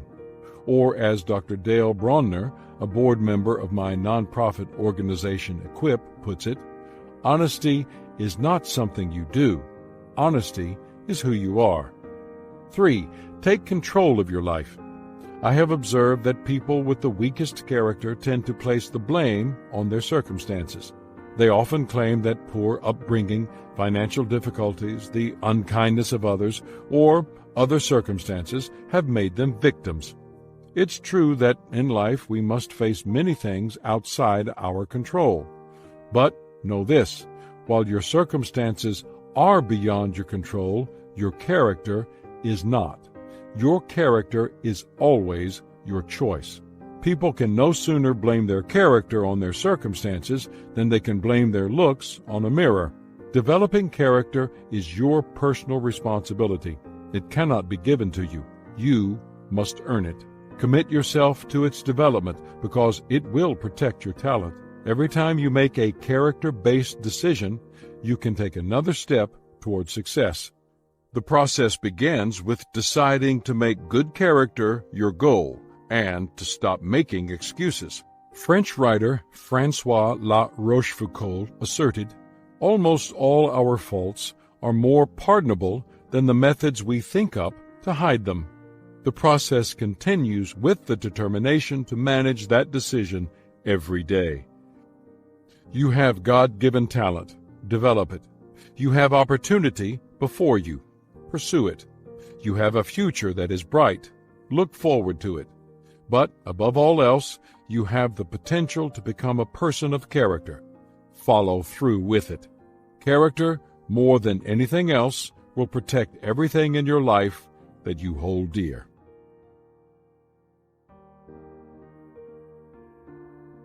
Chapter 12. Cultivate good relationships. In his book, My Personal Best, John Wooden wrote, "There is a choice you have to make in everything you do, so keep in mind that, in the end, the choice you make makes you." Nowhere is this more evident than in your relationships. Nothing will influence your talent as much as the important relationships in your life. Surround yourself with people who add value to you and encourage you, and your talent will go in a positive direction. Spend time with people who constantly drain you, pull you in the wrong direction, or try to knock you down, and it will be almost impossible for your talent to take flight. People can trace the successes and failures in their lives to their most significant relationships. The impact of relationships. I think many people mistakenly minimize the impact other people can have on their lives. My parents understood the influence of relationships. Today, as I look back on my formative years, I see how intentional they were about who we spent time with and who we selected as our friends. My parents made our house the place to be in the neighborhood. We had a pool table, a ping-pong table, and a chemistry set in our basement. We had a shuffleboard court, a basketball court, and a wiffle ball diamond in our yard. Everybody wanted to come to our house, and that was the strategy. My parents wanted to be able to know the kids we played with. Typical of the times, it was the 1950s and the 1960s, my mom didn't work outside the home, so she was always there to keep an eye on us. Mom was always on the periphery of our play, fixing us lunch or a cold drink, putting bandages on cuts, and observing the interaction and behavior of each person. Every now and then, she would ask my brother, Larry, my sister, Trish, or me about a particular friend. As children, we had no idea of the importance of associating with good kids rather than bad ones. But our parents did. They made sure the influences on our lives were positive. Years later, when I was an adult and I spent several hours a week counseling people, I learned through daily observation what my parents knew. Almost all our sorrows can be traced to relationships with the wrong people, and our joys to relationships with the right people. The impact of some relationships. The relationships in our lives really do make or break us. They either lift us up or take us down. They add or they subtract. They help give us energy or they take it away. Here's what I mean. Some relationships take from us. There are a couple of good ways to tell whether a relationship is positive or negative. The first is to note whether a person makes you feel better or worse about yourself. The second relates to how much energy the relationship requires. Let's face it, some relationships feel as if they could suck the life out of you. In his book, High Maintenance Relationships, Les Parrott offers a straightforward quiz that can help you tell whether someone in your life is a negative person who takes energy from you. Answer yes or no to each of the following questions. Do you feel especially anxious when a particular person has called and left a message for you to return the call? Have you recently been dealing with a relationship that drains you of enthusiasm and energy? Do you sometimes dread having to see or talk to a particular person at work or in a social situation? Do you have a relationship in which you give more than you get in return? Do you find yourself second-guessing your own performance as a result of an interaction with this person? Do you become more self-critical in the presence of this person? Is your creativity blocked, or is your clarity of mind hampered somewhat by the lingering discomfort of having to deal with a difficult person? Do you try to calm yourself after being with this person by eating more, biting your nails, or engaging in some other unhealthy habit? Do you ever have imaginary conversations with this person or mental arguments in which you defend yourself or try to explain your side of a conflict? Have you become more susceptible to colds, stomach problems, or muscle tension since having to deal with this difficult person? Do you feel resentful that this person seems to treat other people better than she or he treats you? Do you find yourself wondering why this person singles you out for criticism but rarely acknowledges things you do well? Have you thought about quitting your job as a result of having to interact with this difficult person? Have you noticed that you are more irritable or impatient with people you care about because of leftover frustrations from your interactions with this difficult person? Are you feeling discouraged that this person has continued to drain you of energy despite your efforts to improve the relationship? Les says that if you answered yes to 10 or more of the questions, then you are certainly in a high-maintenance relationship. I don't mean to imply that only negative relationships require you to put energy into them. All relationships require you to give some energy. Relationships don't cultivate and sustain themselves. The question is, how much energy do they require? And do they give anything in return? For example, some of the positive relationships that require a tremendous amount of energy in my life include my family. Every family has ups and downs, but that's okay. That's what it means to be a family. My inner circle of friends. These people get everything I've got, and they give their all too. That's what friendship is all about. My team. Leadership begins with a serving attitude. I always try to give more than I receive. Those less fortunate than I am. Every year I travel to developing countries to train leaders and add value to people through Equip, my nonprofit organization. If a relationship requires you to expend energy some of the time, that's normal. If a relationship saps your energy all the time, then that relationship has a negative effect on you. You may be able to see its effects in many areas of your life. It dilutes your talent because it robs you of energy that you could be using toward your best gifts and skills. It distracts you from your purpose, and it detracts you from your best efforts. In the long run, a negative relationship cannot influence your talent in a positive direction. Some relationships add to us. Some relationships clearly make us better. They energize, inspire, and validate us. They lift us up and give us joy.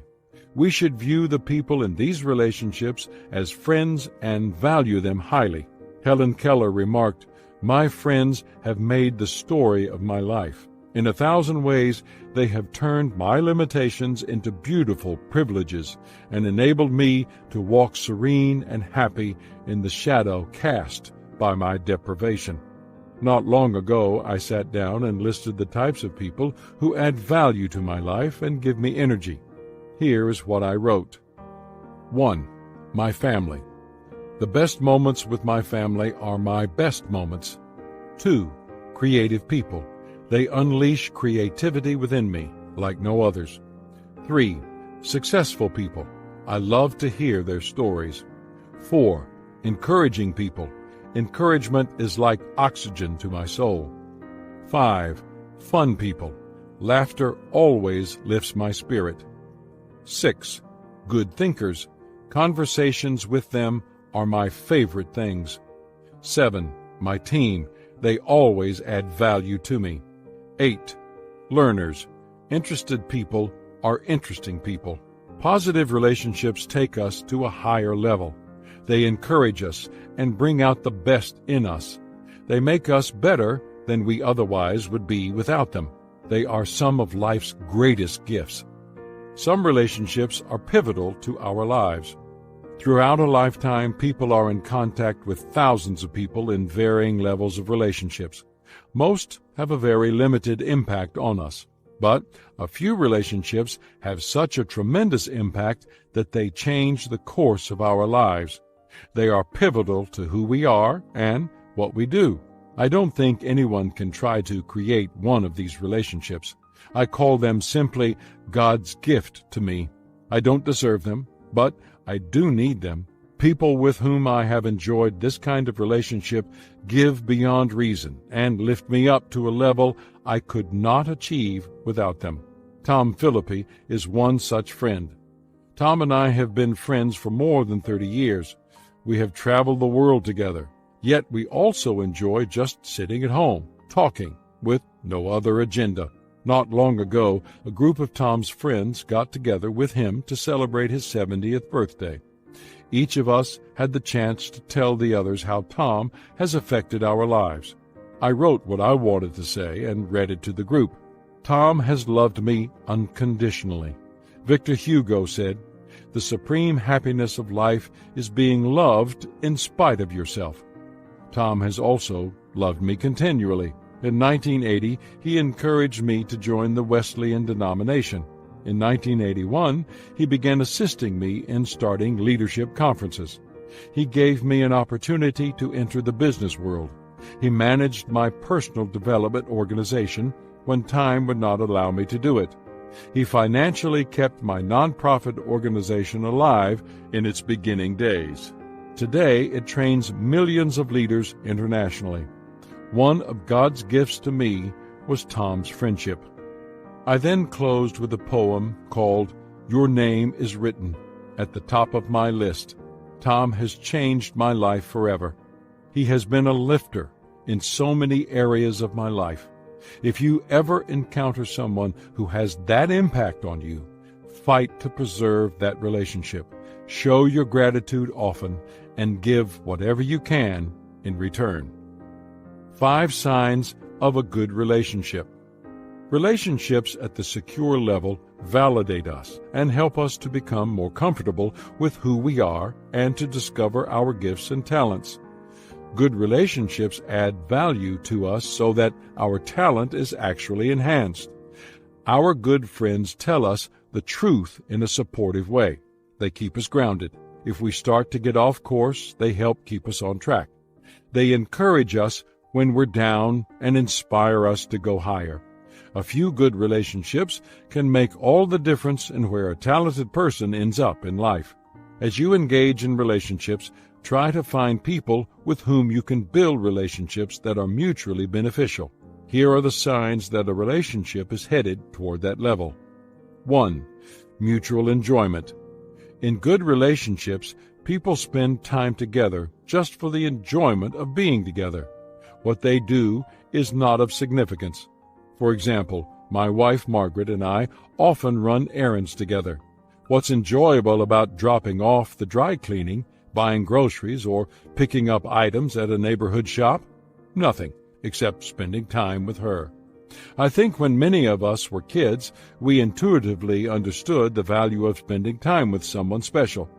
Do you remember how it felt to sit on the lap of your mother or father when you were small? Or how excited you got when a favorite uncle or a grandparent came to visit? Or how it felt when you first started dating? Unfortunately, the busyness and pressures of life often cause us to forget what a joy this can be. I've always valued time with Margaret. Now that she and I are grandparents, Time with people I love means even more to me. Try not to let the stresses of life make you lose track of that. 2. Respect. When you value someone on the front end of a relationship, you earn respect on the back end. And that's foundational to all good relationships. When do people respect you? When you don't let obstacles or circumstances become more important to you than the relationship. When the pressure is on and you still treat them with patience and respect. When the relationship is struggling and you are willing to work hard to protect and preserve it. That's when you have proven worthy of others' respect. Respect is almost always built on difficult ground. Proverbs, the book of wisdom in the Bible, teaches about the strengths of friendships. Friendships are scarce. 18, verse 24. Friends will not jump ship when the going gets rough. 17, verse 17. Friends will be available for counsel. 27, verse 9. Friends will speak the truth to you. 27, verse 6. Friends will sharpen you.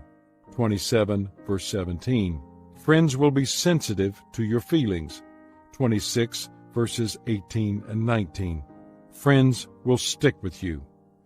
16, verse 28. 18, verse 24. People who respect each other and build a good relationship enjoy all of these benefits of friendship. 3. Shared experiences. Going through a significant experience with another person creates a mutual bond. The experience can be positive or negative. Families come together and enjoy reminiscing about vacations they took years before.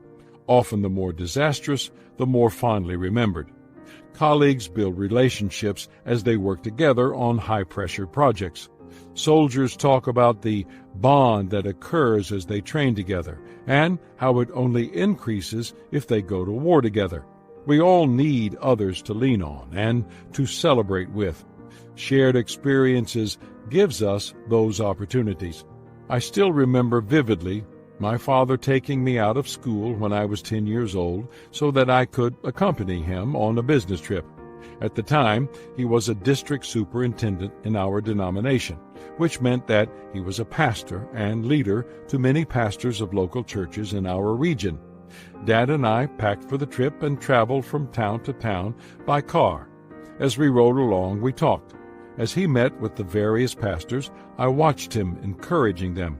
It not only created a special bond between us, but it modeled the kind of work with people that I would one day be doing myself. It was an experience I will treasure until the day I die. 4. Trust. Ralph Waldo Emerson wrote, "The glory of friendship is not in the outstretched hand, nor the kindly smile, nor the joy of companionship. It is in the spiritual inspiration that comes to one when he discovers that someone else believes in him and is willing to trust him." Trust is both the joy of relationships and a necessary component. In my book, Winning with People, I describe the bedrock principle, which says, trust is the foundation of any relationship. Nothing is more important in relationships. If you don't have trust, you don't have much of a relationship. 5. Reciprocity. All relationships experience ebb and flow. Sometimes one person is the primary giver. Sometimes the other person is. But relationships that continue to be one-sided will not remain solid. When they continue to be out of balance, they become unstable and often unhealthy. If you want the relationship to continue, you will need to make changes. Here's how it works. When you are getting the better of the relationship, changes must be made. When the other person is getting the better part, changes must be made. When you're both getting an equally good deal, continue as before. Friendships are like bank accounts. You cannot continue to draw on them without making deposits. If either of you becomes overdrawn, and it stays that way, then the relationship won't last. Good relationships must be beneficial to both parties. Each person has to put the other first, and both have to benefit. Hall of Fame football coach Vince Lombardi described this when he was asked what made a winning team. He observed, "There are a lot of coaches with good ball clubs who know the fundamentals and have plenty of discipline but still don't win the game." Then you come to the third ingredient. If you're going to play together as a team, you've got to care for one another. You've got to love each other. Each player has to be thinking about the next guy and saying to himself, "If I don't block that man, Paul is going to get his legs broken. I have a job to do in order that he can do his." The difference between mediocrity and greatness is the feeling these guys have for each other. Good relationships are always win-win. If both people aren't winning, then the relationship isn't good, and it won't last. Relationship review. If you desire to become successful in the area of relationships, a person whose relationships influence him or her in a positive direction, then here is what I suggest you do. 1. Identify the most important people in your life. Who are the significant people in your life? The people you spend the most time with, the people whose opinions mean the most to you. These people are your greatest influencers. You need to identify who they are before you can assess how they are influencing your talent. 2. Assess whether they are influencing you in the right direction. Once you have identified the people who are influencing you, you would be wise to discern how they are influencing you. The easiest way to do that is to ask the following questions about each person. What does he or she think of me? People tend to become what the most important person in their lives believes they can be. Think about small children. If their parents tell them they are losers, stupid, or worthless, they believe they are. If parents tell them they are smart, attractive, and valuable, they believe they are. We embrace the opinions of people we respect. Ralph Waldo Emerson asserted, "Every man is entitled to be valued by his best moments." If you want to be influenced in a positive direction, you need to spend time with people who think positively about you. They need to believe in you. What does he or she think of my future? Novelist Mark Twain advised, "Keep away from people who try to belittle your ambitions." Do the most important people in your life envision a positive future for you? Do they see great things ahead of you? Margaret, my wife, has given me many wonderful gifts during the course of our relationship. One that I cherish is the ministry log book she gave me the year before we were married, knowing that a pastoral career was ahead of me. In it, I could record my activities such as sermon topics, weddings, and funerals. It is a record of my life leading local churches, but I value it most for something she wrote in it in 1968. It said simply, "John, you're going to accomplish great things. Love, Margaret." Her few words weren't poetic or profound, but they communicated her confidence in me and her belief in my future. And she has demonstrated that belief in me every day of our marriage. How does he or she behave toward me in difficult times? There's an old saying, in prosperity, our friends know us. In adversity, we know our friends. Haven't you found that to be true? When times are tough and you're having difficulties, a friend who is influencing you in the right direction is slow to suspect, condemn, offend, expose, reprimand, belittle, demand, provoke, resent, but quick to trust, justify, defend, shield, forbear, appreciate, give, help, forgive. When you get knocked down, good friends don't kick you while you're down or say, "I told you so." They pick you up and help you keep going. What does he or she bring out of me? British Prime Minister Benjamin Disraeli observed, "The greatest good you can do for another is not just to share your riches, but to reveal to him his own." That is really the essence of positive relationships that influence people to rise up and reach their potential. They see the best in you and encourage you to strive for it. Author William Arthur Ward remarked, "A true friend knows your weaknesses, but shows you your strengths, feels your fears, but fortifies your faith, sees your anxieties, but frees your spirit, recognizes your disabilities, but emphasizes your possibilities." That's what positive relationships should do. 3. If your friends aren't friends, then make new ones. If the people close to you are dragging you down, then it may be time to make some changes. Speaker Joe Larson remarked, "My friends didn't believe that I could become a successful speaker, so I did something about it. I went out and found me some new friends." When you really think about it, the things that matter most in life are the relationships we develop. Remember, you may build a beautiful house, but eventually it will crumble. You may develop a fine career, but one day it will be over. You may save a great sum of money, but you can't take it with you. You may be in superb health today, but in time it will decline. You may take pride in your accomplishments, but someone will surpass you. Discouraged? Don't be, for the one thing that really matters lasts forever: your friendships. Life is too long to spend it with people who pull you in the wrong direction, and it's too short not to invest in others. Your relationships will define you, and they will influence your talent, one way or the other.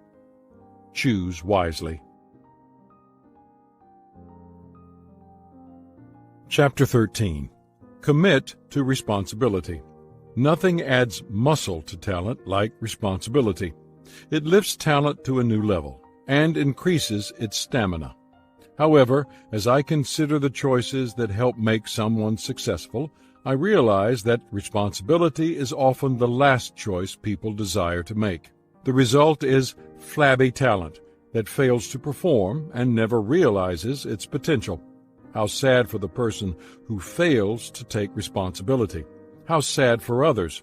Author and editor Michael Korda said, "Success on any major scale requires you to accept responsibility. In the final analysis, the one quality that all successful people have is the ability to take on responsibility.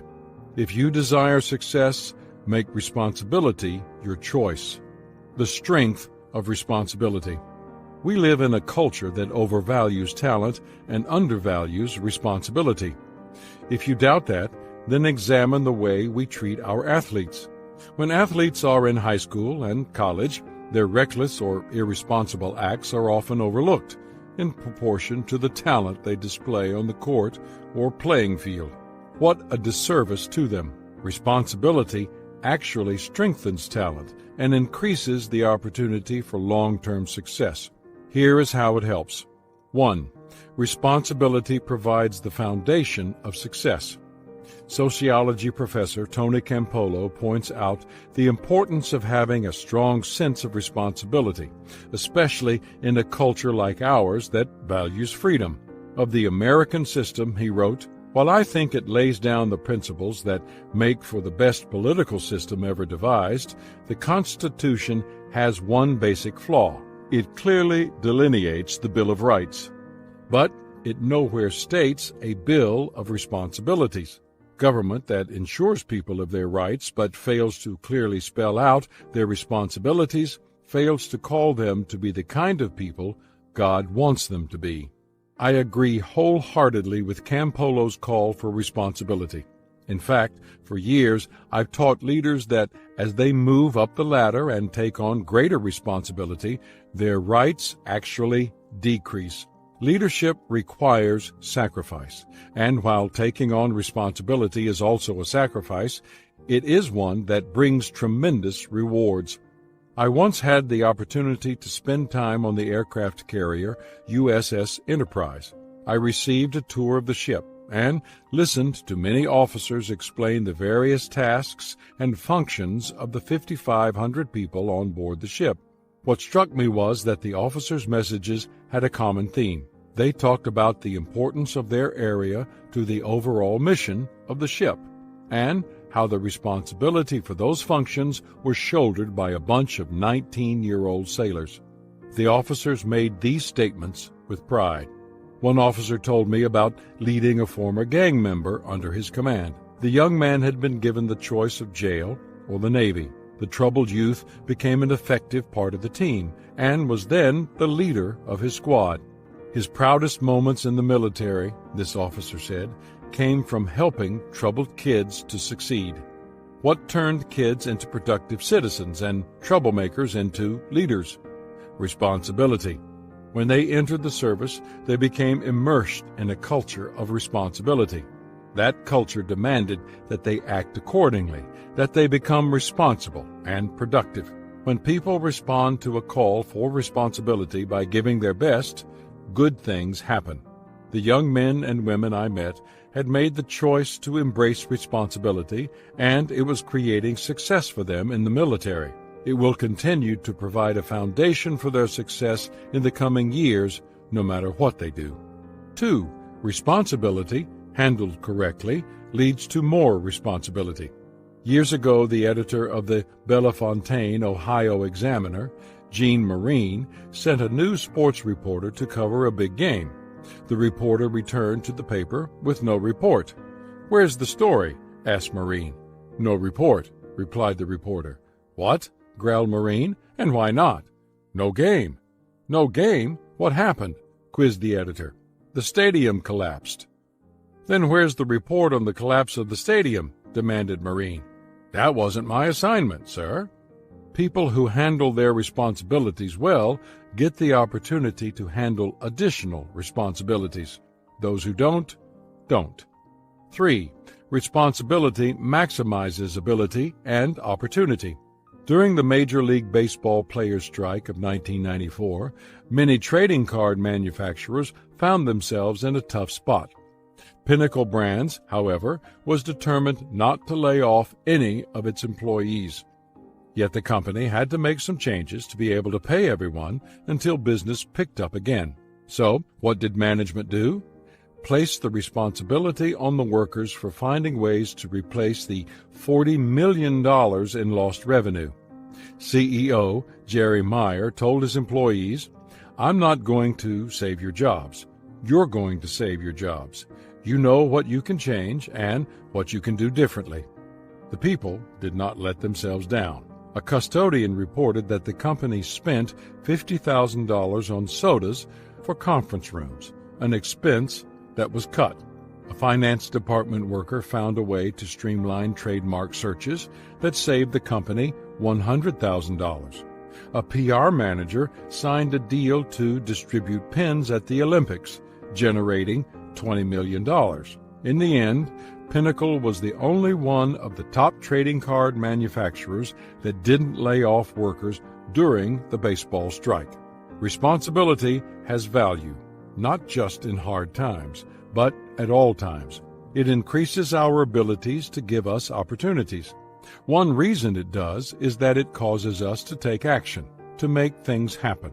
On the job, we need to take responsibility, not just for what we're assigned, but for the contribution we make. For example, if you're in business, at the end of every day you should ask yourself, did I make a profit for my employer today? If the answer is no, then you may be in trouble. Take responsibility for being a contributor. Every worker needs to be an asset to the company, not an expense. Author Richard L. Evans remarked, "It is priceless to find a person who will take responsibility, who will finish and follow through to the final detail. To know when someone has accepted an assignment that it will be effectively, conscientiously completed." When leaders find responsible people, they reward them with opportunities and resources that help them to become more effective. 4. Responsibility, over time, builds a solid reputation. Responsible people enjoy an increasingly better reputation, and that is one of the greatest assets of sustained responsibility. Others discover what they can expect from you, and they know they can depend on you. You're solid. In contrast, the longer you know a person who lacks responsibility, the less you trust him. A person may try to compartmentalize his life, taking responsibility in one area and shirking it in another. But in the long run, it doesn't work. Irresponsibility, left unchecked, inevitably grows and spreads into other areas of a person's life. A general from American history whose reputation continued to grow was Dwight D. Eisenhower. In fact, his reputation became so strong that it got him elected president. Though he was only an average president, he was an excellent general. One reason was his willingness to take responsibility for his decisions. During World War II, Eisenhower was responsible for planning the D-Day invasion of Normandy, France. Giving the okay for the assault was a painful decision, one he knew would lead to the deaths of many servicemen. Yet he also knew that if it was successful, it would be a pivotal point in the war against the Nazis. Pat Williams, in his book American Scandal, wrote that in the hours prior to the assault, Eisenhower hand-wrote a press release that would be used in the event of the invasion's failure. It read, "Our landings have failed, and I have withdrawn the troops. My decision to attack at this time and this place was based upon the best information available. The troops, the air, and the Navy did all that bravery and devotion to duty could do. If any blame or fault attaches to the attempt, it is mine alone."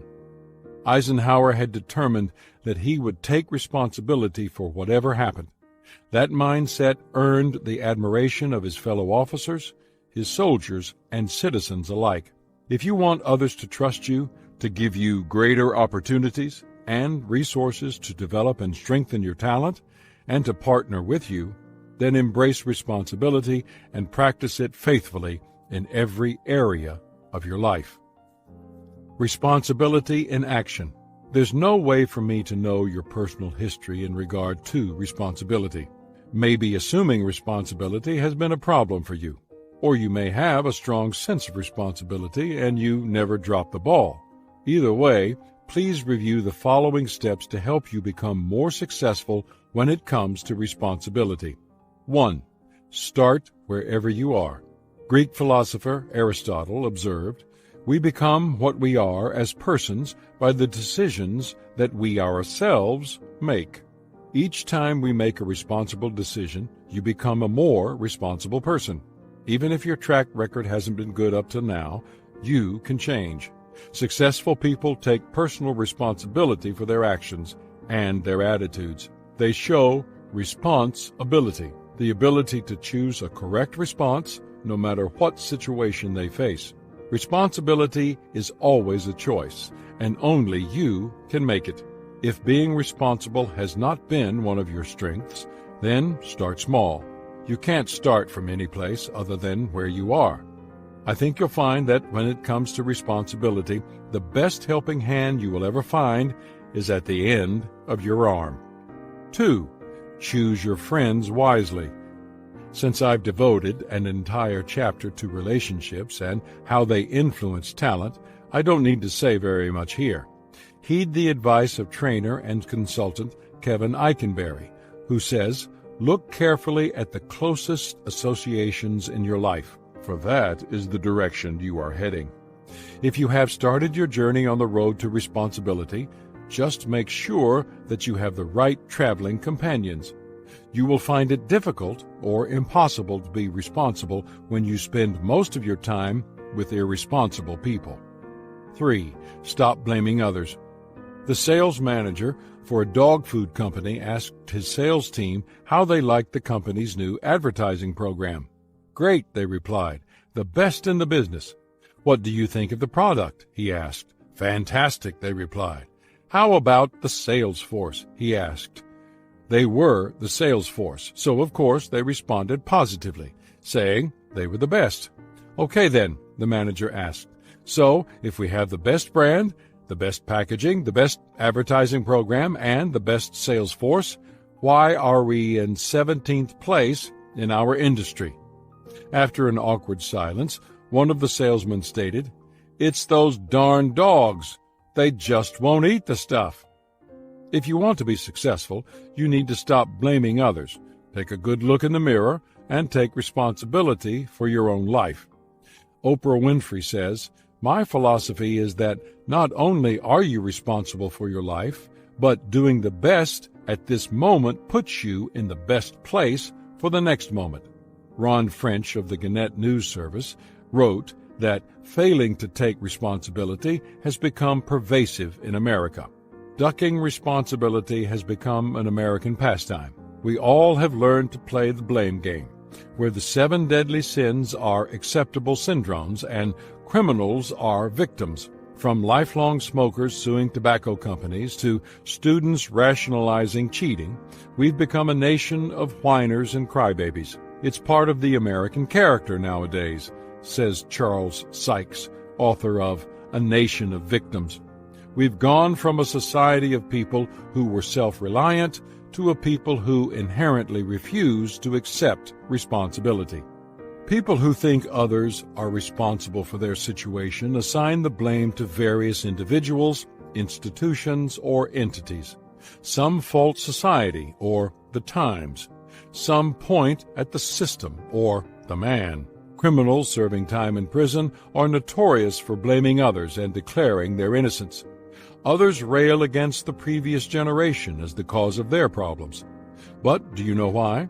Cartoonist Doug Larson observed, the reason people blame things on previous generations is that there's only one other choice. Some of the best advice you could follow on this subject came from President Theodore Roosevelt. Do what you can with what you have, where you are. That's all any of us can do. Don't make excuses. Don't look for others to blame. Just focus on the present and do your best. And if you make a mistake or fail, find whatever fault you can inside yourself and try to do better the next time. 4. Learn responsibility's major lessons. There are 4 core lessons we need to learn if we want to display the kind of responsibility that makes us successful. The lessons are simple and obvious. They are also very difficult to master. Recognize that gaining success means practicing self-discipline. The first victory we must win is over ourselves. We must learn to control ourselves. You can use any incentive you want to do this: the desire to follow moral and ethical values, rewards for delayed gratification, even the threat of public exposure. Business executive John Weston commented, "I've always tried to live with the following simple rule. Don't do what you wouldn't feel comfortable reading about in the newspaper the next day." Every time you stop yourself from doing what you shouldn't, or start yourself doing what you should, you are strengthening your self-discipline and increasing your capacity for responsibility. What you start, finish. There are 2 kinds of people in the world, those who do and those who might. Responsible people follow through. If they make a commitment, they see it through. They finish. And that is how others evaluate them. Are they dependable or not? Can I rely on them? Writer Ben Ames Williams observed, "Life is the acceptance of responsibilities or their evasion. It is a business of meeting obligations or avoiding them. To every man the choice is continually being offered, and by the manner of his choosing you may fairly measure him. Know when others are depending on you." Talent does not succeed on its own. I'll discuss that in detail in the next chapter. If you desire to be successful, you will need others. Sometimes you will have to depend on them, and there will be times they need to depend on you.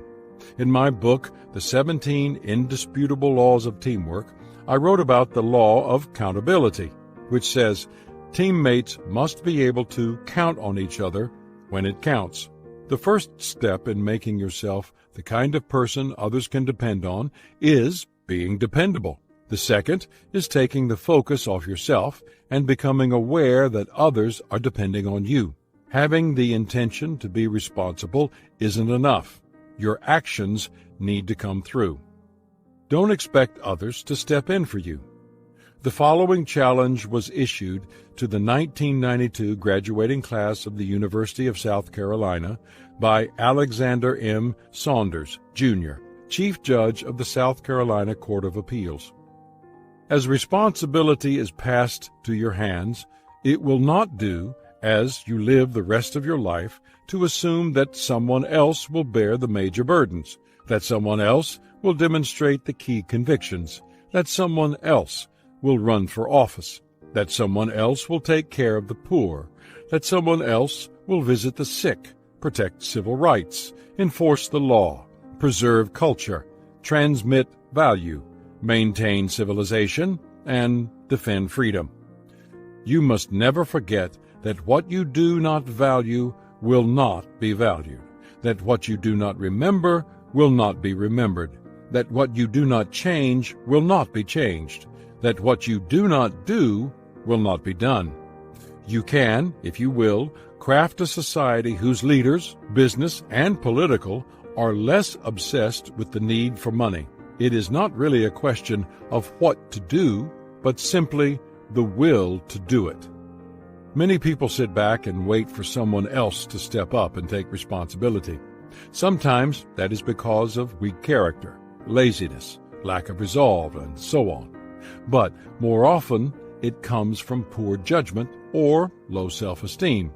People believe that someone else is more qualified or better situated to stand up and make a difference.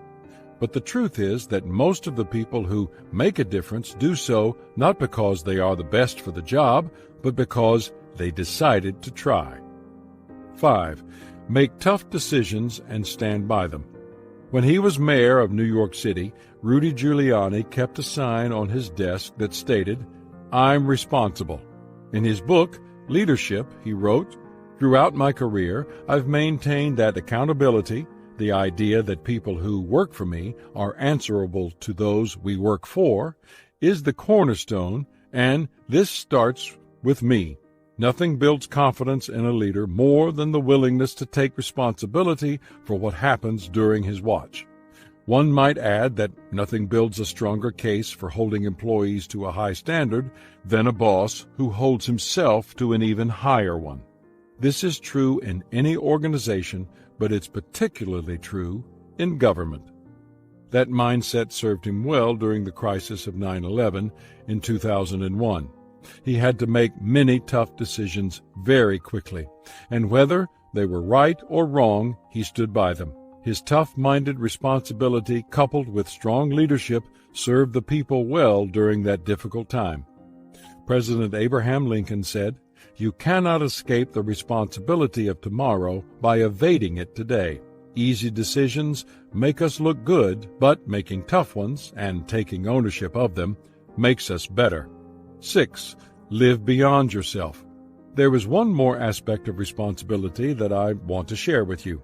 It will take you beyond the level of those who simply take responsibility for themselves. It is the idea of taking responsibility beyond yourself by serving others. In a speech to the Massachusetts legislature on the eve of his presidency, John F. Kennedy said, "For of those to whom much is given, much is required." And when, at some future date, the High Court of History sits in judgment on each one of us, recording whether in our brief span of service we fulfilled our responsibilities to the state, our success or failure in whatever office we may hold will be measured by the answers to 4 questions. First, were we truly men of courage? Second, were we truly men of judgment? Third, were we truly men of integrity? Finally, were we truly men of dedication? Self-serving people regard their talent and resources as what they own. Serving people regard their talent and resources as what's on loan. Holocaust survivor Elie Wiesel, who won the Nobel Peace Prize in 1986, spent the years after his time in Nazi concentration camps trying to give back to others. He taught as a professor at Boston University. He also traveled extensively, giving talks and sharing the wisdom he gained from his life experiences. One of the questions he asked young people was, how will you cope with the privileges and obligations society will feel entitled to place on you? As he tried to guide them, he shared his sense of responsibility to others. What I receive I must pass on to others. The knowledge that I have must not remain imprisoned in my brain. I owe it to many men and women to do something with it. I feel the need to pay back what was given to me. Call it gratitude. To learn means to accept the postulate that life did not begin at my birth. Others have been there before me, and I walk in their footsteps. Practicing responsibility will do great things for you. It will strengthen your talent, advance your skills, and increase your opportunities. It will improve your quality of life during the day and help you sleep better at night. But it will also improve the lives of the people around you. If you want your life to be a magnificent story, then realize you are its author. Every day you have the chance to write a new page in that story. I want to encourage you to fill those pages with responsibility to others and yourself. If you do, in the end, you will not be disappointed. Chapter 14. Lean in to teamwork. In the Academy Award-winning movie, Rocky, boxer Rocky Balboa describes his relationship with his girlfriend, Adrian. I've got gaps. She's got gaps. But together, we've got no gaps. What a wonderful description of teamwork. It doesn't matter how talented you may be. You have gaps. There are things you don't do well. What's the best way to handle your weaknesses? Partner with others who have strengths in those areas. If you want to do something really big, then do it as part of a team. Teamwork Truths. In 2001, when I wrote the 17 Indisputable Laws of Teamwork, the first law I included was the law of significance, which says, 1 is too small a number to achieve greatness. If you want to do anything of value, teamwork is required. Teamwork not only allows a person to do what he couldn't otherwise do, it also has a compounding effect on all he possesses, including talent. If you believe one person is a work of God, which I do, then a group of talented people committed to working together is a work of art. Whatever your vision or desire, teamwork makes the dream work. Working together with other people toward a common goal is one of the most rewarding experiences of life. I've led or been part of many different kinds of teams: sports teams, work teams, business teams, ministry teams, communication teams, choirs, bands, committees, boards, you name it. I've observed teams of nearly every type in my travels around the world, and talking to leaders, developing teams, counseling with coaches, and teaching and writing on teamwork have influenced my thinking when it comes to teams. What I've learned, I want to share with you. 1. Teamwork divides the effort and multiplies the effect. Would you like to get better results from less work? I think everyone would. That's what teamwork provides. In his book, Jesus on Leadership, C. Gene Wilkes describes why teamwork is superior to individual effort. Teams involve more people, thus affording more resources, ideas, and energy than an individual possesses. Teams maximize a leader's potential and minimize her weaknesses. Strengths and weaknesses are more exposed in individuals. Teams provide multiple perspectives on how to meet a need or reach a goal, thus devising several alternatives for each situation. Individual insight is seldom as broad and deep as a group's when it takes on a problem. Teams share the credit for victories and the blame for losses. This fosters genuine humility and authentic community. Individuals take credit and blame alone. This fosters pride and sometimes a sense of failure. Teams keep leaders accountable for the goal. Individuals connected to no one can change the goal without accountability. Teams can simply do more than an individual. It's common sense that people working together can do more than an individual working alone. So why are some people reluctant to engage in teamwork? It can be difficult in the beginning. Teams don't usually come together and develop on their own. They require leadership and cooperation. While that may be more work on the front end, the dividends it pays on the back end are tremendous and well worth the effort. 2. Talent wins games, but teamwork wins championships. A sign in the New England Patriots locker room states, "Individuals play the game, but teams win championships." Obviously, the Patriot players understand this. They have won the Super Bowl 6 times. Teams that repeatedly win championships are models of teamwork. For more than 2 decades, the Boston Celtics dominated the NBA. Their team has won more championships than any other in NBA history. And at one point during the 50s and 60s, the Celtics won 8 championships in a row. During their run, the Celtics never had a player lead the league in scoring. Red Auerbach, who coached the Celtics and then later moved to their front office, always emphasized teamwork. He asserted, "One person seeking glory doesn't accomplish much. Everything we've done has been the result of people working together to meet our common goals." It's easy to see the fruit of teamwork in sports, but it is at least as important in business.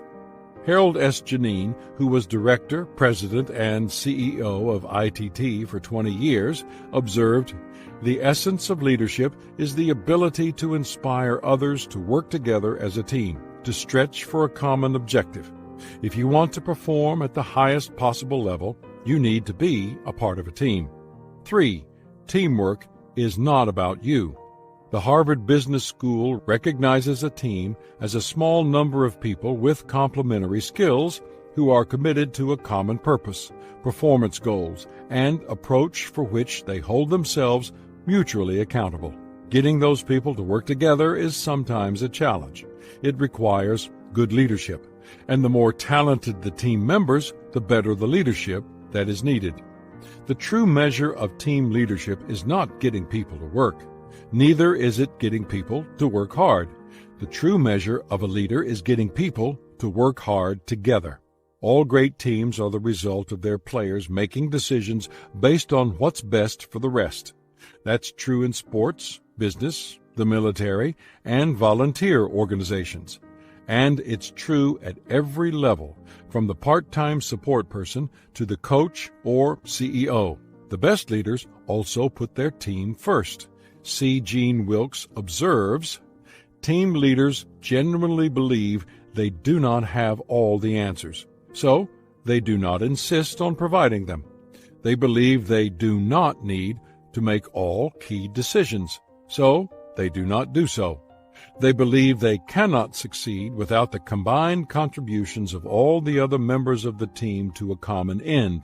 So they avoid any action that might constrain inputs and intimidate anyone on the team.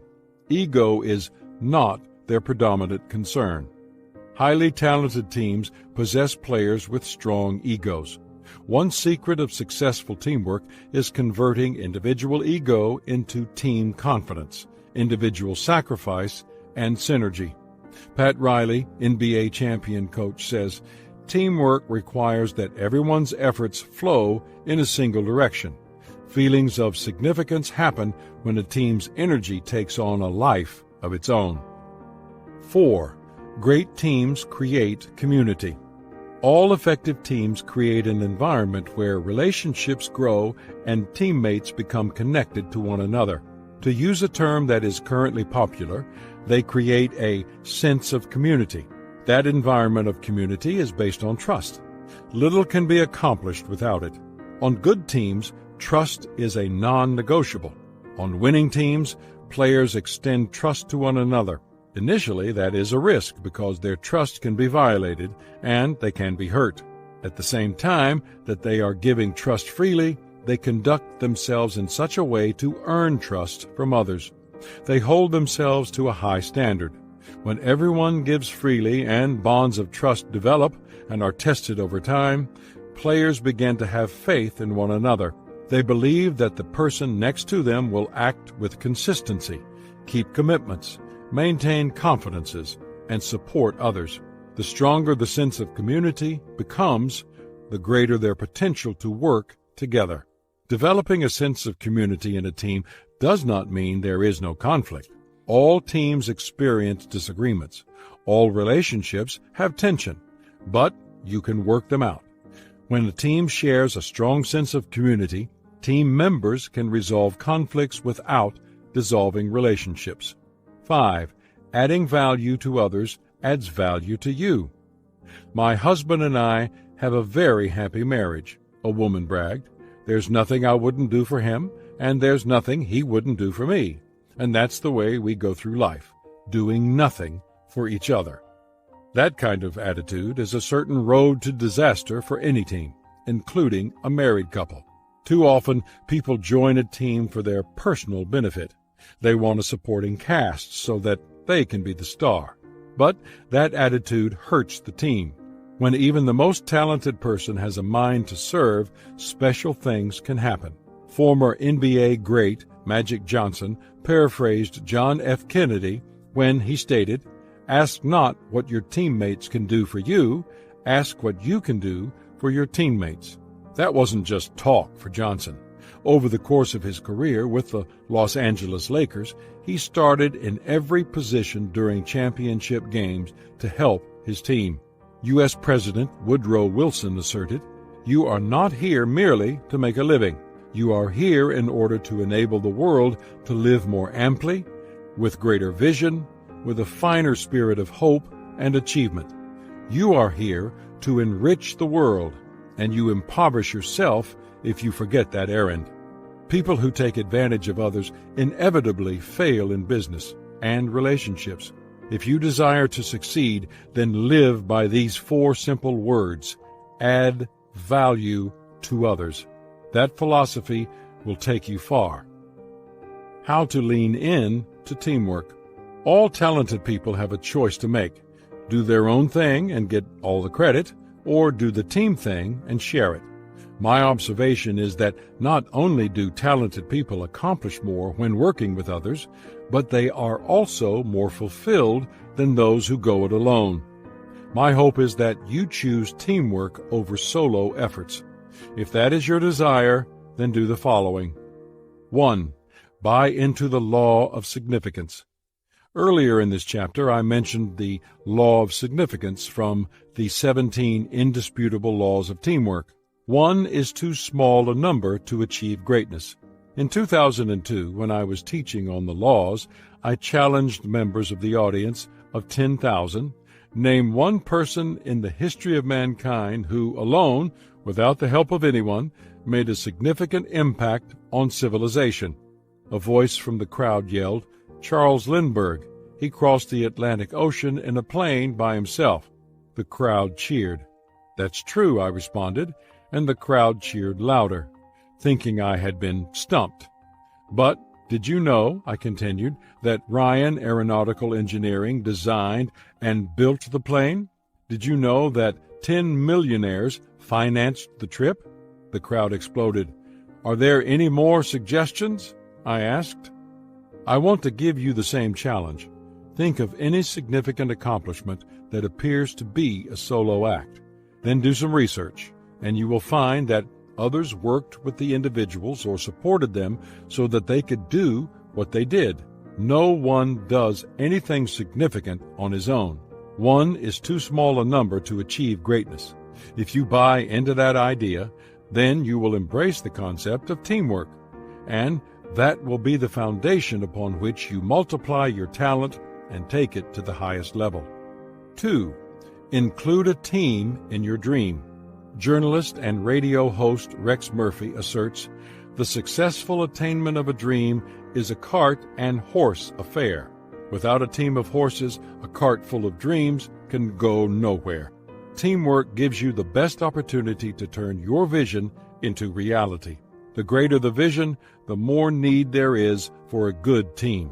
But being willing to engage in teamwork is not the same as actively pursuing a team and becoming a part of it.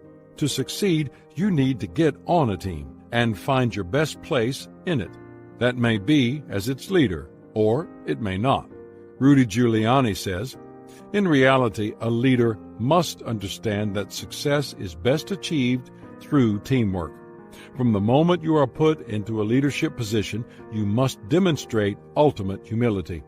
A leader must know his weaknesses in order to counterbalance them with the strengths of the team. When I became the mayor of New York, I had both strengths and weaknesses. For instance, I did not have very much experience in economics. I found members for my team that had experience and great talent in the field of economics. When every member of the team is operating in his or her strengths, your organization will flourish. When crisis comes, you will have the people in place to manage every situation with excellence. If you're not certain about where you ultimately belong on a team, don't let that stop you from engaging in teamwork. Find others who are like-minded in their attitudes and passion, and join them. 3. Develop your team. If you are a leader on your team, then you must make it your goal to develop your teammates or players. That process begins with having the right people on the team. It's said that people are known by the company they keep, but it can also be said that a company is known by the people it keeps. Jack Welch, former chairman and CEO of General Electric, observed, "If you pick the right people and give them the opportunity to spread their wings and put compensation as a carrier behind it, you almost don't have to manage them." That's why Patrick Emmington said, "It is the greatest folly to talk of motivating anybody. The real key is to help others to unlock and direct their deepest motivators." The process continues with your doing whatever you can to help people grow and reach their potential. You must do your best to see the abilities of others and help them recognize and develop those abilities. That's what all good leaders do.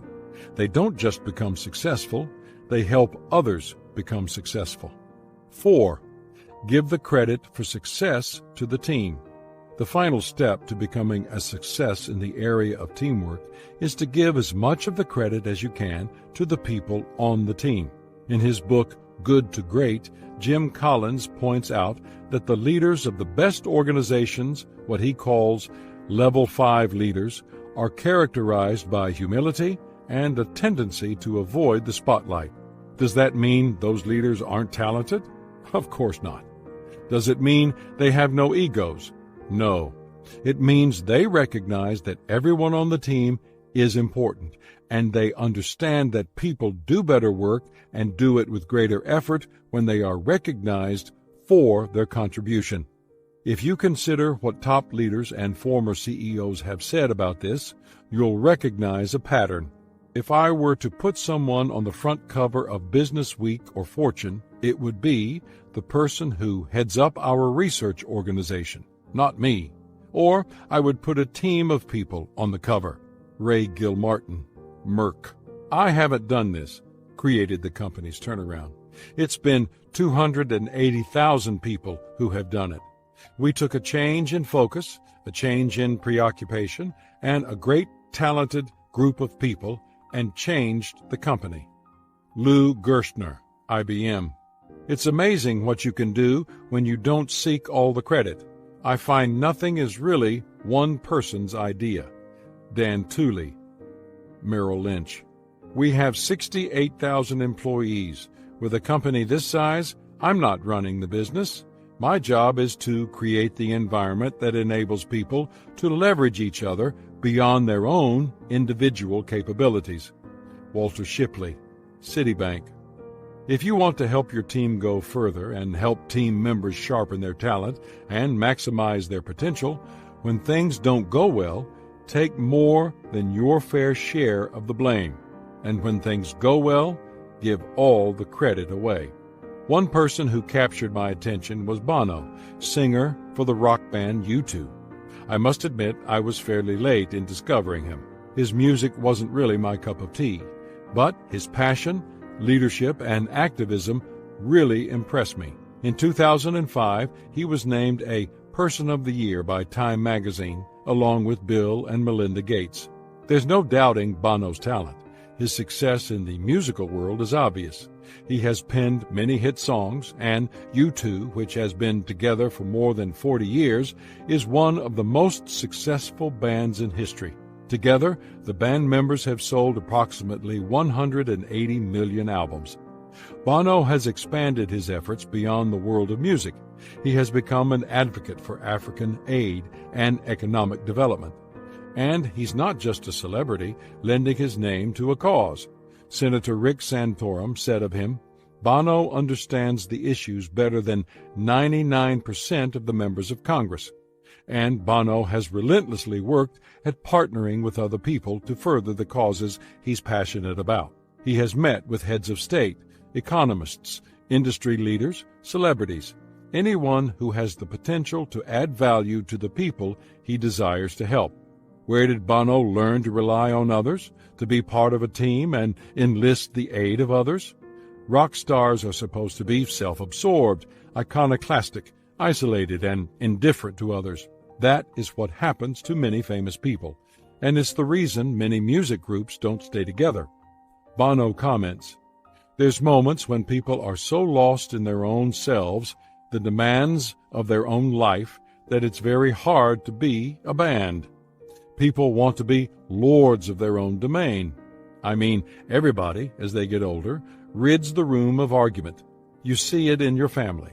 You see it with your friends, and they get a little smaller and smaller circle of people around them who agree with them, and life ends up with a dull sweetness."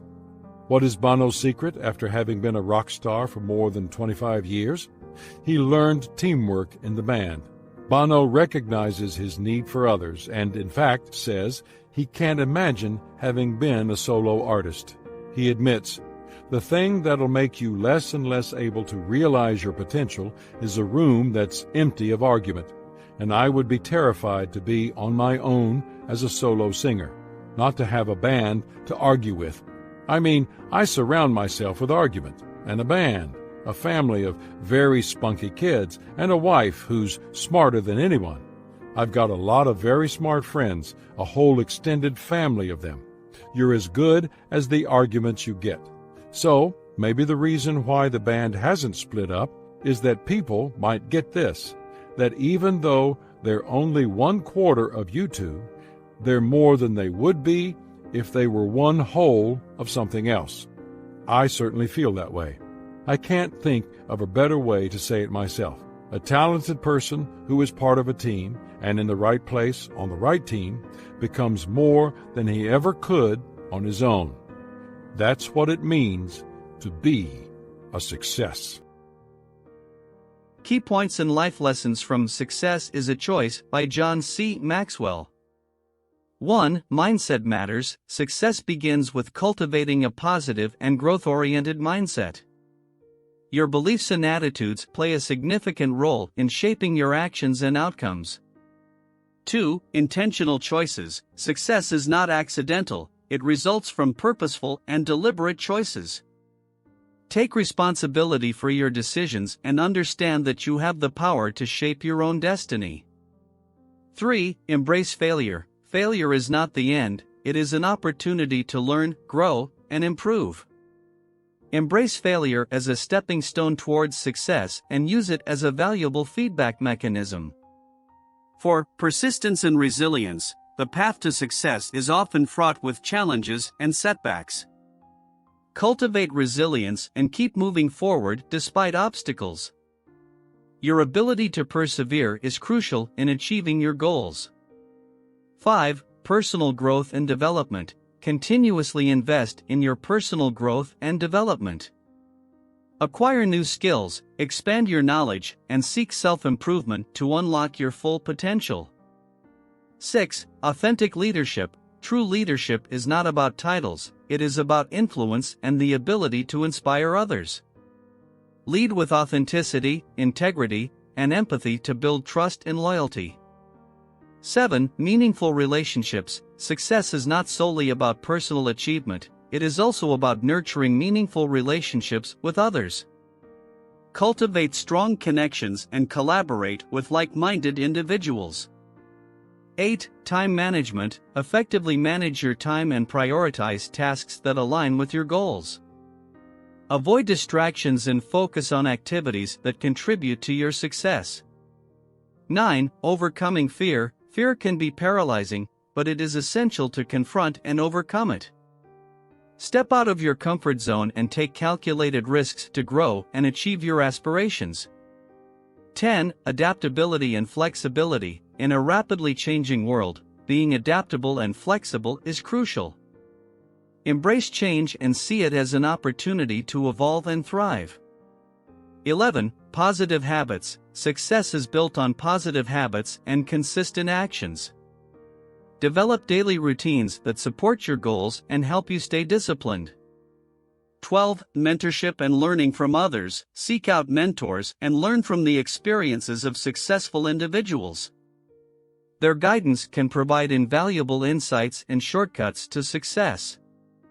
13. Embrace feedback. Welcome constructive feedback as a means of personal and professional growth. Be open to criticism and use it to make improvements. 14. Empowering others. True success lies not only in achieving your goals but in empowering others to succeed as well. Lift others up and contribute to their growth and development. 15. Gratitude and positivity. Cultivate an attitude of gratitude and maintain a positive outlook.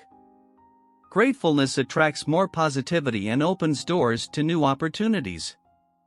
16. Define your definition of success. Success is a deeply personal concept. Define what success means to you and align your actions accordingly. 17. Lifelong learning. The pursuit of success is a continuous journey. Commit to lifelong learning and adaptability to remain relevant and achieve long-term success. 18. Balance and well-being. Success is not worth sacrificing your well-being and balance in life. Take care of your physical, mental, and emotional health to sustain long-term achievements.